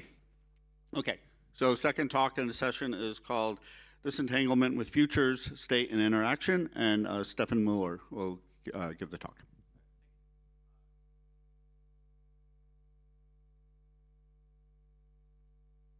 Unfortunately, was not able to make it to POPL this year, so you are stuck with me giving the talk.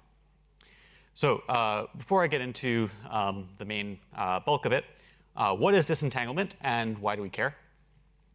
So functional programs are known for allocating memory at a very high rate, and this problem is only compounded when you add parallelism. So this makes it very difficult to efficiently manage memory, especially in a functional parallel program.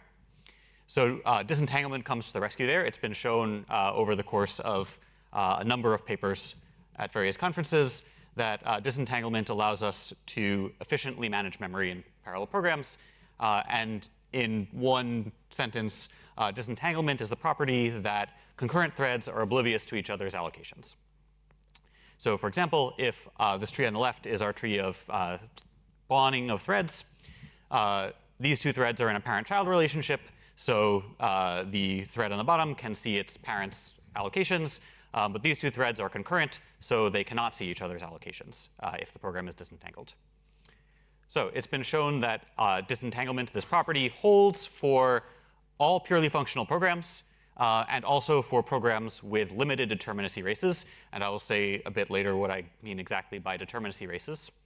But this has only been shown in the context of nested parallelism or fork-join parallelism, which is much less general than something like futures, which Francis introduced previously, almost like we planned it. So as you've seen, futures are useful for implementing pipeline data structures. They're also useful for implementing interaction, if you have interaction in your language. So one example we use in the paper is a web server where we spawn a new future to handle each client asynchronously. Then we periodically poll the list of futures to see which clients have completed. So that's one primitive we haven't seen previously. It just returns whether or not that feature has completed. And then we can actually block on and get the result of the future using the get keyword.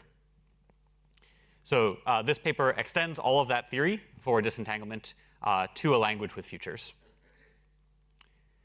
Why is this interesting or surprising? Well, futures appear, if you think about it, inherently entangled. So to show this, let me show a particular allocation trace of a program with futures. So I'm going to use the notation that A with a location and a value indicates an allocation of a value of a location storing that initial value.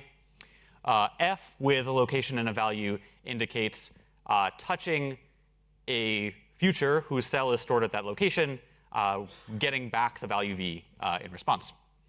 So let's say we have a main thread. It spawns a future A, and then continues on the right as main. The first thing that the continuation of main does is allocate a new reference cell to store the future handle for A, or the future result. Let's say that A then spawns a future B, and again, allocates a location for that future cell. A then allocates another location, L double prime, which stores the result of the future A.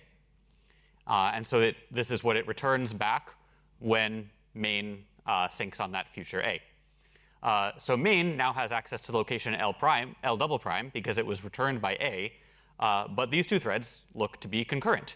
So main should not be able to access even the returned result of the future A. That looks like it would cause entanglement. However, we note that if we just slightly change our viewpoint on what is concurrent, actually, we shouldn't be considering main and A concurrent at all, because A has already finished. So if we rewind a bit before A returns and look at it in this way, once A allocates its return value, we can actually rewrite the tree such that it now appears that all of A has happened before the continuation of main. This is OK, because we know A is done. It has allocated and returned its return result. So now, when main synchronizes with A and gets back the result, it's clear that this is no longer entangled. And we call that transformation the join transformation. And that's kind of the key insight that allows us to prove all of the rest of the results in the paper.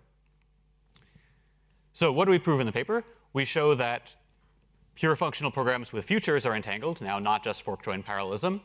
That remains true if you add I/O effects to the language. It also remains true if you add mutable state to the language, but you keep your program free of determinacy races. And again, I'm going to put off slightly what exactly I mean by that. That's still a fairly strong property for a program to hold. So we also relax it a bit in a way that I'll show. And the last result is a bit off the beaten path of the other results. So we show that disentangled programs with futures are deadlock-free. So now if we introduce futures, you have the potential to have deadlocks. But we show that if you keep your program disentangled, you won't. So this actually slightly changes our view of disentanglement, which previously we've seen mostly as an efficiency property. But now you can actually view it as a safety property as well, because it's guaranteeing deadlock freedom. So this is the calculus that we use to prove most of the results. In the paper, we also have an intermediate language where we don't include references. But in the interest of time, I'll just jump to the more general result. So we define disentanglement over these action traces. So I've shown two of the actions already, the allocate action and the sync action. We also have actions to show that a location is read, and an action to show that a location is mutably updated. We can concatenate action traces, and we can use the bullet to represent the empty action trace. So disentanglement is defined as a judgment over action traces, where this A context defines or specifies locations that were allocated by ancestors. So effectively, these are the locations that it is safe to access. So the inference rules for this judgment are fairly straightforward. They just enforce that all your accesses target and only give access to locations that were in that set A, that are locations that you should intuitively know about because they were allocated by your ancestors. When we're checking a concatenated action trace for disentanglement, so T1 concatenated with T2, we check T1, and now the locations allocated by T1 become ancestors of T2. So we have to be careful to add those to the context. So that is for one sequential thread. So that's a sequential action trace. This generalizes to computation trees, where the definition of ancestor generalizes in the obvious way for the computation tree. So on the left, before we do this join transformation, the A thread all the way at the bottom on the right, the second allocation there, at that point, the only ancestor that we know about, or the only location allocated by an ancestor, is L prime. Otherwise, there are no locations allocated by ancestors. On the other hand, once we've done the join transformation, if we look at all the way at the bottom of the main thread, by the time we synchronize on that future A, we have access to L, L prime, and L double prime, because all of those have been allocated previously by ancestors. So finally now, I'm going to define what we mean by a determinacy race. So a determinacy race means two concurrent accesses to the same location, at least one of which is a write. So this is somewhat more restrictive than the standard notion of a data race.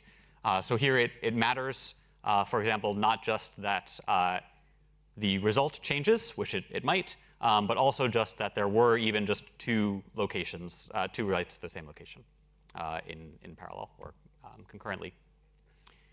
So our theorem in the paper is that if you, starting an initial configuration, run a program for n steps, where n could be any number of steps, so this is not necessarily running the program to completion. If all of those intermediate trees are determinacy race free, and again, this is a judgment that we define inductively over computation trees, then the nth tree, so wherever we stopped in that computation, is disentangled. So because we can set n to whatever we want and stop at any point in the computation, this in turn means that as long as all of the steps up to this point have been determinacy race free, then if we stop and take a snapshot of the computation tree at any point, that computation tree will be disentangled. So as an obvious corollary, if you run the program to completion, then the program at the end is still disentangled. So the intuition for this proof is that in order to get a pointer to a non-ancestor, which is how we would create entanglement, a concurrent thread has to write it somewhere we have access to. So let's show an example where that happens. So this main thread allocates a location L, initialized to null, and then spawns a future. The future allocates a location L prime and initializes it to V. Meanwhile, back in the main thread, we now have access to L in both threads. In the spawned future, we update L to be a reference to L prime. So now this leaks that location L prime into L. So because we have access to L in the main thread, we can read it and get access to L prime. This is entanglement because these two threads are concurrent, and so the main thread should not be able to have access to L prime, but now it does. The reason it does is that there was a determinacy race. So we have a race between the read and the update. So they are two concurrent accesses to L. One of them is an update. So that was a determinacy race that leads to entanglement. So now you might ask, our example here of how a determinacy race can lead to entanglement necessarily involved a determinacy race on a pointer in particular. So you might wonder, is it OK for there to be a determinacy race if the determinacy race doesn't share a pointer? And the answer is actually yes. So to show this, we do effectively some unboxing. So before, we had all of the values were locations, and anything else is immediately allocated in a heap cell. But now we allow certain classes of small values, which are also the primitive values of the calculus. So these are just Booleans and integers. Everything else is still stored in a heap cell. So we then define weak determinacy race freedom, which allows for determinacy races on small values, but not on locations. So the theorem is exactly the same as before, except that we replace determinacy race free with weak determinacy race free, and we still have the result that the program is disentangled. There's a cool application of this in the paper, which I don't unfortunately have time to go over. It uses compare and swap on Booleans and shows that this still won't result in entanglement. So we also don't include futures as small values. So in addition to pointers, if you have futures, allowed to participate in determinacy races, you can create entanglement. You can also create something arguably worse, which is deadlock. So similar setup for this example. We allocate location L initialized to null in the main thread, spawn a future A. And then the main thread updates this shared location L with the pointer actually to the future itself. The future reads the location L, which now contains a pointer to its own future cell, which now allows, so this was a determinacy race, so indicating something bad is going to happen. It's also entanglement, and it allows A to synchronize on itself, which creates a deadlock. But we do show that if you don't have entanglement, then you do not create the conditions for deadlock. This is not inherently necessarily surprising. It's already fairly well known that data race-free programs and determinacy race-free programs can't lead to deadlock. But this shows that that is also true for the property of disentanglement, which we care about for efficiency reasons as well. So this theorem just parses as if the program evaluates and at every point it remains disentangled, then the program, and this second line is essentially just a statement of a relatively standard progress theorem, which in this case, the main way that the program would get stuck is deadlocking. So there's lots more in the paper. So I encourage you to take a look, and I'll be happy to take any questions.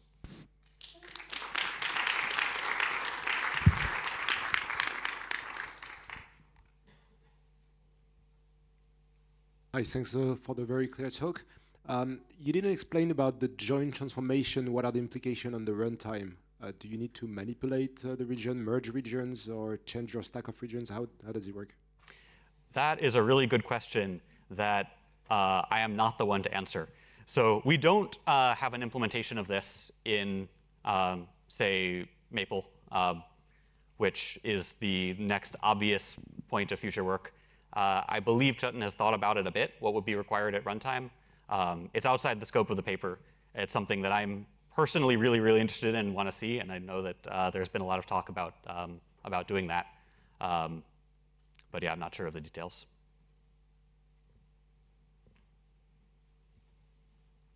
We have a Discord question.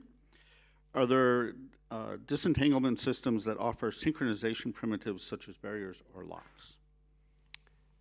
Disentanglement for, so Sam is over there nodding. For barriers or locks, I guess the answer is yes. But okay. I haven't personally read those papers. So I have a question. If you were to replace references with something like LVARs, you know, so some kind of unification variable, would that put you back into this like pure functional program paradigm where basically everything would be disentangled? I have not thought about that in the context of something like LVARs. Well, because the determinacy race sort of becomes a no-op, right? Because the monotonicity of the updates. Right. At least well, I guess that's what the is theory, that? Yeah, right? so I That's mean, if you are talking about monotonicity and the LVAR of type, like one of our small values, then you get it even with, that's our weak determinacy race result. But I'm not sure what it would mean to have like monotonicity properties on pointers. Maybe. Well, it's I mean it's functional programming, so you don't have pointers. So yeah, I maybe there's an interesting way to make that add expressivity, but in all the cases I can think of at the moment, I think it's sort of subsumed by what we already do. Are there any other? Thank you. Very interesting. In the two theorems that you are showing us, you require that all the intermediate, I don't know what you are calling them, these trees of activations, you require that all of them are disentangled. And I was wondering, can you not weaken it? Cannot you not just require that the last one was disentangled? Can you go from tangled to the disentangled and then lose the good properties that you want? So what we require is that all of the intermediate trees are race-free, and then show that all of the intermediate trees are disentangled. Or is the question that could we just say that the end result is disentangled, and then is that all we care about? The question is, if the last one has got the good property, do you then get what you want, data race free and deadlock free and so on? Does it matter that you that you arrived to a good one, and in arriving so you went through a bad one? Okay, so you mean this theorem in particular, that all of the intermediate states are disentangled? Yeah. Yeah, no, I think that's important because especially with the join transformation, you could lose information about things happening concurrently that then might have created a bad situation that will cause problems later. I don't have an example off the top of my head, but it does seem like yeah, that situation could happen. Well, thank you.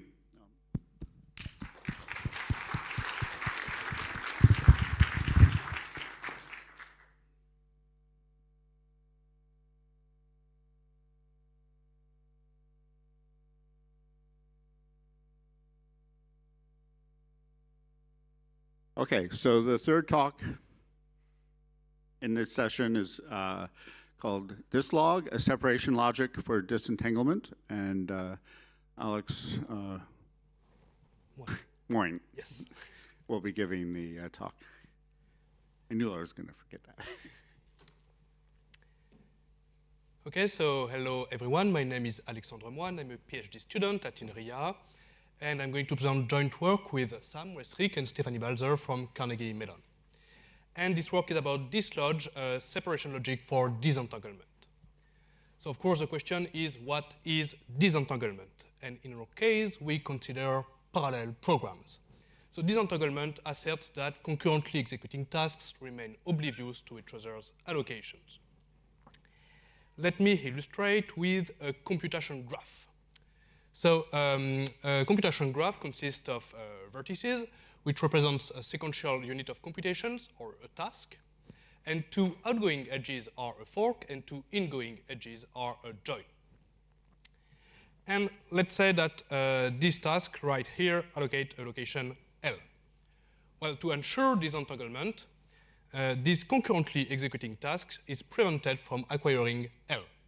However, subsequent tasks, such as this one or this one, can safely acquire L.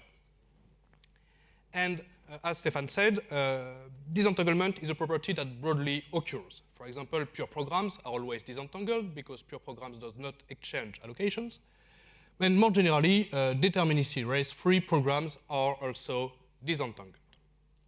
So it really broadly occurs. And again, as Stefan says, disentanglement guarantees a kind of locality, meaning that you can equip each task with its own local heap. And this is very useful. Indeed, thanks to this locality, disentanglement gives you fast memory management. Because each task has its own heap, it does not need to synchronize with other tasks for a garbage collection. And this is very well illustrated by the Maple MPL compiler for Parallelism developed at SimuQ. So it's a compiler for standard ML with a par primitive that heavily makes use of disentanglement to provide a fast memory management.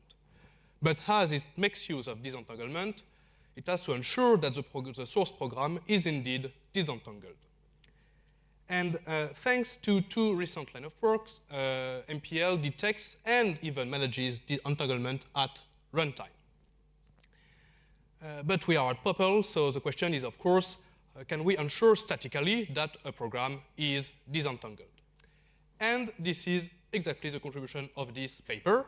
We present the first program logic for disentanglement that is called Dislodge, separation logic, with the notion of timestamps that I'm going to present. But we also present another separation logic called Dislodge Plus, which is a standard separation logic for race-free programs, that is, separation logic without invariants.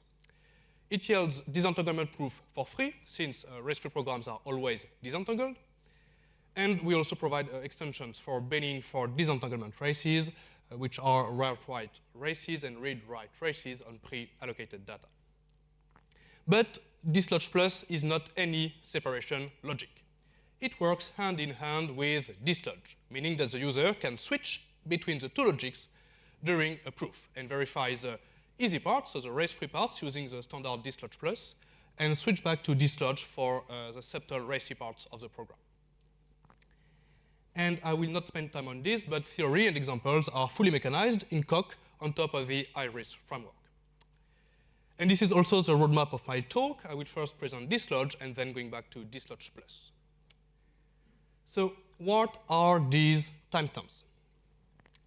So we equip each task with a unique timestamp, T, and we said that a timestamp Ti precedes a timestamp Tj whenever there is a path from Ti to Tj in the computation graph. Then we define the disentanglement as follows. We say that if a location L prime points to L, and if Ti dereferences L prime, that is, it acquires L from the heap, then L must have been allocated by a task preceding Ti. So this is our definition of disentanglement. And our main idea to devise a separation logic for disentanglement is to reflect those timestamps within the logic.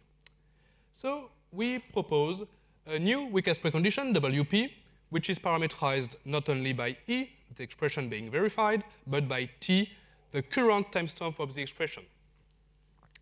So the timestamp at which the expression is being reduced. Moreover, the postcondition here is parameterized not only by V, the resulting value, but by T prime, the resulting timestamp of the evaluation. And then for disentanglement, we introduce exactly the assertion that we need. That is the clock assertion, a new separation logic assertion that asserts that the location L was allocated by a task preceding T. So this is a new separation logic assertion, but it asserts knowledge and not ownership. Hence, it is what we call persistent, meaning that we can always duplicate a clock assertion.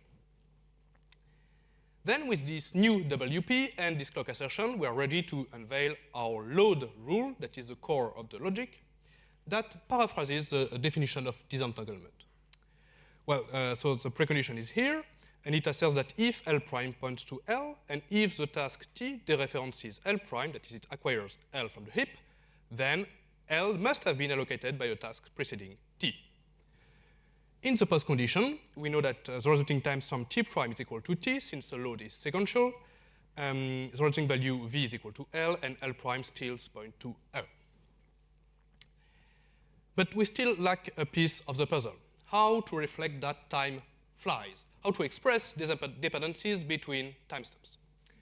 Again, we introduce exactly the assertion that we need.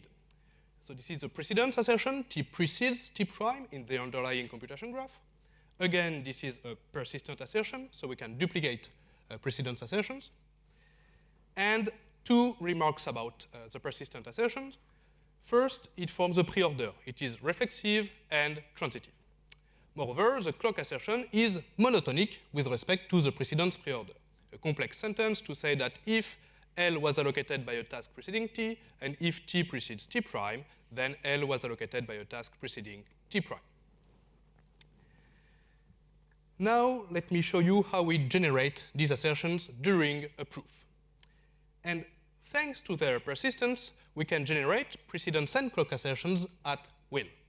For example, this reasoning rule right here asserts that it's always safe to suppose that the resulting timestamp T prime is preceded by the current timestamp T in the post condition. Perhaps more interestingly, this rule witnesses that our logic prevents entanglement. Indeed, this rule asserts that if the location L is being manipulated by E, it occurs in the literal of E, then it is safe to suppose that L was allocated by a task preceding T, T being the current timestamp. Indeed, otherwise there would have been entanglement. However, our logic prevents entanglement, hence it is safe to generate clock assertion of locations of the current expression. And last but not least, the PAR rule, how to reason about a parallel pair inside our logic.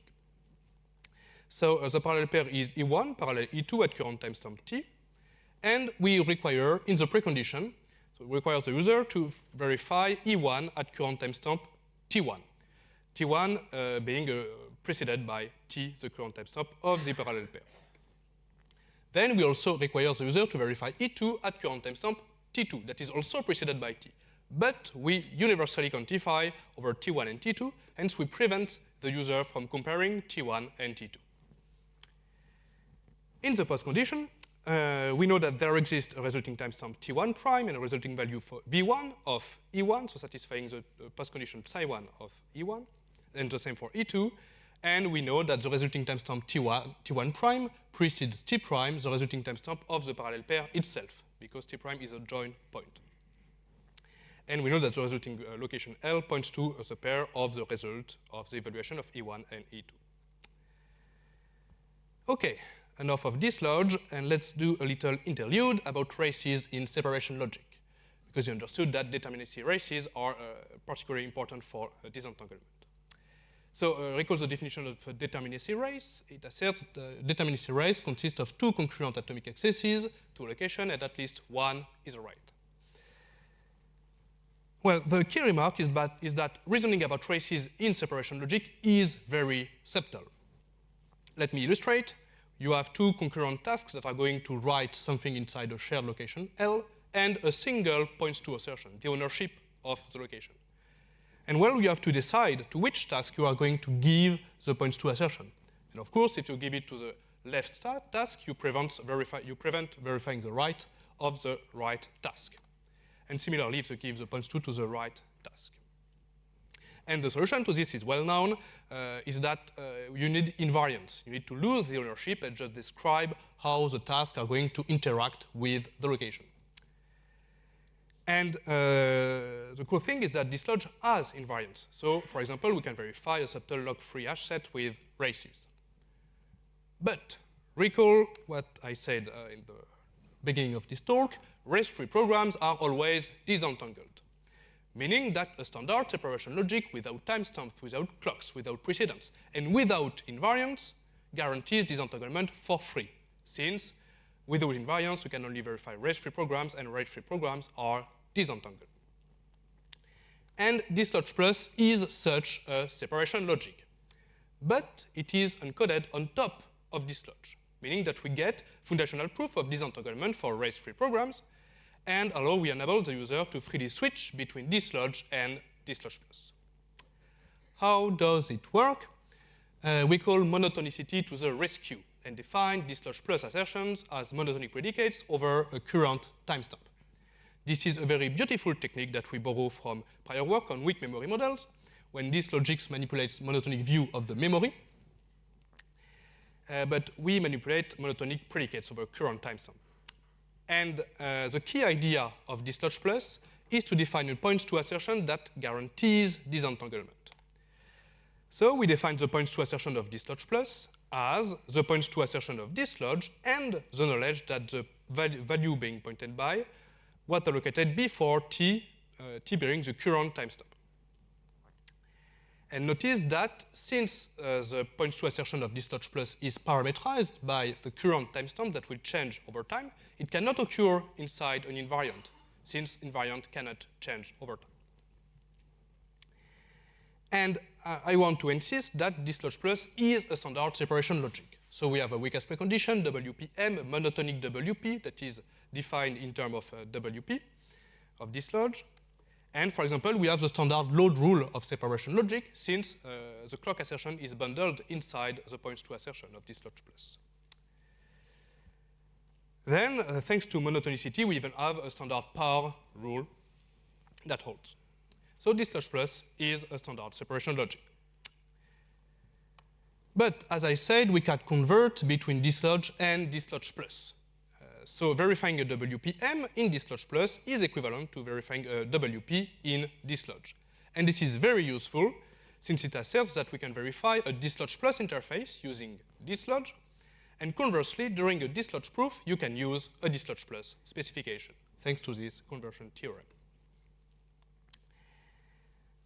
I do not have the time to cover everything, so read the paper for details. We present extensions to Dislodge Plus for bending races with atomic reads and writes. So we provide write-only points to assertions for write-write races, and a set of objectivity lemmas for reasoning on races on pre-allocated data.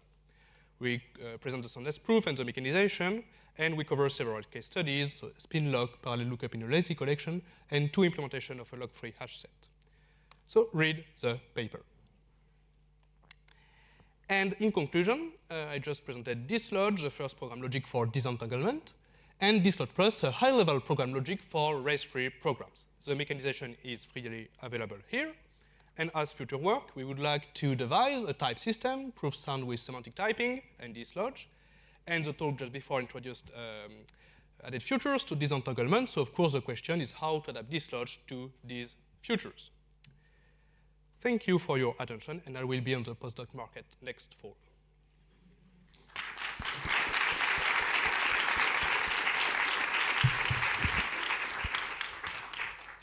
Questions?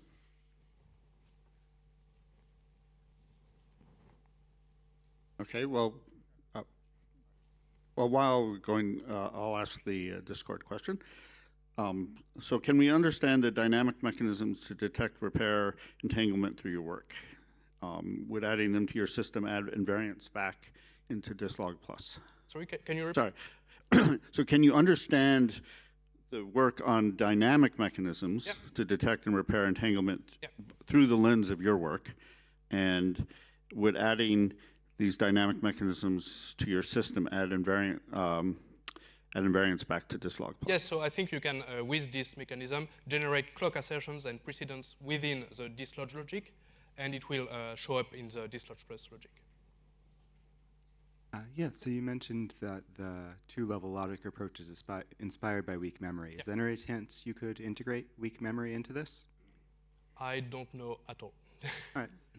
But yeah, perhaps. Thank you. Part of what you have presented reminded me very much of ownership types, and ownership types as were proposed by Jan Vitek and James Noble in the 90s, where you have got regions and objects in one region can be pointing to objects in the regions above, but not the other way around. And that all of it can be enforced through a type system. And Stephanie knows that work very well. Okay. So, but it seemed to me you presented it through separation logic, and I was wondering, do you need the full power of separation logic? Can it not just be a type system? Yes. And so some of it, then you, like you have two logics now, you can have a type system and two logics. yes, so I definitely have to look into ownership types, but do they prevent races? Because and disentanglement allow races. It's a generalization of races. So to verify all disentangled program, you need something more. To verify races? I think we should take it offline, but you can use ownership we'll types to prevent races, but of course if you want to be more fine-grained, ownership types are not enough, but you have got the stronger logic for that. But in order to enforce this topology, it seems to me you are just using types. Yeah. Any other questions?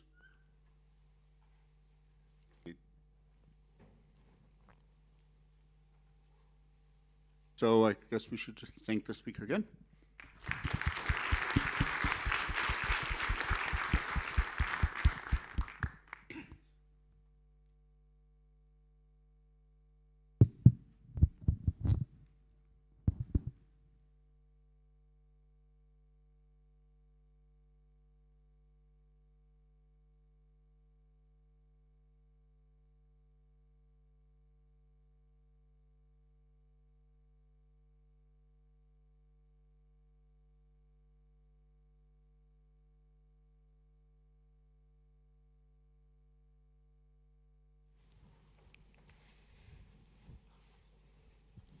Okay, so the final paper in the session, which is, I should mention, is a distinguished paper, is automatic parallelism management, and Sam Westrick will give the presentation. Great, thanks, John. So my name is Sam Westrick. I'm a postdoc at Carnegie Mellon University. This is joint work with Matthew Flewitt from Rochester, and as well as Mike and Amut, both from Carnegie Mellon. So the setting for this work is a style of parallelism that we refer to as fine-grained task parallelism, and more specifically, fine-grained fork-join parallelism. And we have this function par, which I have the privilege of, everybody has already introduced this for me in the previous talk. So par lets you run two functions in parallel and get back their results as a tuple. Okay? And we rely on a scheduler under the hood to guarantee efficient execution on any number of processors. So you can run it on one processor or 100 processors, and it will scale appropriately. Okay? I've just drawn a little example here. Here's a piece of code you might write in this style. This is a parallel for loop where it takes a function called body. That's the body of the loop, intuitively. All right? And it takes a loop range, an index range, low to high, and it's going to execute the body in parallel for every index in that range. Okay? And you'll notice that this is very fine-grained in the sense that individual units of parallelism in this particular piece of code are going to be individual calls to the function body. Okay? So we, let me just briefly say, the parallelization strategy here is, okay, we divide the range in two, and then we recursively process the two halves of the range in parallel. And in order to do that, we call this function par. Okay? There's immediately a problem, though. Parallelism is not free, and in particular, that function par, which can evaluate two things in parallel for us, is not magic. Under the hood, it does something. What does it do? It probably allocates a little closure to describe the task, and it stores that in a scheduler queue. Right? That's a non-zero cost. It's actually a fairly modest cost if you really look at the low-level details in terms of number of processor cycles that you're going to need. Okay? So if you take that piece of code, that very fine-grained parallel for loop, and you compare it against this alternative implementation. And what I've done in this implementation is I've cut off the parallelism below a threshold. And that threshold is what we call the grain size. And that's something that you could imagine if you're writing this code, you could choose that. You could even hard code it if you'd like. So you could say, below a loop range of 1,000, don't call par anymore, right? If you run these two pieces of code and imagine giving it some reasonable loop body, I don't know, you can easily get a factor 50x performance overhead for the top version. The fine-grained one could be 50x slower than the bottom one. And we'll actually see some performance results later. Okay? This is because of the overhead of par, which on its own might seem like a small overhead. But if you call par 1 billion times, or you attempt to call par 1 billion times in a short period of time, it will be 50 times slower than you expect, or maybe even 100 times slower. Okay? This is broadly known as the granularity control problem. Okay, and there's this question of how much parallelism should I expose as a programmer when I'm writing my code? Okay? How fine-grained should I make my parallel tasks? This is a question which we argue is fundamentally incompatible with higher order programming. Okay? Because in this example, I have this loop body that I can pass in as a function argument. And I can instantiate it for anything. Okay? Maybe I call it 1,000 times with a very expensive function. And in this case, you probably want a very small grain size because you want to expose the maximum amount of parallelism. But maybe you call it 1 billion times with a very cheap function.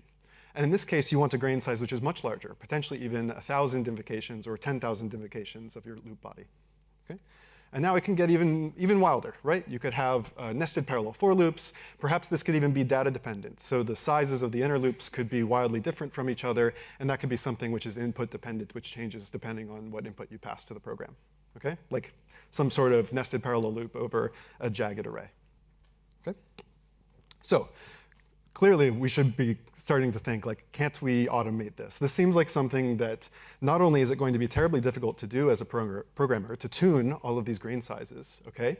But it's not something which is portable across machines. You might need different grain sizes in different machines. There's tons of problems here. And indeed, there is tons of existing work on this problem. We just listed a few examples here. But as far as we know, none of the existing solutions can get us these three goals that we want. We want something which is a fully general solution. We want something which is provably efficient. And what I mean by that is that even in the worst case, it's not too bad, right? And actually a guarantee by the language implementation that it won't be too bad. And we want something that's actually implementable and effective in practice.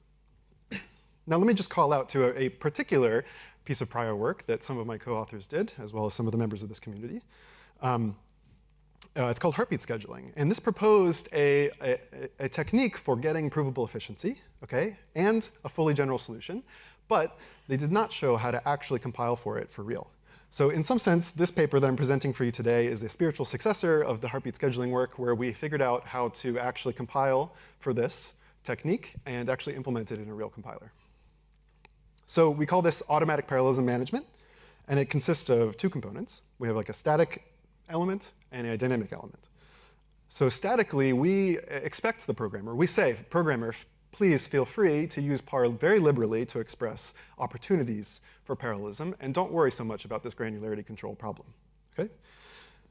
The key to making this work and be efficient is that we need to be able to compile this par function into something which is nearly zero cost. Okay? And the technique that we develop in this work is it's a compilation technique. It's really a calling convention, a low-level calling convention. We call it PCall, which enables this nearly zero-cost par. And we'll see that in a moment.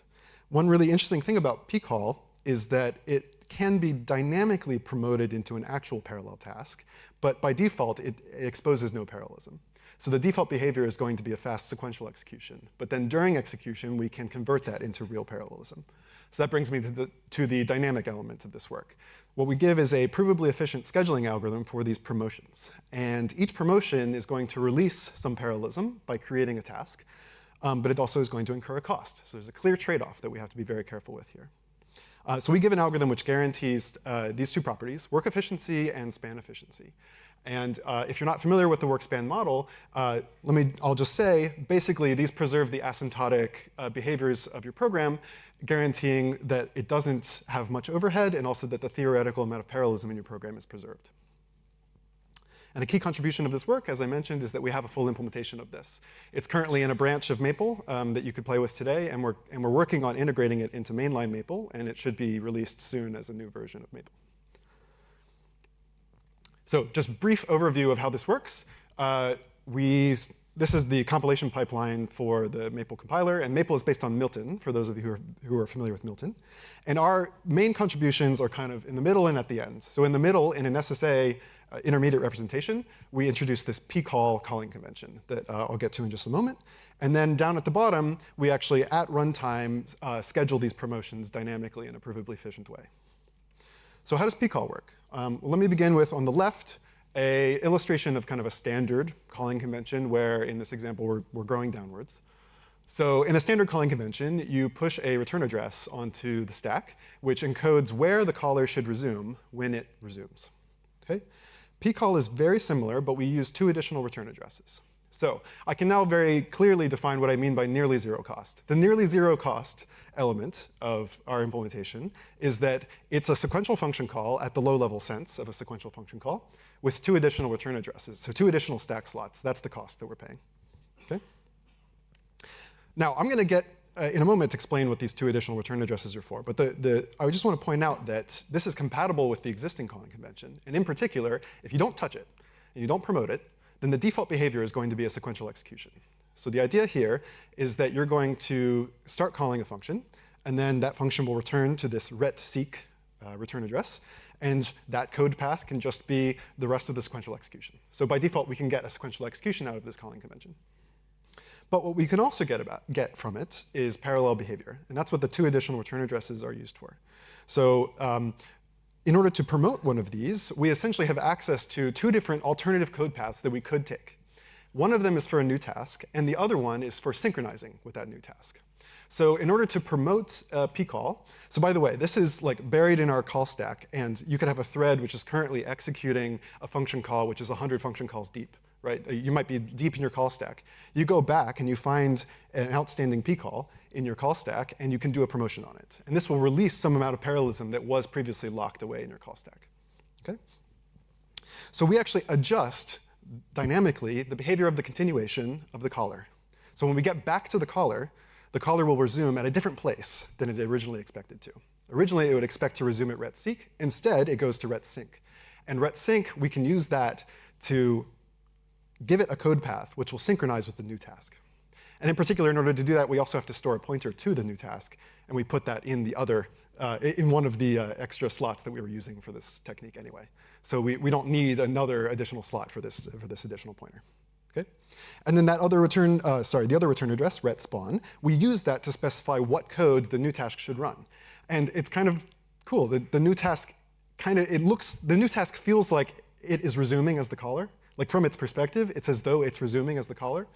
And so it has access to all of the local vars of the local variables of the caller, because we actually just copy the whole stack frame.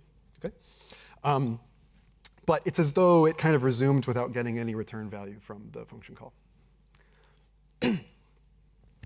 So that's the compilation technique, and now I just need to tell you about the algorithm for actually scheduling promotions in order to get provable efficiency.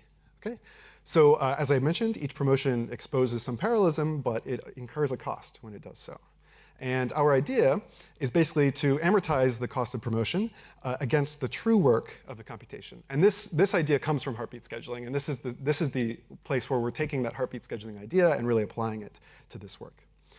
Now, the algorithm we actually use in this work is a little bit different than the heartbeat algorithm, but here's the idea. Every n microseconds, and I'm measuring this in microseconds because this is really, we're talking about fairly small granularities here. You are going to send a signal to every thread in your system, and you're going to give that thread some number of tokens. And the idea is that these tokens are amortization tokens. So the algorithm is very explicitly amortized. Okay? And the idea is that you can spend one token to perform one promotion. Now, there's a really interesting detail here, which is that if a thread performs a promotion, it has to always promote the oldest thing, the thing that's buried deepest above it in the call stack. This is for span efficiency. Okay, so let me just mention we get work efficiency and span efficiency, and those are in the paper, and you can look over those if you're curious. The span efficiency result critically relies on this outermost parallelism. This is an insight also from heartbeat scheduling. I can give you some intuition for it, which is that the oldest piece of potential parallelism that's locked away has suffered the longest delay, or it is potentially the one that has suffered the longest delay, and therefore it is most likely to be on the critical path, and therefore needs to be exposed as parallelism as soon as possible. That's kind of my own intuition for it. But you can see the theorems for the actual proofs. So how about some experimental results? So we did a fairly thorough evaluation in the paper. And what we're looking at here is a measure of the overhead of parallelism in the worst case. In the worst case here, I mean like turn off granularity control and run your super fine-grained parallel for loops like we were looking at earlier in the talk. Okay?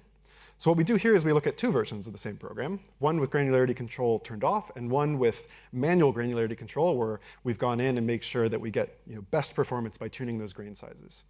So if you look at the ratio of the performance of those two, you can get some sort of sense of the overhead of parallelism. What was the overhead that I paid in order to create these fine-grained tasks and schedule them? Okay? And you can see in the worst case, we actually found an example where we can get 46x slowdown if we turn off granularity control. But with the new techniques, we make that much better. We bring it down to, in a worst case, of say only 2x or 3x. There's one example, so I'll just mention these results are on 64 cores. And the kind of speedups that we're getting on 64 cores are comparable to what you would get with manual granularity control as well.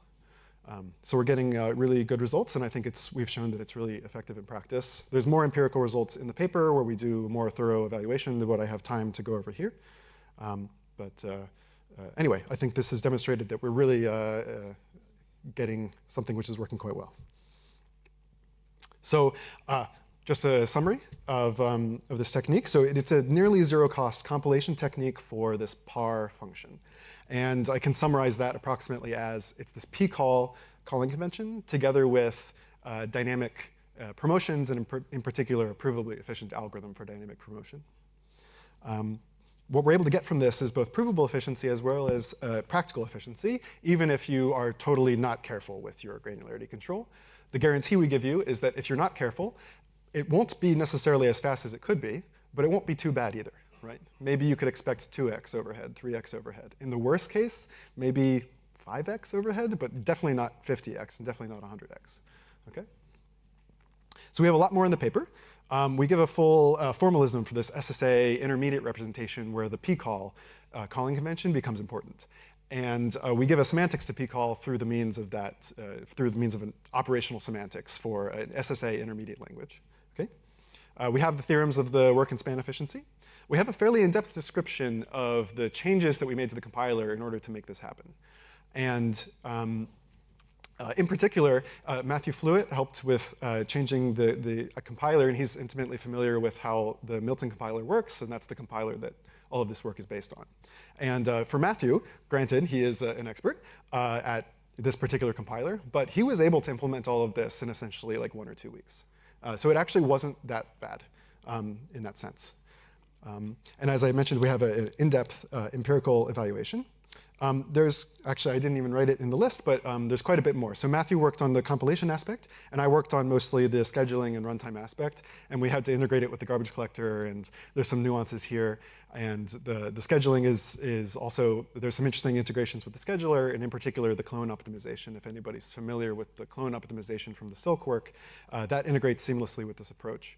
And you end up with kind of like 3 different runtime representations for tasks that have increasing cost that you kind of like move through. Like the first one is promotion, and the next one is the clone optimization, and the third one is actually creating a full thread. Anyway, lots of nice implementation details. So I hope you'll read the paper, and I hope you'll check out our work on Maple on GitHub, and happy to take any questions. Thank you.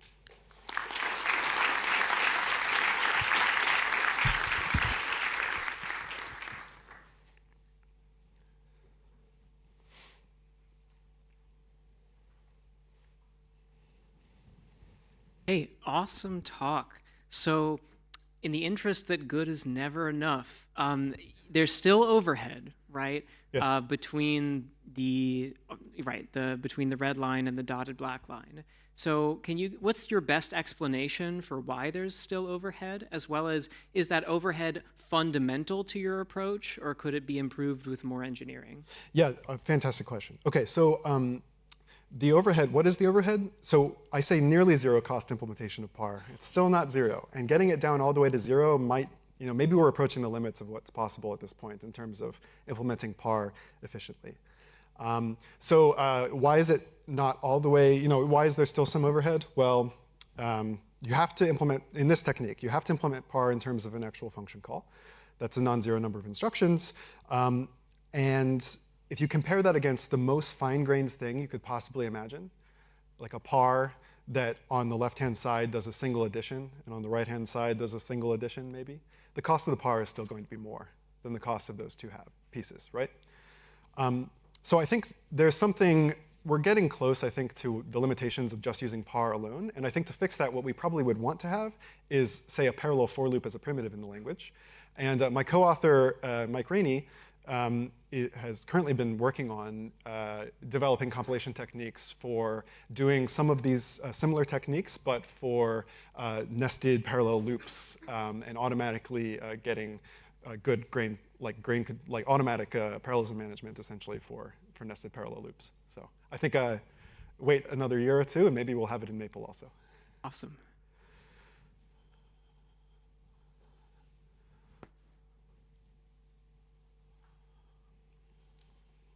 Yeah, thanks. Awesome talk. So I was wondering, where do you actually do the promotions? What triggers a promotion? Excellent. So the mechanism that's going on here, we have a signal handler, so there's a signal delivery mechanism and a signal handler. So there's a signal delivery mechanism, which for this particular work, we actually got away with using an interrupt timer on Linux, and we set it to deliver a signal every 500 microseconds. So every 500 microseconds, that's one opportunity for a promotion. And what happens is each thread responds with a signal handler, and in the signal handler will decide whether or not it wants to do a promotion right now. There's a second time that promotion happens, though. And this is one more element of the overhead of PAR that we were just talking about with Will's question. We actually check at each PAR if there's an opportunity to spend a token. And so that's a small conditional that we've put on each PAR. That's another opportunity for promotion. But that's actually key to some of the performance results we're getting here. In particular, the Delani benchmark was one where before we did this, we got like a 3x slowdown, and we were able to bring that down to essentially matching the performance of the manual granularity control. This was basically the delay between creating parallelism and then releasing that parallelism was stacking up in order to actually be measurable on the impact. And so we created this mechanism where you actually eagerly promote in the case where you happen to have a token in hand already. And that's another place where we actually trigger promotions. Yeah. Doesn't using Unix signals have significant overhead? It's a great question. I think we found that if we have a large enough interval for our signals, that the overhead is not too bad. We're doing some tricks here. If you use a very large number of processors, then we actually designate one of the processors as a signal relayer, and that processor essentially becomes, its only responsibility is to deliver signals. It elects itself as like the signal giver. And this helps speed up things quite a bit. Fascinating. Yeah.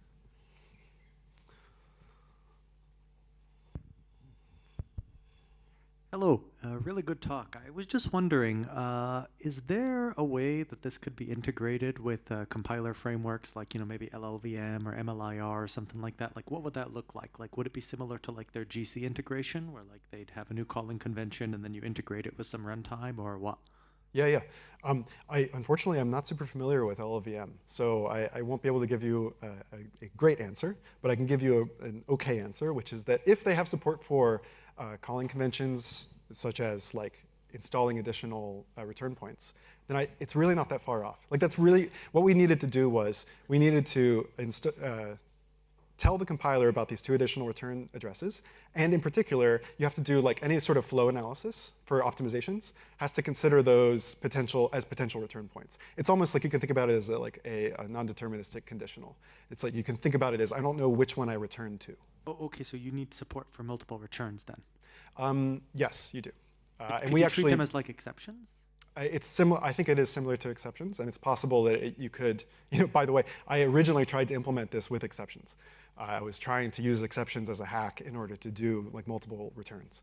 It didn't end up really working, but I think there is, in terms of overheads and stuff, right? But I think there is potential for like thinking about this as some sort of exception mechanism, right, with multiple return. Yeah. It sort of looks like the C multiple return mechanism. Yes. And from my own experience with doing this stuff in LLVM, it would probably be really hard because it doesn't like things like multiple returns. There were some other people who had questions. I think. Frank? Yeah, so any hope this might work with futures or only fork join? I have some thoughts. I think it can, actually, and I've talked to Mike about this. Mike is one of my co-authors, Mike Rainey. I have an idea for how we could do it.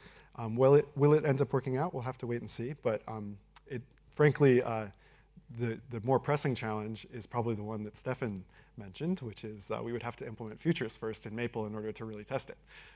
So that would be the more pressing issue first. But honestly, I do think it can be done. Yeah, I'd be happy to talk about it afterwards. Yeah, so we have some Discord questions. I would just follow up with that. I think we did something similar to this in Manticore, and everything was implemented on top of futures in Manticore. So perfect. Maybe it would work. Good. So the first question is, could invoking the oldest P call have negative effects in terms of locality? If basically, I think with respect to things like cache effects. It's an interesting question. This can absolutely have an effect on cache performance, and it's non-trivial what that impact can be. Let me just mention, though, that outermost parallelism actually is probably what you want for cache locality in most cases. Because the outermost parallelism, the typical case for like a parallel fork join computation is that the outermost parallelism is going to be encoding a huge task which is unrelated to your current computation. So it's going to be encoding some huge task which is like far away. Like maybe you could be accessing an array in parallel, and the outermost parallelism is going to be the other half of the array, which could be gigabytes away physically in memory.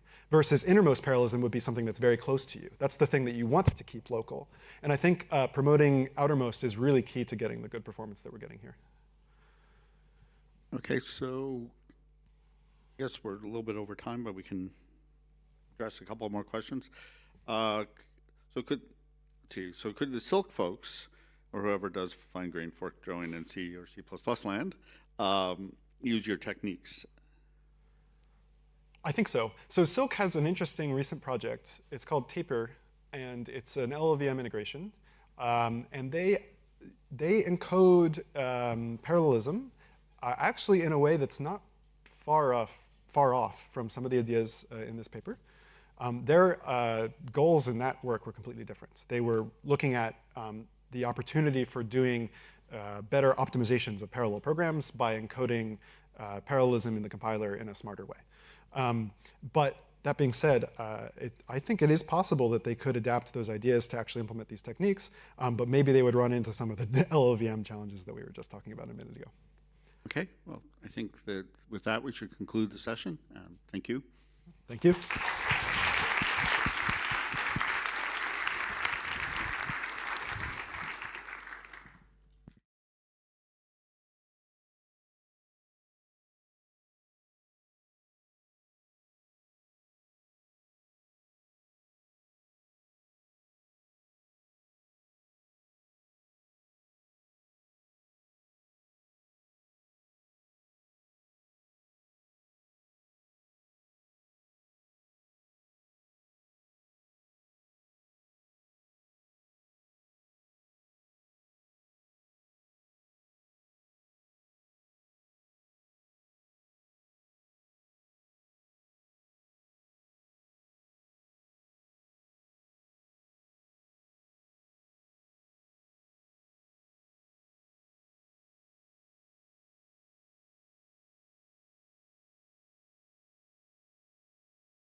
Excuse me, can you sit down quickly because we want to start near enough on time because there's quite a lot to get through.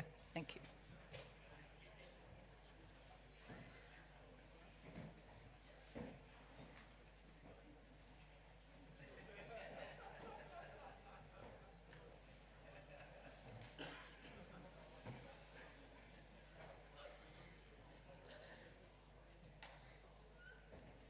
So hello everybody and welcome to the business meeting of POPL 2024. We've got lots to cover. There's going to be a stream of people coming through and I'm just the start. And we're going to be a little bit quick on things just because we do have to get through it. There's some important stuff coming up, so we don't not think it's important, we just have to be quick. So first, the chair report.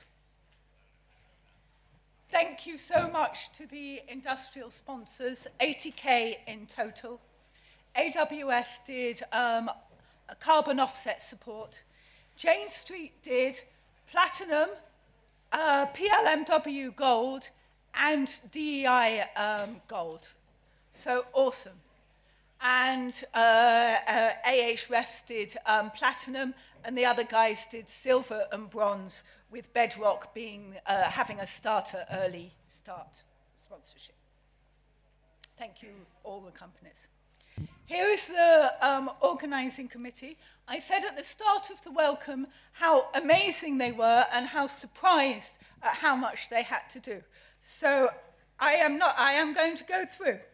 Ilya, Michael, Alistair, John, Christoph, Anders, Leo, Caleb, Neil, Denfeng, Kostas, of course Derek Dreyer highlighted, Marco, Strada, Sasha, Xavier, Aphuv, Baki, Daniele, Asim, Ohad, Nat, Clement, and Conrad, and of course Nuringa. Whoa, awesome guys.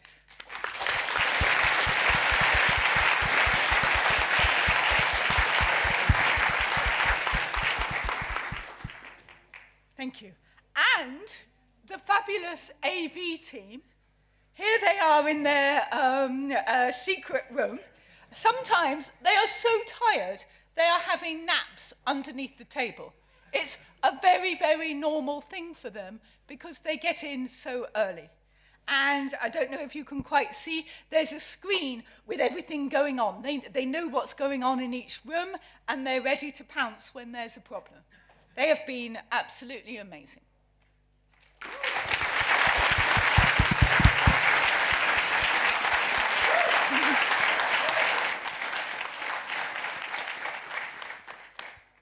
I don't have a slide. Student volunteers, absolutely amazing. Please can we thank them too?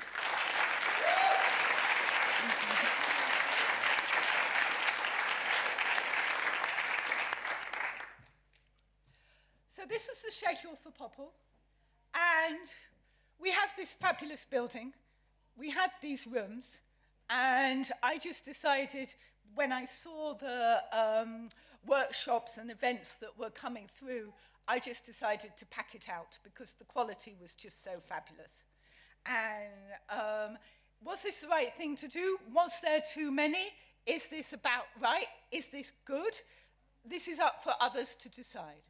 So that was my choice given the building. But I think there is something, a question to ask about what might we do in future. So in particular, we got POPL. Some people are saying, whoa, these papers are getting quite specialist now. And that might be the maturity of our field. We also have this huge number of workshops. Is this the way we want to go? Do we want to expand out because our subject is expanding? Or is this too big? Is this too much? Well, we are going to have a questionnaire feedback form that will come out as normal, and we will be asking these sorts of questions and trying to get some feedback on what people want. The budget. So here is the budget, and these are the expenses to do with IET. Quite an expensive one is what's going on with room rental, because this is a magnificent place with huge AV support, and it is a lot. But we did get 30% off because we were an academic conference, so it was even possible to do it. I did think about doing it in university, and I explored quite hard at Imperial. It wasn't pragmatic giving the numbers, and also we're right bang in the middle of term. We'll have students absolutely everywhere milling around. So I was, this is why I was making the decision to do something different. There's something that's worth pointing out, which is the ACM overhead amount. This is completely fixed, 17%. And even when you get the target number of registrations and get to a good number of registrations, which is what happened this year, the ACM still get it. And we've got no negotiation power for that. This is what the situation is. It's also, in the UK, we have to pay VAT because ACM is a charity in the US, not in the UK, and so we have no choice. We've got nothing to do about it. It is a question, can ACM, as this world body, do different? But I imagine that people have been asking this question for many years, and at the moment, I gather that, I questioned quite hard on this and could go nowhere with it. It is the case that you can get the ACM can get the tax back, nearly. So if we look here at ticket sales, this is the tax. It's quite considerable. And so actually, in terms of tickets, it comes to this amount. And so the tax is 93 to government, but then ACM gets back 86K. And so, but it is going out of your pocket and going to ACM. Yeah? But wait. But we've included it in the figures. And thank you, Naringa, for sorting this out. So basically, ACM is entitled to this amount. And this bit, they are clawing back. So actually, we've dudded it around. So actually, it's okay.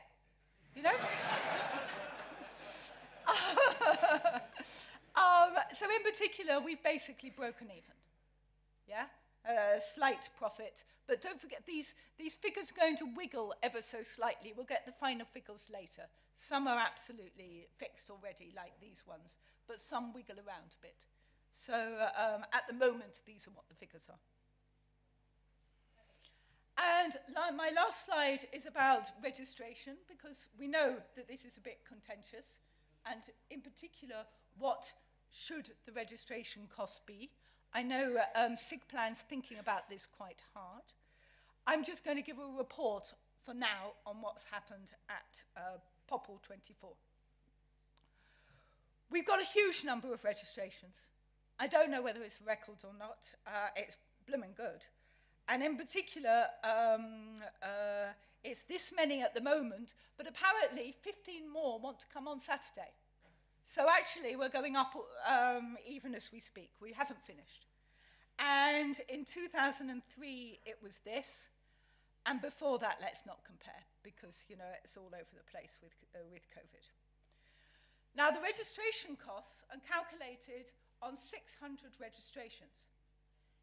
This is ACM's figures. ACM wanted to go to 525 because that's what Boston was last year. And I had to push them up and got them up to 600. And what was so difficult is what's going on with COVID, what's going on with climate change. It was very difficult for them to understand what would happen in the UK and how many people would travel. So I do have some sympathy with that. We actually, the way we coped with that is that we, in our heads, guesstimated at 700, not 600. And so we stripped everything down. No T-shirts, no food in the breaks and the receptions, etc. Stripped everything down to get to the lowest figure we could for registration. And then we got to 700 mark, breathed a sigh of relief, and got the better food. We were even going to have absolutely minimal food at lunch, and we've got better lunch food. Yeah. So we got the T-shirts in, etc. None of that was in your registration fee. It was only once it got above with the numbers. Then the numbers have gone much more, and actually at some point, there's hidden costs to do with this place. When you put the numbers up, you need extra rooms, and you have to pay for those extra rooms. So actually, we had to pay more because we had bigger numbers. But also, we could have made the decision to give people back something like £50 or something. And that's just chaos. We don't go anywhere near that. Yeah, I even asked the SC just to make sure. So we didn't do that. And we went for making the experience as nice as possible for you, given that you had paid quite a lot for registration. And I think that was the fair thing to do under the circumstance. I've talked about that. But the POPL costs are roughly the same as other conferences, and then the US conferences, and then there's the VAT. That's what's going on. Of course, there's everything to do with cost of living. Food prices have gone up enormously.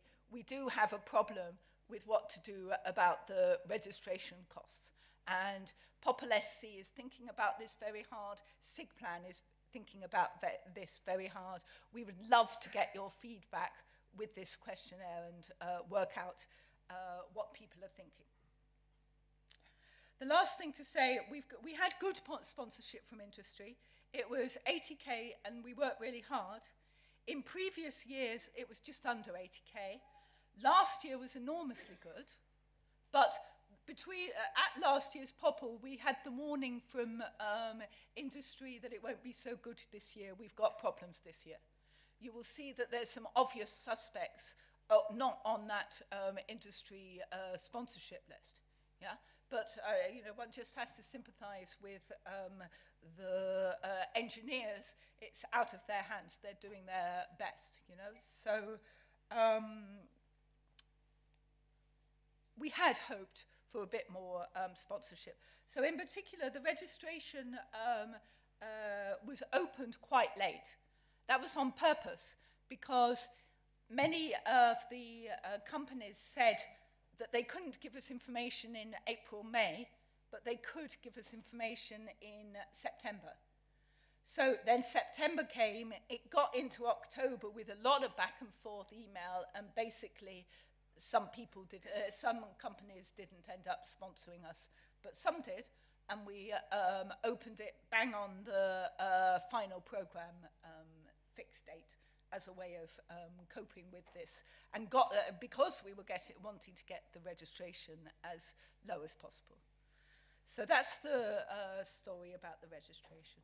So I hope you've enjoyed the bit of POPL that we've had so far. I hope you enjoy the rest of POPL, and now I pass you on to Derek.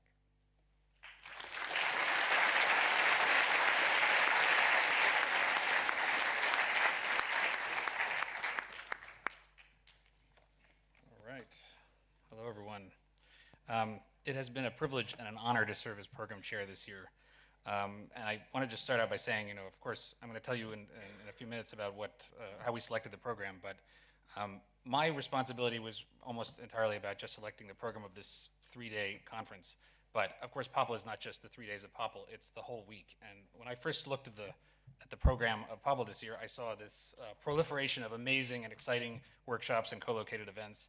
And a big reason why you're seeing all that is because of the hard work and encouragement and arm twisting that Philippa has been doing over the past year. So if we could all give a big round of applause to Philippa Gardner.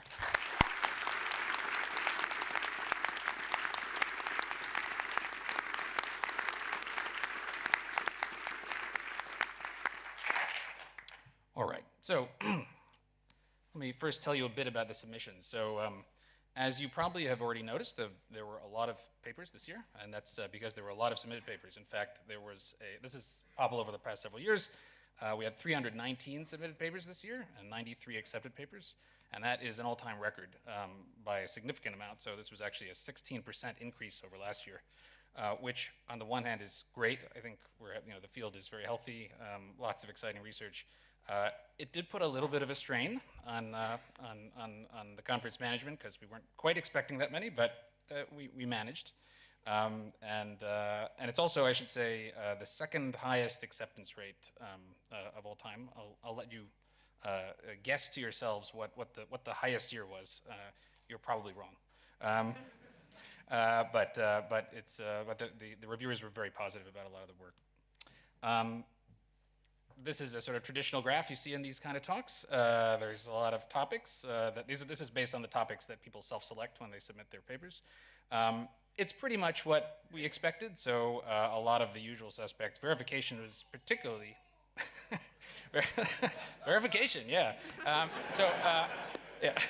Verification was higher even than usual, 135 submissions. But as you see sort of across all these topics, the usual suspects, type theory, program analysis, functional languages, et cetera, there's a roughly sort of comparable acceptance rates in these different areas. There's not so much dramatic differences. In the lower half, you see also a number of the topics that we've started to see more and more papers on in POPL, including complexity, quantum computing, probabilistic programming, machine learning, et cetera. And again, there's sort of roughly the expected distributions across these areas. So I think we're going to see more and more and more of these kind of a broader variety of topics appearing in POPL, submitted to POPL in the future. I want to now tell you about the review process. First of all, the sort of how we structured the PC and what kind of double-blind review we used. So this is more or less following the approach that was done in the last couple of years. So we had a single flat PC with 86 members, which is up by a few people from last year. 14 of them were women, which is not bad, but not as high as I had hoped. But it's of course increasingly hard. We invited a lot more, but many of the women in our community are asked to do a lot of service work, and so I was pleased that we got that many. We had roughly like last year about 10 to 12 reviews per PC member, which I think was reasonable, although still difficult to do during summer vacation, but it was reasonable. And we had, last year, we started using associate chairs. We had 3 associate chairs last year, and I increased that to 4. And that was extremely helpful. So the associate chairs basically served as co-chairs of the conference with me. So we split up the review load, and we each oversaw about 64 papers. And they were a wonderful team. I'll put up their pictures later, but they were a wonderful team of people to work with. Like last year, we did something different from what POPL has done in the past. So POPL previously has used lightweight double-blind review. This year, we used full double-blind review, like Amal did last year. And that means basically that the author identities were only revealed at the point of conditional acceptance. And I found this worked pretty well. Author identity just did not come up during the conversations in the review process. And one other benefit of this, from my perspective, was that we were able to treat, for the first time, PC submissions the same as any other submission. So there was no sort of higher standard as there has been in the past. This was approved by SIGPlan last year, that conferences SIGPlan conferences that use full double-blind and that have sufficiently large PCs, as we do, don't need to treat these submissions separately. And I think this just made it more welcoming to a lot of the PC members that we were inviting. Did it matter? I think at least for one paper it definitely mattered, and for a number of others it may well have. In terms of getting expertise, so this was a big deal in part because we got so many submissions, and I was starting to worry whether we had enough expert reviewers for all these submissions. I'll tell you how we did that. First of all, we just used the standard hot crap automatic review assignment, which worked mostly pretty well, modulo the fact that 1 week of my life was sucked away by handling missing and spurious conflicts. A PSA for everybody, please look at your hot crap profiles, okay? Update the conflicts of interest, because many of you have collaborators listed there from 10, 15 years ago. And this created a lot of the headache. So please take a look at that. We strove to make sure that every paper had at least one and preferably 2 expert reviews, and that meant recruiting a lot of external reviews. 112 papers had expert reviews. That worked pretty well. So in the end, almost all the papers, except for a few that were desk rejected, received 3 to 5 full reviews, of which at least 1 or 2 were expert reviews in almost all cases. So I think this worked well. Briefly about the author response period, we did the usual 3-day author response period. I just want to say 2 things that I did right. Everything else was wrong. No, no. The 2 things I did right were one that people like send me fan mail about, which was unusual. So that doesn't happen much in my life. Okay, first of all, I told authors in advance exactly when the reviews were going to come out. So many people thanked me for this. They said, "Oh no, I don't have to be constantly clicking hot crap to refresh it, for like 24 hours." I recommend that future PC chairs give an exact time and stick to it. The other one was that I gave the authors a precise template for how to structure their responses and gave them a bunch of detailed advice on how to make them more effective, and people really appreciated that as a way of sort of leveling the playing field for people who are not, haven't published in POPL before. We had a discussion period after that, which was about 2 weeks. It was all online. We didn't use a Zoom meeting. Most of the people I'd spoken to before felt that just the Zoom meetings don't work as well for this. This was tricky. This was where things got a little tricky because originally I had told the PC 2 things. One was we want to accept really good papers. POPL's a top conference, On the other hand, I wanted to be open to accepting whatever papers people really wanted to accept. And so I said, there is no set limit on the number of accepted papers. I think most of you in this audience can recognize that that is an obviously false statement, okay? Because 100% acceptance rate is a set limit on the number of accepted papers. But nobody complained, amazingly. I don't know. They were kind to me. But they took me seriously when I said this. So at the beginning of the discussion period, we had 127 papers out of the 319 that had at least 1A. And we're sort of in contention. And I was starting to get a little concerned because I thought, how are we going to fit all these papers in the conference? So what ended up happening was the associate chairs and I worked together to try to steer the conversations to move to consensus and figure out which papers people really liked.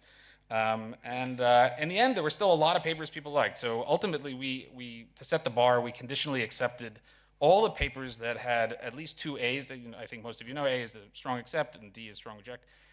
We accepted all the papers that had 2 A's and no D's, and that was a lot of papers. 60 papers had such strong reviews. And we also accepted all the papers that had at least 1 A and only positive reviews, and that was another 29. And then we accepted a few borderline papers besides that. But we ended up rejecting more borderline papers than I would have perhaps liked. In particular, there were 11 of the so-called killer Bs, which I always feel bad about. These are the papers that get all Bs, and no one is willing to sort of step up and champion it. But the reality was, we looked at the space that we could actually afford, or how we would fit this in the conference, and found that we could really only fit 94 papers. And that's, by the way, that's 1 more than the number that are accepted because one didn't pass the second phase of review. We realized we could only fit 94, and that was already going to require us to move to 15-minute talks, which is what we did this year. Last year it was 20-minute talks. And I think that was fine, but basically if we went beyond that, well, you can see how tight the program is right now. There was just nothing else we could do, really. And so I think going forward, if the number of submitted and accepted papers continues to increase, which I don't see why it wouldn't, then we will, as a community, need to start considering more radical and potentially unhappy changes to what our conferences look like. And I don't know what those changes should be exactly, but that's something that's going to be, I think, an open topic of discussion going forward. So I want to conclude by thanking so many people who were really helpful in making this a successful event. So first of all, of course, the organizing committee led by Philippa Gardner. She's already thanked them in detail, and I've had a pleasure working with them this week. The Artifact Evaluation Committee led by Leo Lampropoulos and Caleb Stanford. Dirk and Simona from Conference Publishing, and they made it very easy to make the proceedings easily, and the previous PC chairs of POPL and PLDI for all of their helpful advice, in particular Amal, Nate, Azadeh, and Simon PJ. I want to give a big thanks to the associate chairs. Can the associate chairs stand up? Ali Donaldson, Alexander Silva, Amina Torlak, and Steve Zidanzovic. I know that some of you are in there.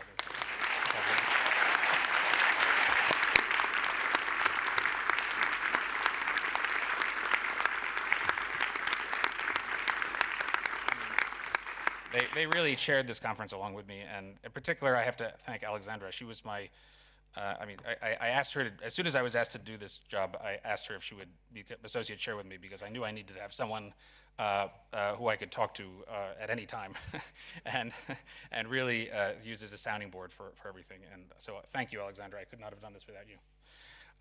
And last but not least, well, actually, no, not last but not least. There's another one after this. Huge thanks to the program committee. Can all the program committee members stand up? This is only half of them. That's the other half. Anyone who's on the program committee, please, a big round.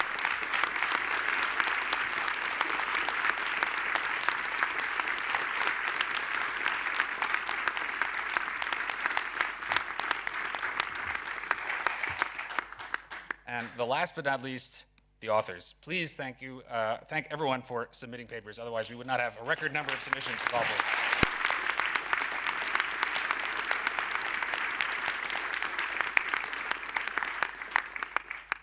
All right. It's now my pleasure to present the Distinguished Paper Awards. The Distinguished Paper Award is given every year. It's used to highlight up to 10% of the accepted papers that the program committee thinks should be read by a broad audience due to their relevance, originality, significance, and clarity.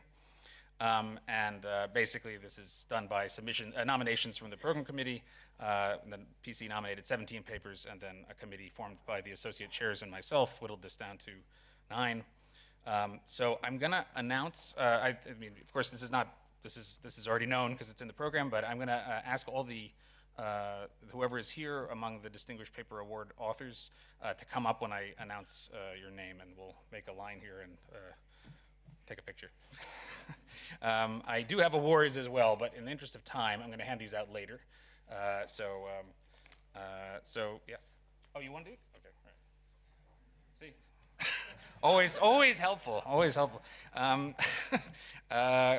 Okay, great. So first up, implementation and synthesis of math library functions by Ian Briggs, Yash Lad, and Pavel Pancheha.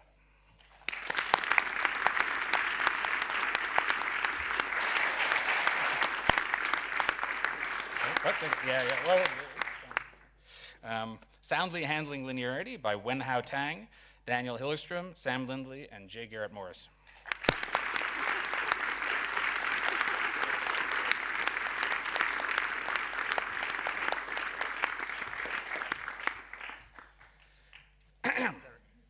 Oh, sorry.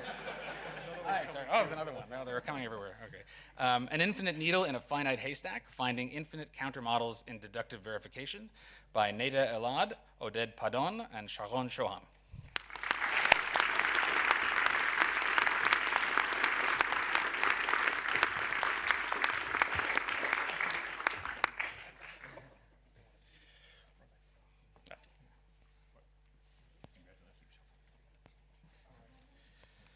Modular Denotational Semantics for Effects with Guarded Interaction Trees by Don Fruman, Amin Timani, and Lars Birkedale.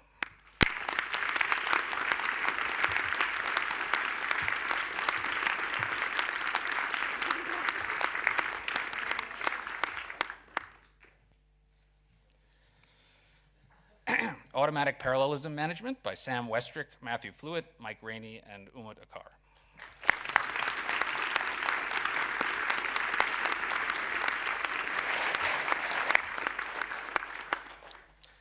Flan, an expressive and efficient data log compiler for program analysis by Supun Abesinger, Angelo Jebrai, and Tiark Rumpf.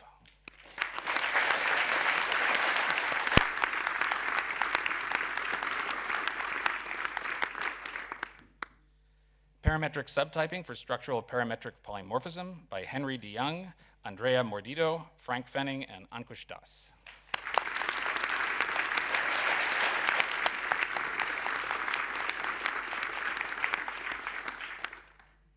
Nominal recursors as epirecursors by Andrei Popescu.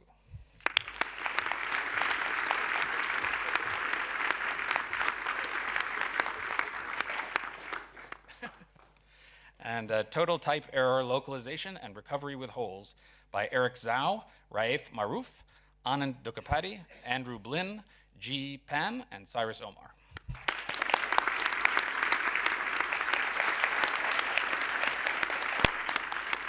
Let's have one more round of applause for all our distinguished paper awardees.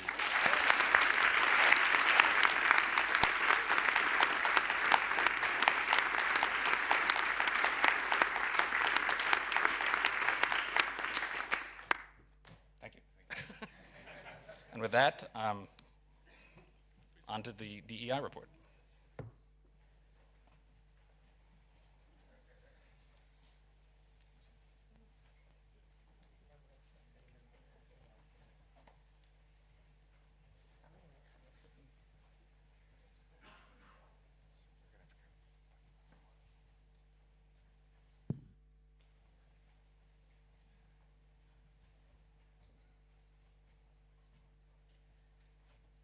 So this is just to say there's no DEI report because we're going to do it in the DEI for Everyone cocktail reception that's happening straight afterwards about 6:30.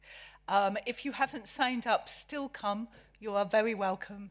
And the reason to do it, we have women's dinners.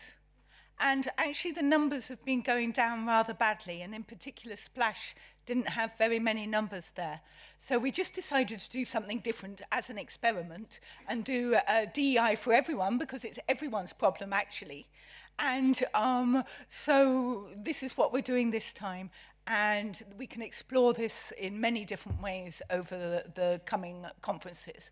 And so in particular, big thank you, Jane Street. So this is why it's free for everyone. Thank you.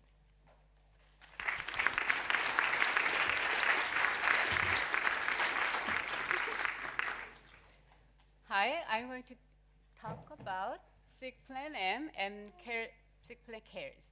SIGPlan-M is a long-term external mentoring for all aspiring and current peer researchers, from students to software engineers to industrial researchers to postdocs and to faculty. We just finished matching of a new round of mentor and mentee matching with 269 mentors and 386 mentees in 47 countries. And thanks to all our mentors and mentees.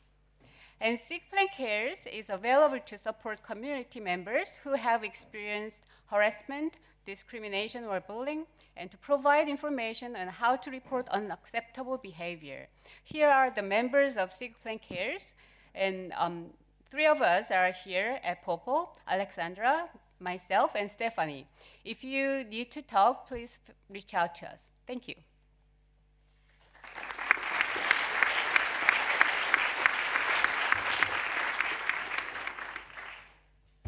Hi, everyone. I'm Jeff Foster. I'm the chair of the SIGPlan Executive Committee, and I only have a couple minutes, so I'll be real fast.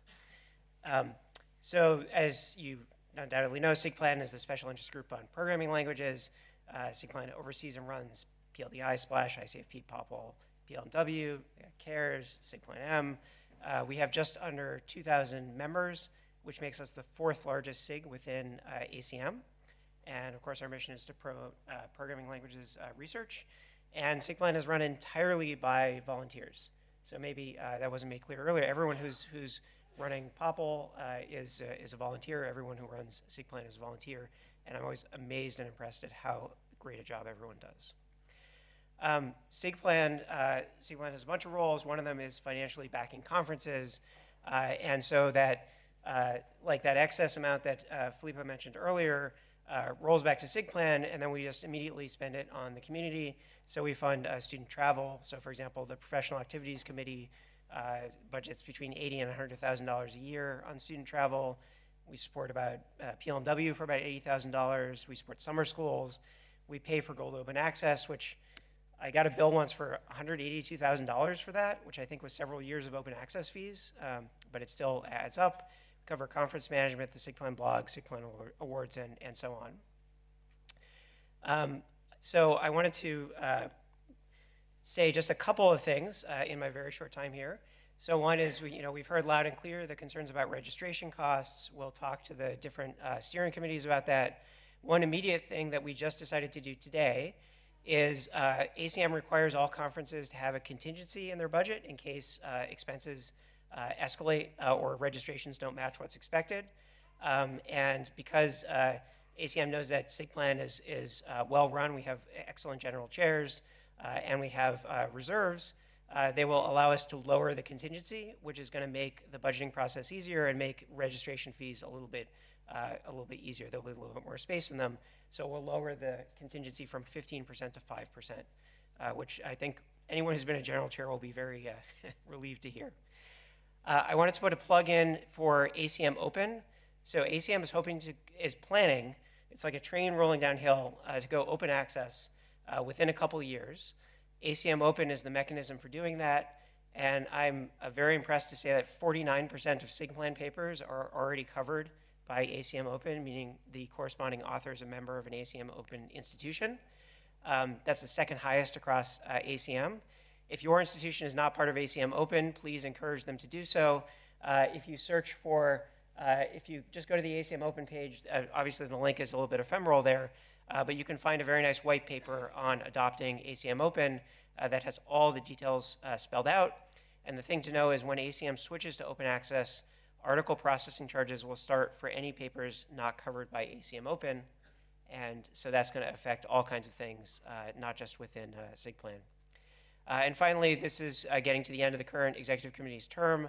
The slate for the next election, which will happen probably in March, was just announced. Please be sure to look over the candidates and vote.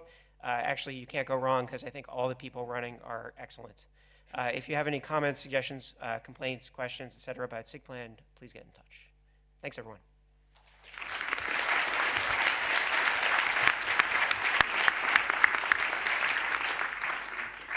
All right, thank you, everyone. I'm Steve Zaneswick from the University of Pennsylvania, and just a brief announcement about next year, even though we're still in the middle of enjoying this year's POPL. So I will be the general chair, so in particular, I'll be taking over Philippa's role. Thanks again, Philippa. So I would appreciate any of your feedback about things we could improve going forward, and I just have two high-level bits of information about next year's program. So first of all, I wanted to announce that Armando Solar-Lozama, MIT, is going to be the program chair. So thank you in advance for all the hard work you're going to do. Looking forward to it. And the other bit of information, which although London will be, a very hard act to follow, where will we be next year? That we will be in Denver, Colorado, so in the US. The dates are similar to this year. For those of you who don't know, it's smack in the center of the US, so it's actually quite accessible from everywhere in the US and many places in Europe. Denver International Airport has direct flights actually to quite a few cities, and it's relatively inexpensive to get to.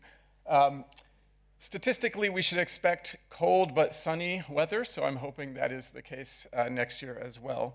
We'll be in downtown Denver at the Curtis Hotel, which is located, there's a short train ride from the hotel, or from the airport to the city center, and from there it's a short walk to the hotel, which is in the middle of a pedestrian mall, sort of not quite as grand as London, but it has many, many exciting restaurants, alternate hotels, a few historic sites, and the Denver Art Museum.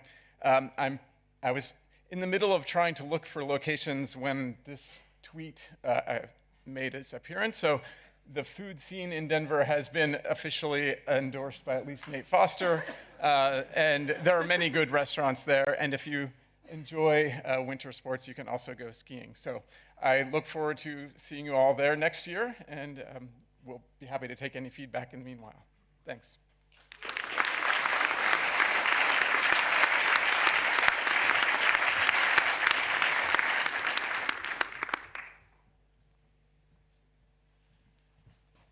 Okay, now we get to recognize people for their long-standing work in our community.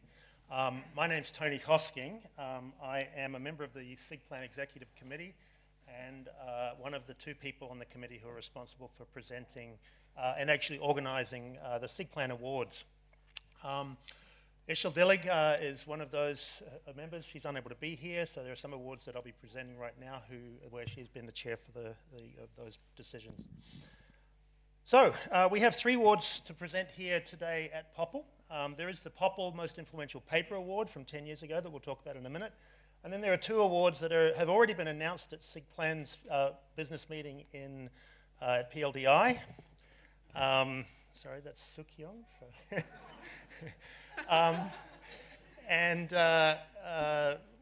But the winners of those awards chose to receive the awards here at POPL because they wanted to speak to this community specifically.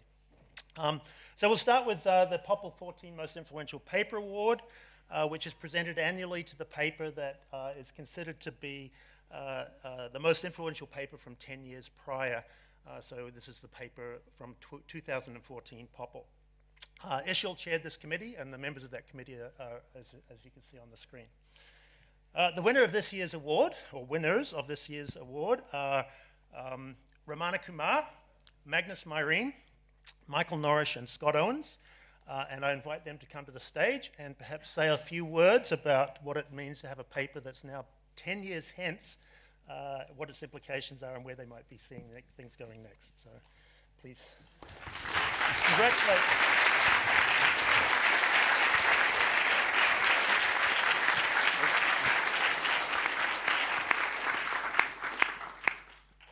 Well, thank you. We're talk for all of us, I think, to say that we're surprised, feel very honored and very happy.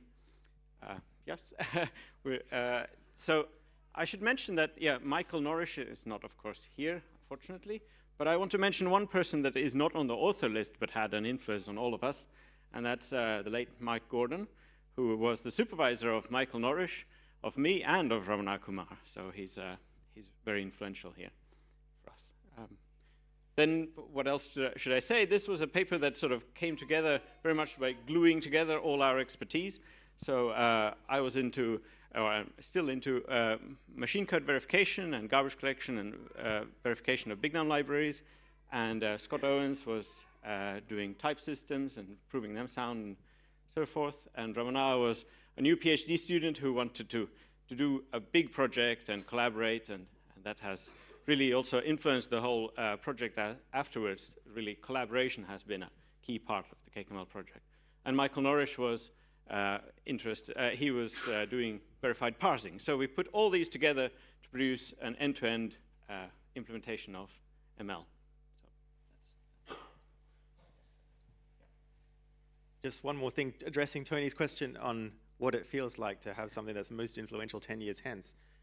As Magnus said, it's surprising and an honor, but in some way it's also deliberate, I think, in that we, or at least I, but I think all of us wanted this project to be something that lasted, and KML is still an active focal point of interest, of research.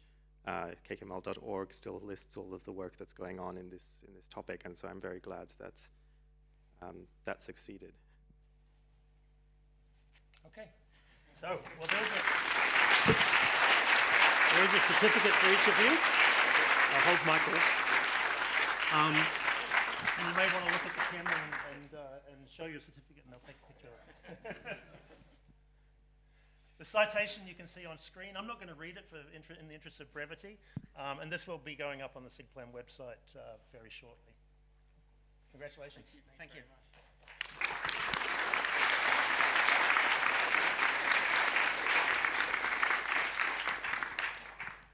The next award is one that was announced at PLEI, but the winner, in this case, Nate Foster, who will be speaking tomorrow in a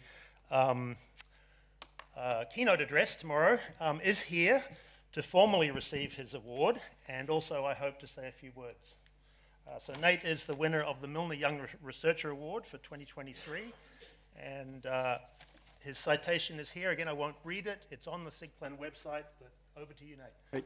Thanks so much. Programming languages has always been my home, so I was absolutely humbled and delighted to receive this award when Tony called me last summer. I was quickly brought down to earth because my daughter said, "Wait a minute, you're still young."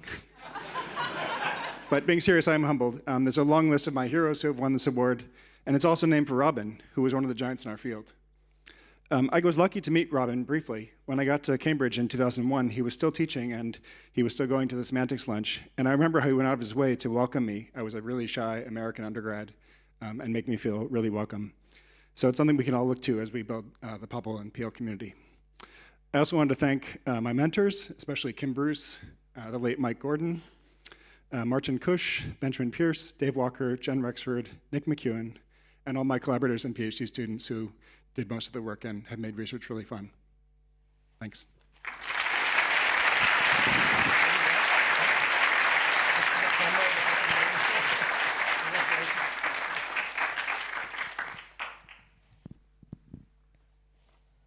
All right, the last award is the software award. And again, this was announced earlier at PLDI last year, but the software award has been given to the OCaml project.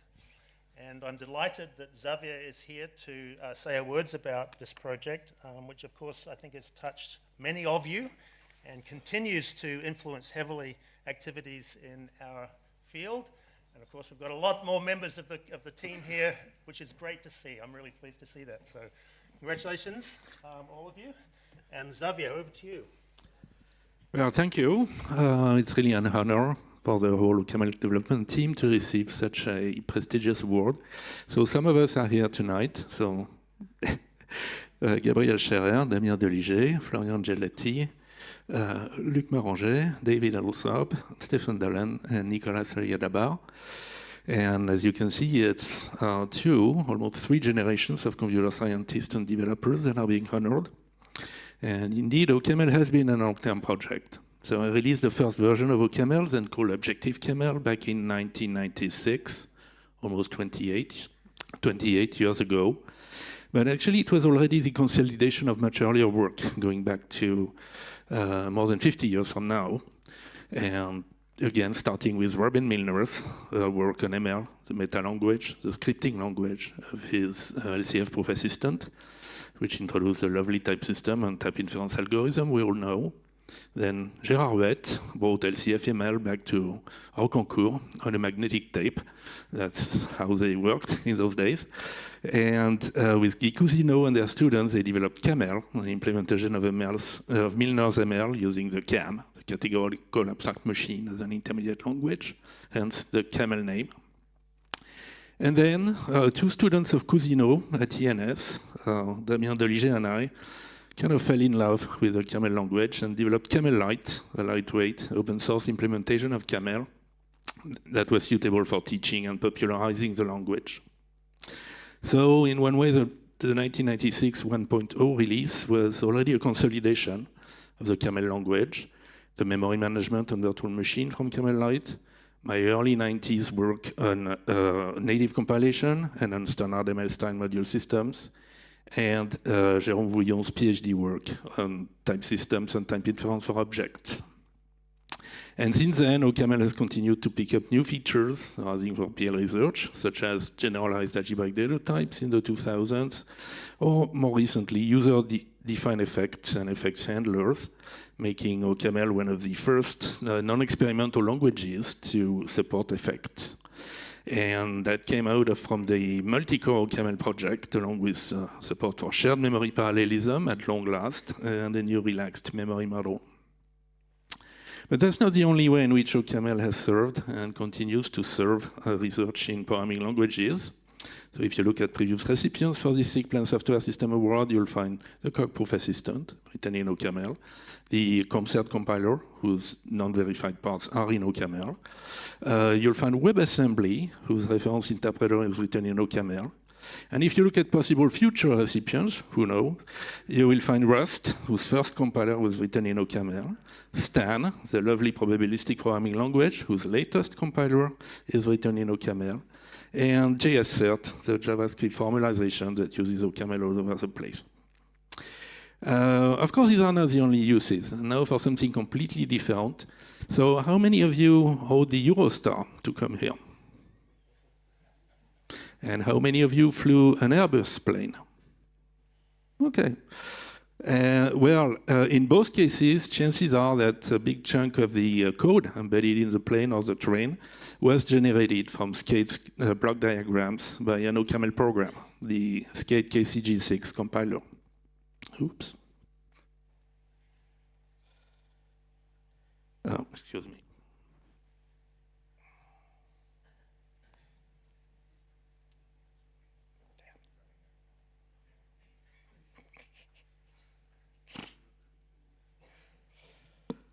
Okay, excuse me. So we are very proud of our Gather user community and all the work they do with OCaml, both in classic applications of ML, like proof assistant, theorem provers, static analyzers, verification tools, compilers, code generators, etc., and also in more unusual areas, such as systems programming. So when Damien and I started hacking CamelLite in the early 90s, we had no idea that 10 years later, the Ensemble people at Cornell and IBM would implement a whole network and protocol stack for distributed applications in OCaml and get better latency than their first C++ implementation. And then came real-time trading, web radios, audio streaming, the main distributed database, Mirage unikernels that boot on bare hypervisor, and even more. So what made all that possible? Not just fancy types and nice module systems. I mean, these are very important for systems application. They value type safety and modularity highly. But there's also some basic property of a language and implementation they expect, like a language with a simple cost model, where it's easy to track down how much time and how much space is used, a compiler that produces efficient code but that looks like the source code and with only predictable optimizations, and a low latency garbage collector usable for soft real-time applications. So to us PL people, this doesn't sound like much, and well, good luck getting a paper accepted at Popular PLDI with just these ideas. Yet it's been crucial to open the way to many exciting applications.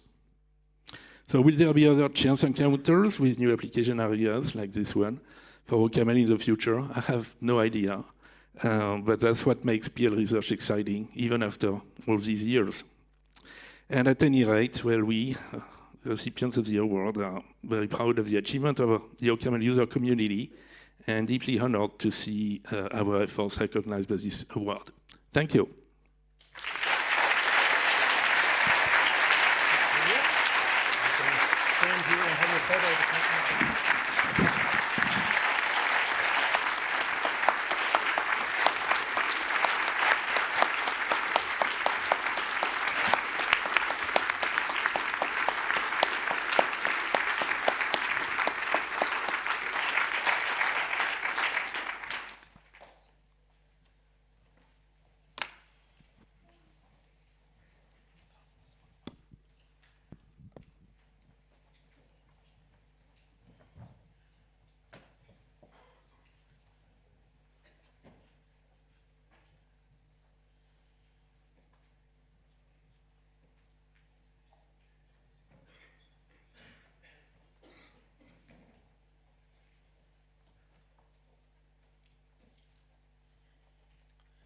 All right, can everyone hear me? Okay, great. So hi, I'm Neil Krishnaswamy, and I'm here to announce the winners to the student research competition.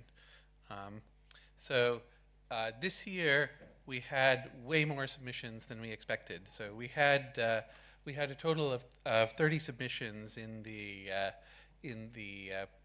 combined undergraduate and graduate categories, and we just for physical space reasons we could only accept 22 of them. And so last night during the reception there was a poster session where 18 of the posters were presented. There were a few people who couldn't make it for things like visa reasons, unfortunately. And so this afternoon the top six, three undergraduate and three graduate students, they presented their work with short talks, and we're going to announce who the winners are next. And when your name is called, if you're in the room, if you could come up, that would be great. Okay, so yeah, so there's a small amount of money associated with each of these awards, but like really the real reward was getting to see the amazing work that these young researchers are doing. Okay, so I'll start with the undergraduate awards, and so oh, actually, before I do that, I should thank the reviewers as well. So we had a nice big PC, and this meant that we had plenty of expertise for each of the submissions. And I want to thank all of the members of the SRC for their very hard work. And so now I can. So now I can start announcing the undergraduate winners. So we can have our drum roll, please, and then. Thank you. So this was an unanticipated side effect. Okay, so in third place, we want to recognize Tyler Hu of the University of Berkeley for his work on efficient incremental computation for halide. So could you come up, please, Tyler?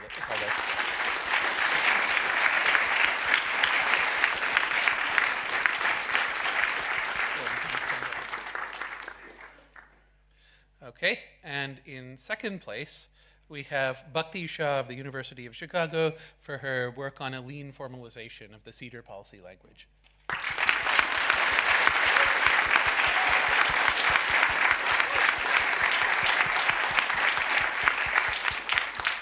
And our first place winner in the undergraduates was Jakub Bakurski of the University of Cambridge, who looked at how to combine pointful array programming in Python with NumPy.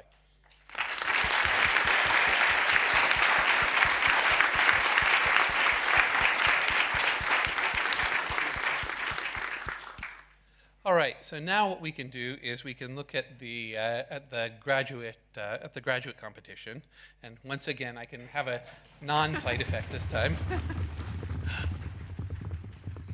Okay, thank you for handling that effect. So in third place we have Wenhao Tang of the University of Edinburgh for looking at session-typed effect handlers. So Wenhao, are you here?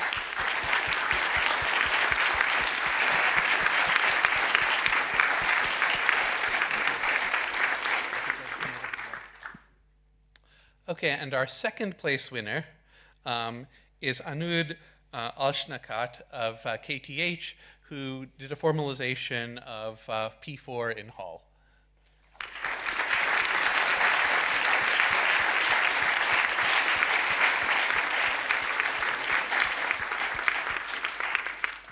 And our first place winner in this competition is Orpheus van Rooij, who looked at a substructural type and effect system.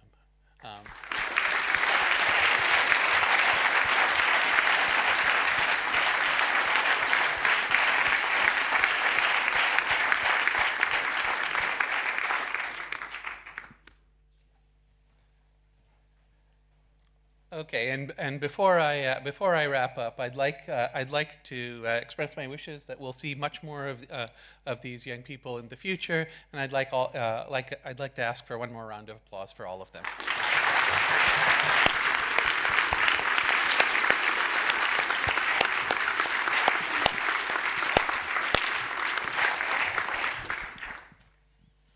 Okay, so we'll see, and for those of you who didn't make the final round, there's always next year, and you know, it was an amazing set of submissions, and you know, it was a very difficult decision.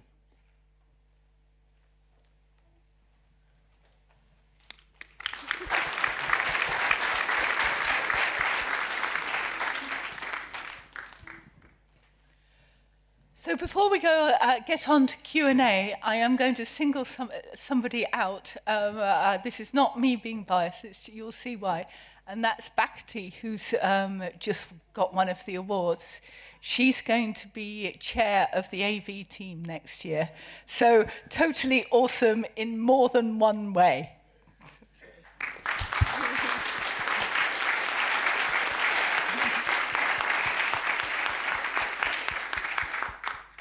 Q&A? there's everybody not poised, they're sitting down. So, but many of us can answer questions. Who has some questions to ask?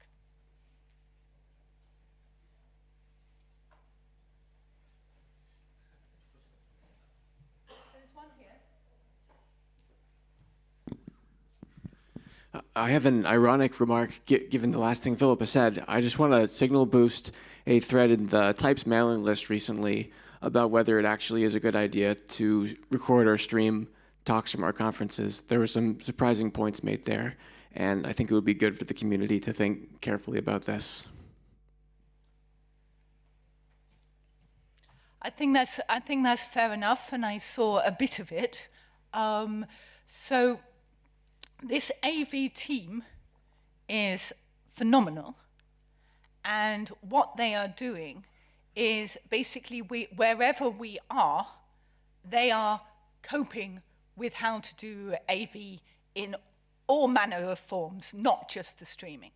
So for example, last year in Boston, they were in a hotel with hardly any AV, and they came in and sorted it out. And this year, there's a very sophisticated system going on with IET, but it doesn't do everything. And so they were having to work out how two teams integrated without knowing each other and work out how to make things work. So this AV team actually is rather special and rather good. They are going around all the conferences, overlapping, so they're getting trained up, so they know who the next lot are who are going to be chair.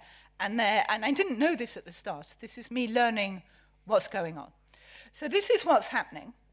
And then there's a specific issue as part of this, which I would summarize, maybe incorrectly, I'm just going with my part of what I know about this, on are we going to put talks up on YouTube or somewhere that are properly recorded and there for some version of prosperity? Or are we going to do more than that and live stream and get the hybridness of people coming in giving talks when they can't be elsewhere, and how to stream out and have virtual registration, which is less this year than, for example, last year. And I don't know where the right place to be is in this, the answers to this question. I think it's really, really important to have as part of the discussion the AV team who've really thought through this sort of thing quite a lot and also have a passion. And they have a passion to get this out to everyone. So in particular, you know, there is many people around the world who can't come to this conference because registration, flight, hotels, and we're actually thinking quite hard and even have some ideas associated with the chat in this conference about how to do better and get more people in from different places. But at the same time, if they can't get in, having the streaming, is this a good idea, or is it enough to do the talks? These are the questions rather than the answers. The other thing is Benjamin Pierce has an absolute passion of what does it mean to get this multi-way interaction going so that we can have hybridization going in this much bigger way. And he was thinking about this very seriously in a startup over COVID time. And at the moment, the technology is not quite there, but it's on the way. So my personal opinion is it's really, really good to be cutting edge and to have people exploring what's happening and having this thing evolving as the software gets better and the machinery gets better. So I think this is an ongoing discussion right the way through the conferences, SIGPlan, and what's going on in social media, and who knows where this lands. I hope that's okay.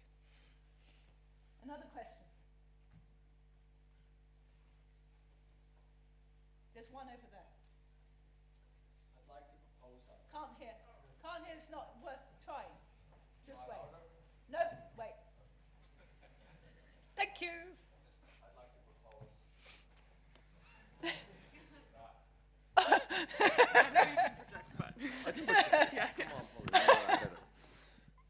I'd like to propose something for our finances, and that's an idea of some form of endowment for POPL. So, for example, I was chair a while ago, and we had a surplus, and I was chair of the ICFP. We had a huge surplus that financed the next two ICFPs. And why can't we negotiate with POPL an endowment so that we can even out at least the registration cost for students? Right? So London is very expensive. You go to Denver, it's much less expensive. You go to Albuquerque, it's even less expensive. You can even out the registration cost, at least for the students. So why don't we negotiate that we have set aside some of the surpluses of the really successful big conferences to even out costs? That's a proposal. You can think about it.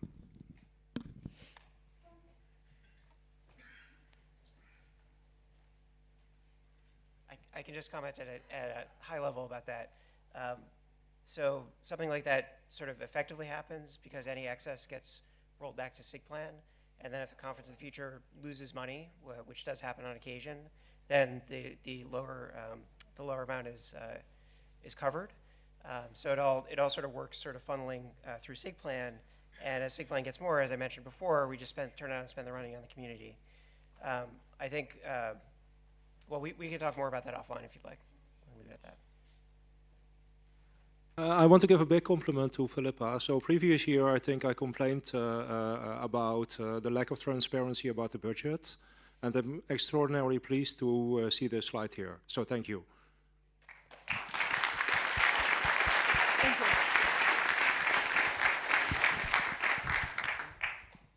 Can I just say, and I had an able assistant, Sasha, who was helping me sort out what the right things would do, because he was absolutely on it in terms of understanding what was going on. Thank you, Sasha.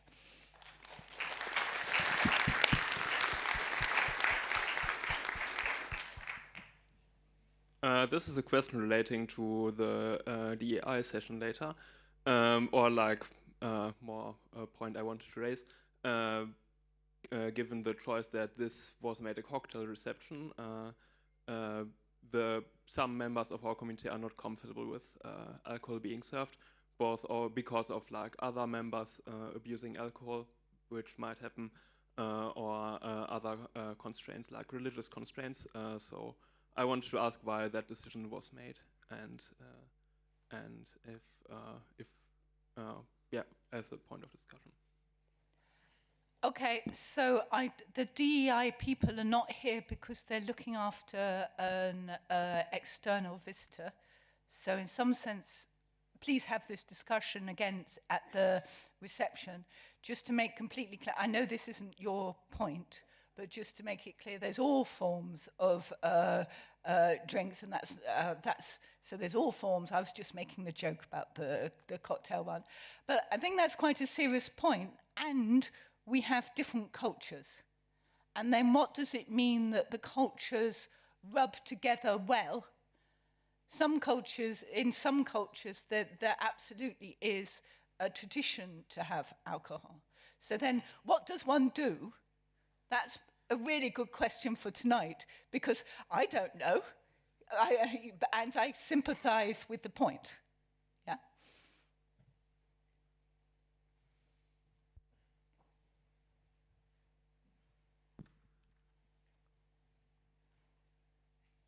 As an organizer of a workshop that is at its second iteration at POPL and fourth iteration at a major programming languages conference, I found that, fortunately, at least for our workshop, there have been no shortage of companies that have been willing to sponsor in the past.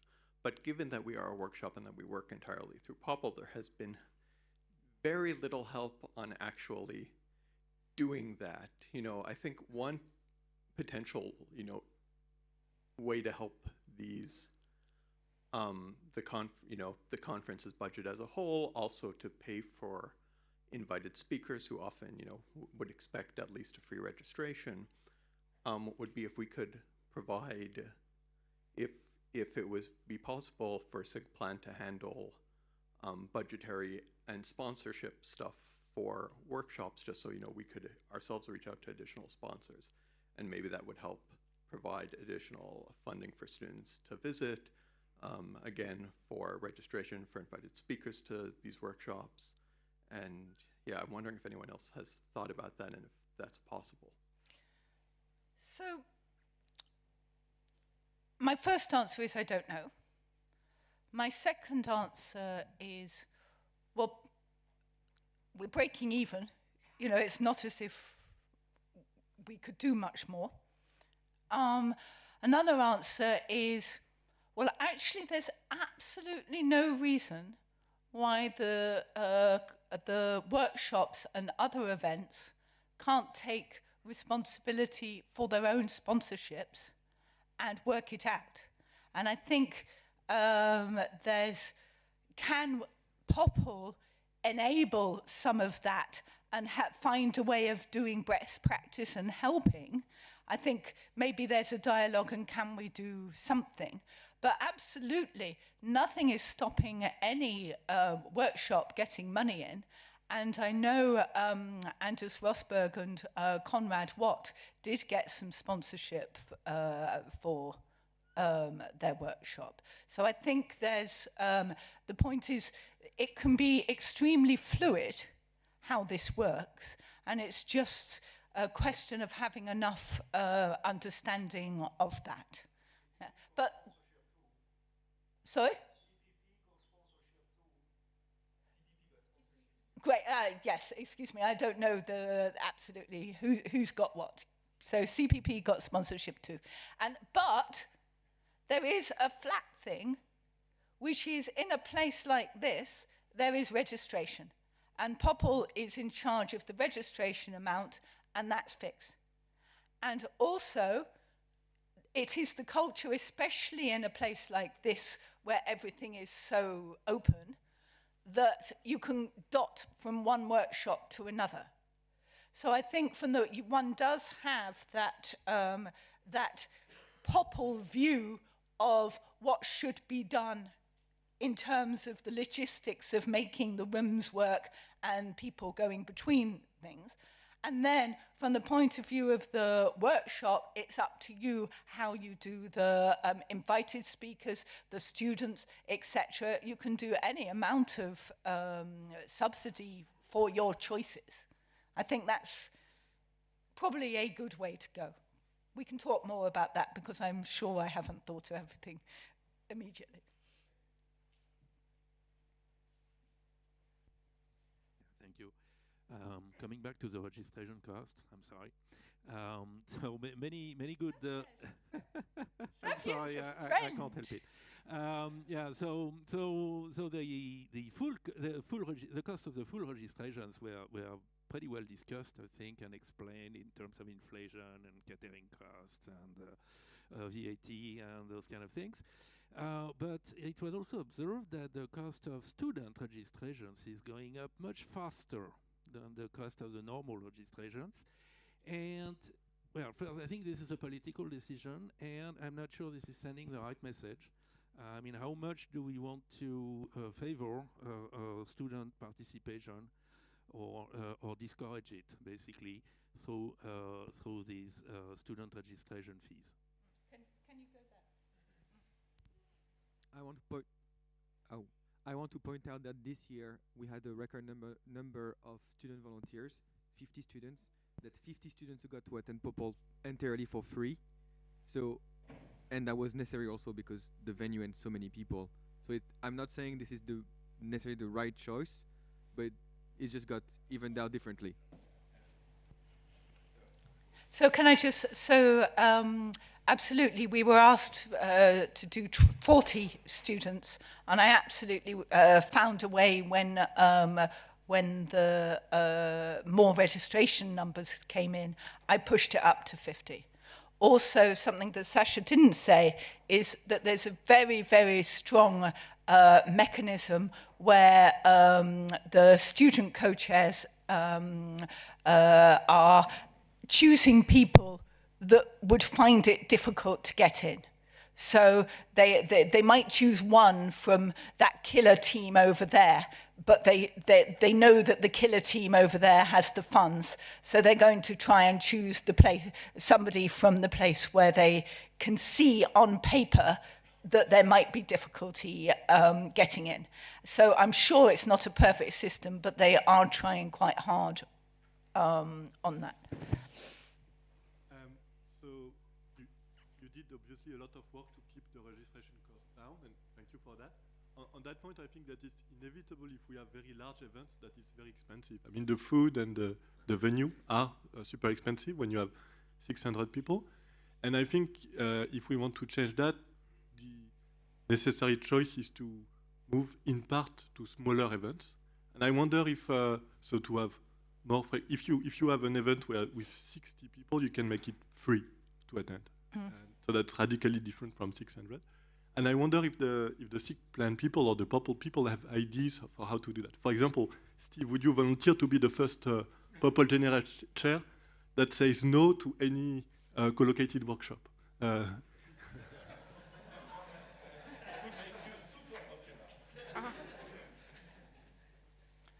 So in particular, I don't know the way POPL should go.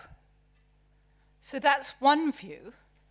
And another view is it's quite clear that our subject is mushrooming, the publications are mushrooming, and maybe a natural thing is that this goes bigger. And I actually don't have so much of an opinion on that. I can remember when PLMW first came, and suddenly we went from the 300-ish to the 500-ish. And we were all in a bit of shock when it first happened, and we loved the vibrancy of it, but also we're going, ooh, we like this small thing. So there was this transition from the 300 to the 500. And now we've got a different transition going, and I think this just has to be a discussion amongst everybody about how to do this, and it's actually not quite clear. And so that's all I can say for now, unless Jeff wants to add more. But I realize I haven't fully answered Xavier. I don't know fully the equations that go on. So Naringa has magic that means the figures come out. And these figures are they set by they're set by ACM and SIGPlan?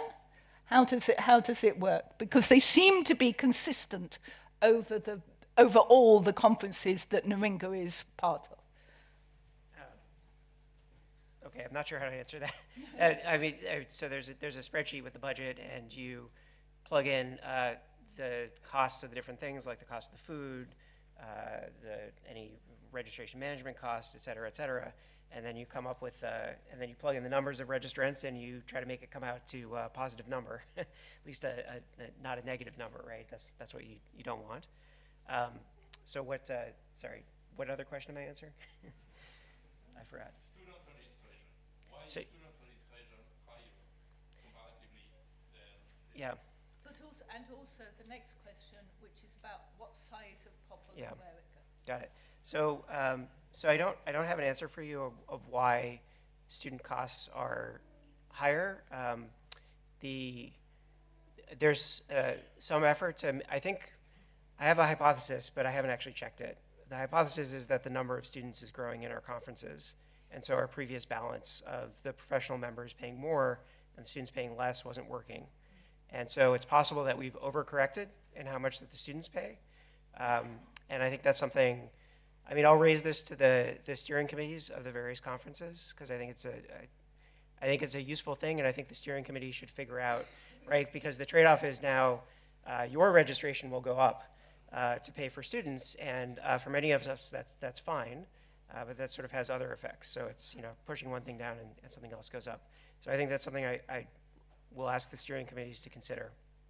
And then the question about the size of events, that's a very good one. I mean, POPL has doubled in size over the course of time I've been attending, so it's definitely much bigger than it is now. My personal opinion is that we get the goal of all this is to maximize communication of scientific information and to build our networks so that we can work with each other and talk to each other and do amazing work. And that fracturing into many very small groups kind of doesn't help with that.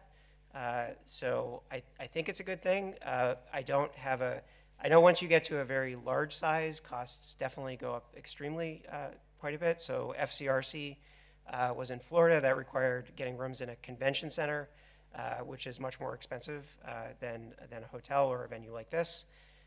We don't do that very often. We do it every 4 years and only for PLDI. So I don't know the exact trade-off, but at this point, the community wants to publish in POPL. They want to have workshops associated with POPL. They want to be here, and I'm more inclined to support people's desires to be here than to force them apart. So on the subject of climate change, it's gratifying to see that we have dedicated some money to carbon offsets over here. To your right. Are you? Yes. Yes. It's good to see that we're spending some money on carbon offsets. I know SigPlan has looked into this issue. They have done some analysis, and there's some that's come out of that. Are carbon offsets the only thing that we're doing? Are we doing, I don't know, venue selection or geographical selection based on this? What can be done? We're doing a little bit of geographical selection in the sense that we're trying to get to ask the questions, is this easy for people to get to? But we don't, I don't think we're thinking about it systematically in that way. And there's a wider story about this geographically where we should be, whether it be in a cheap place for registration or a place that's suitable for climate change, etc. I'm not the right person to be asking this. If Benjamin's around, pipe up. Yeah, do you want to? And can I just say, we're already late for the next stage, so. So very briefly, yeah.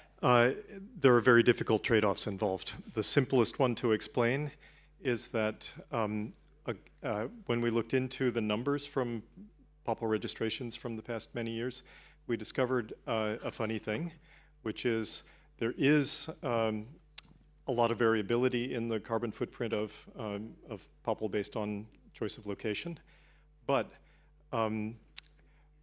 there is also a gigantic local population that comes to each POPL. The amount of local participation is much higher than we had imagined. So locating POPL only essentially on the east coast of the US or the west coast of Europe is what it would be, would save some carbon overhead and would disenfranchise a gigantic number of local participants. So there is the fundamental trade-off. Can I just say this is the last question, otherwise we'll never get to the next step. I just wanted to share one quick suggestion that connects to both of these last points about registration fees and climate change. It would be great if the registration forms, just as a technical matter, had vegetarian selected by default, and you had to make an explicit action to ask for something else. I love you.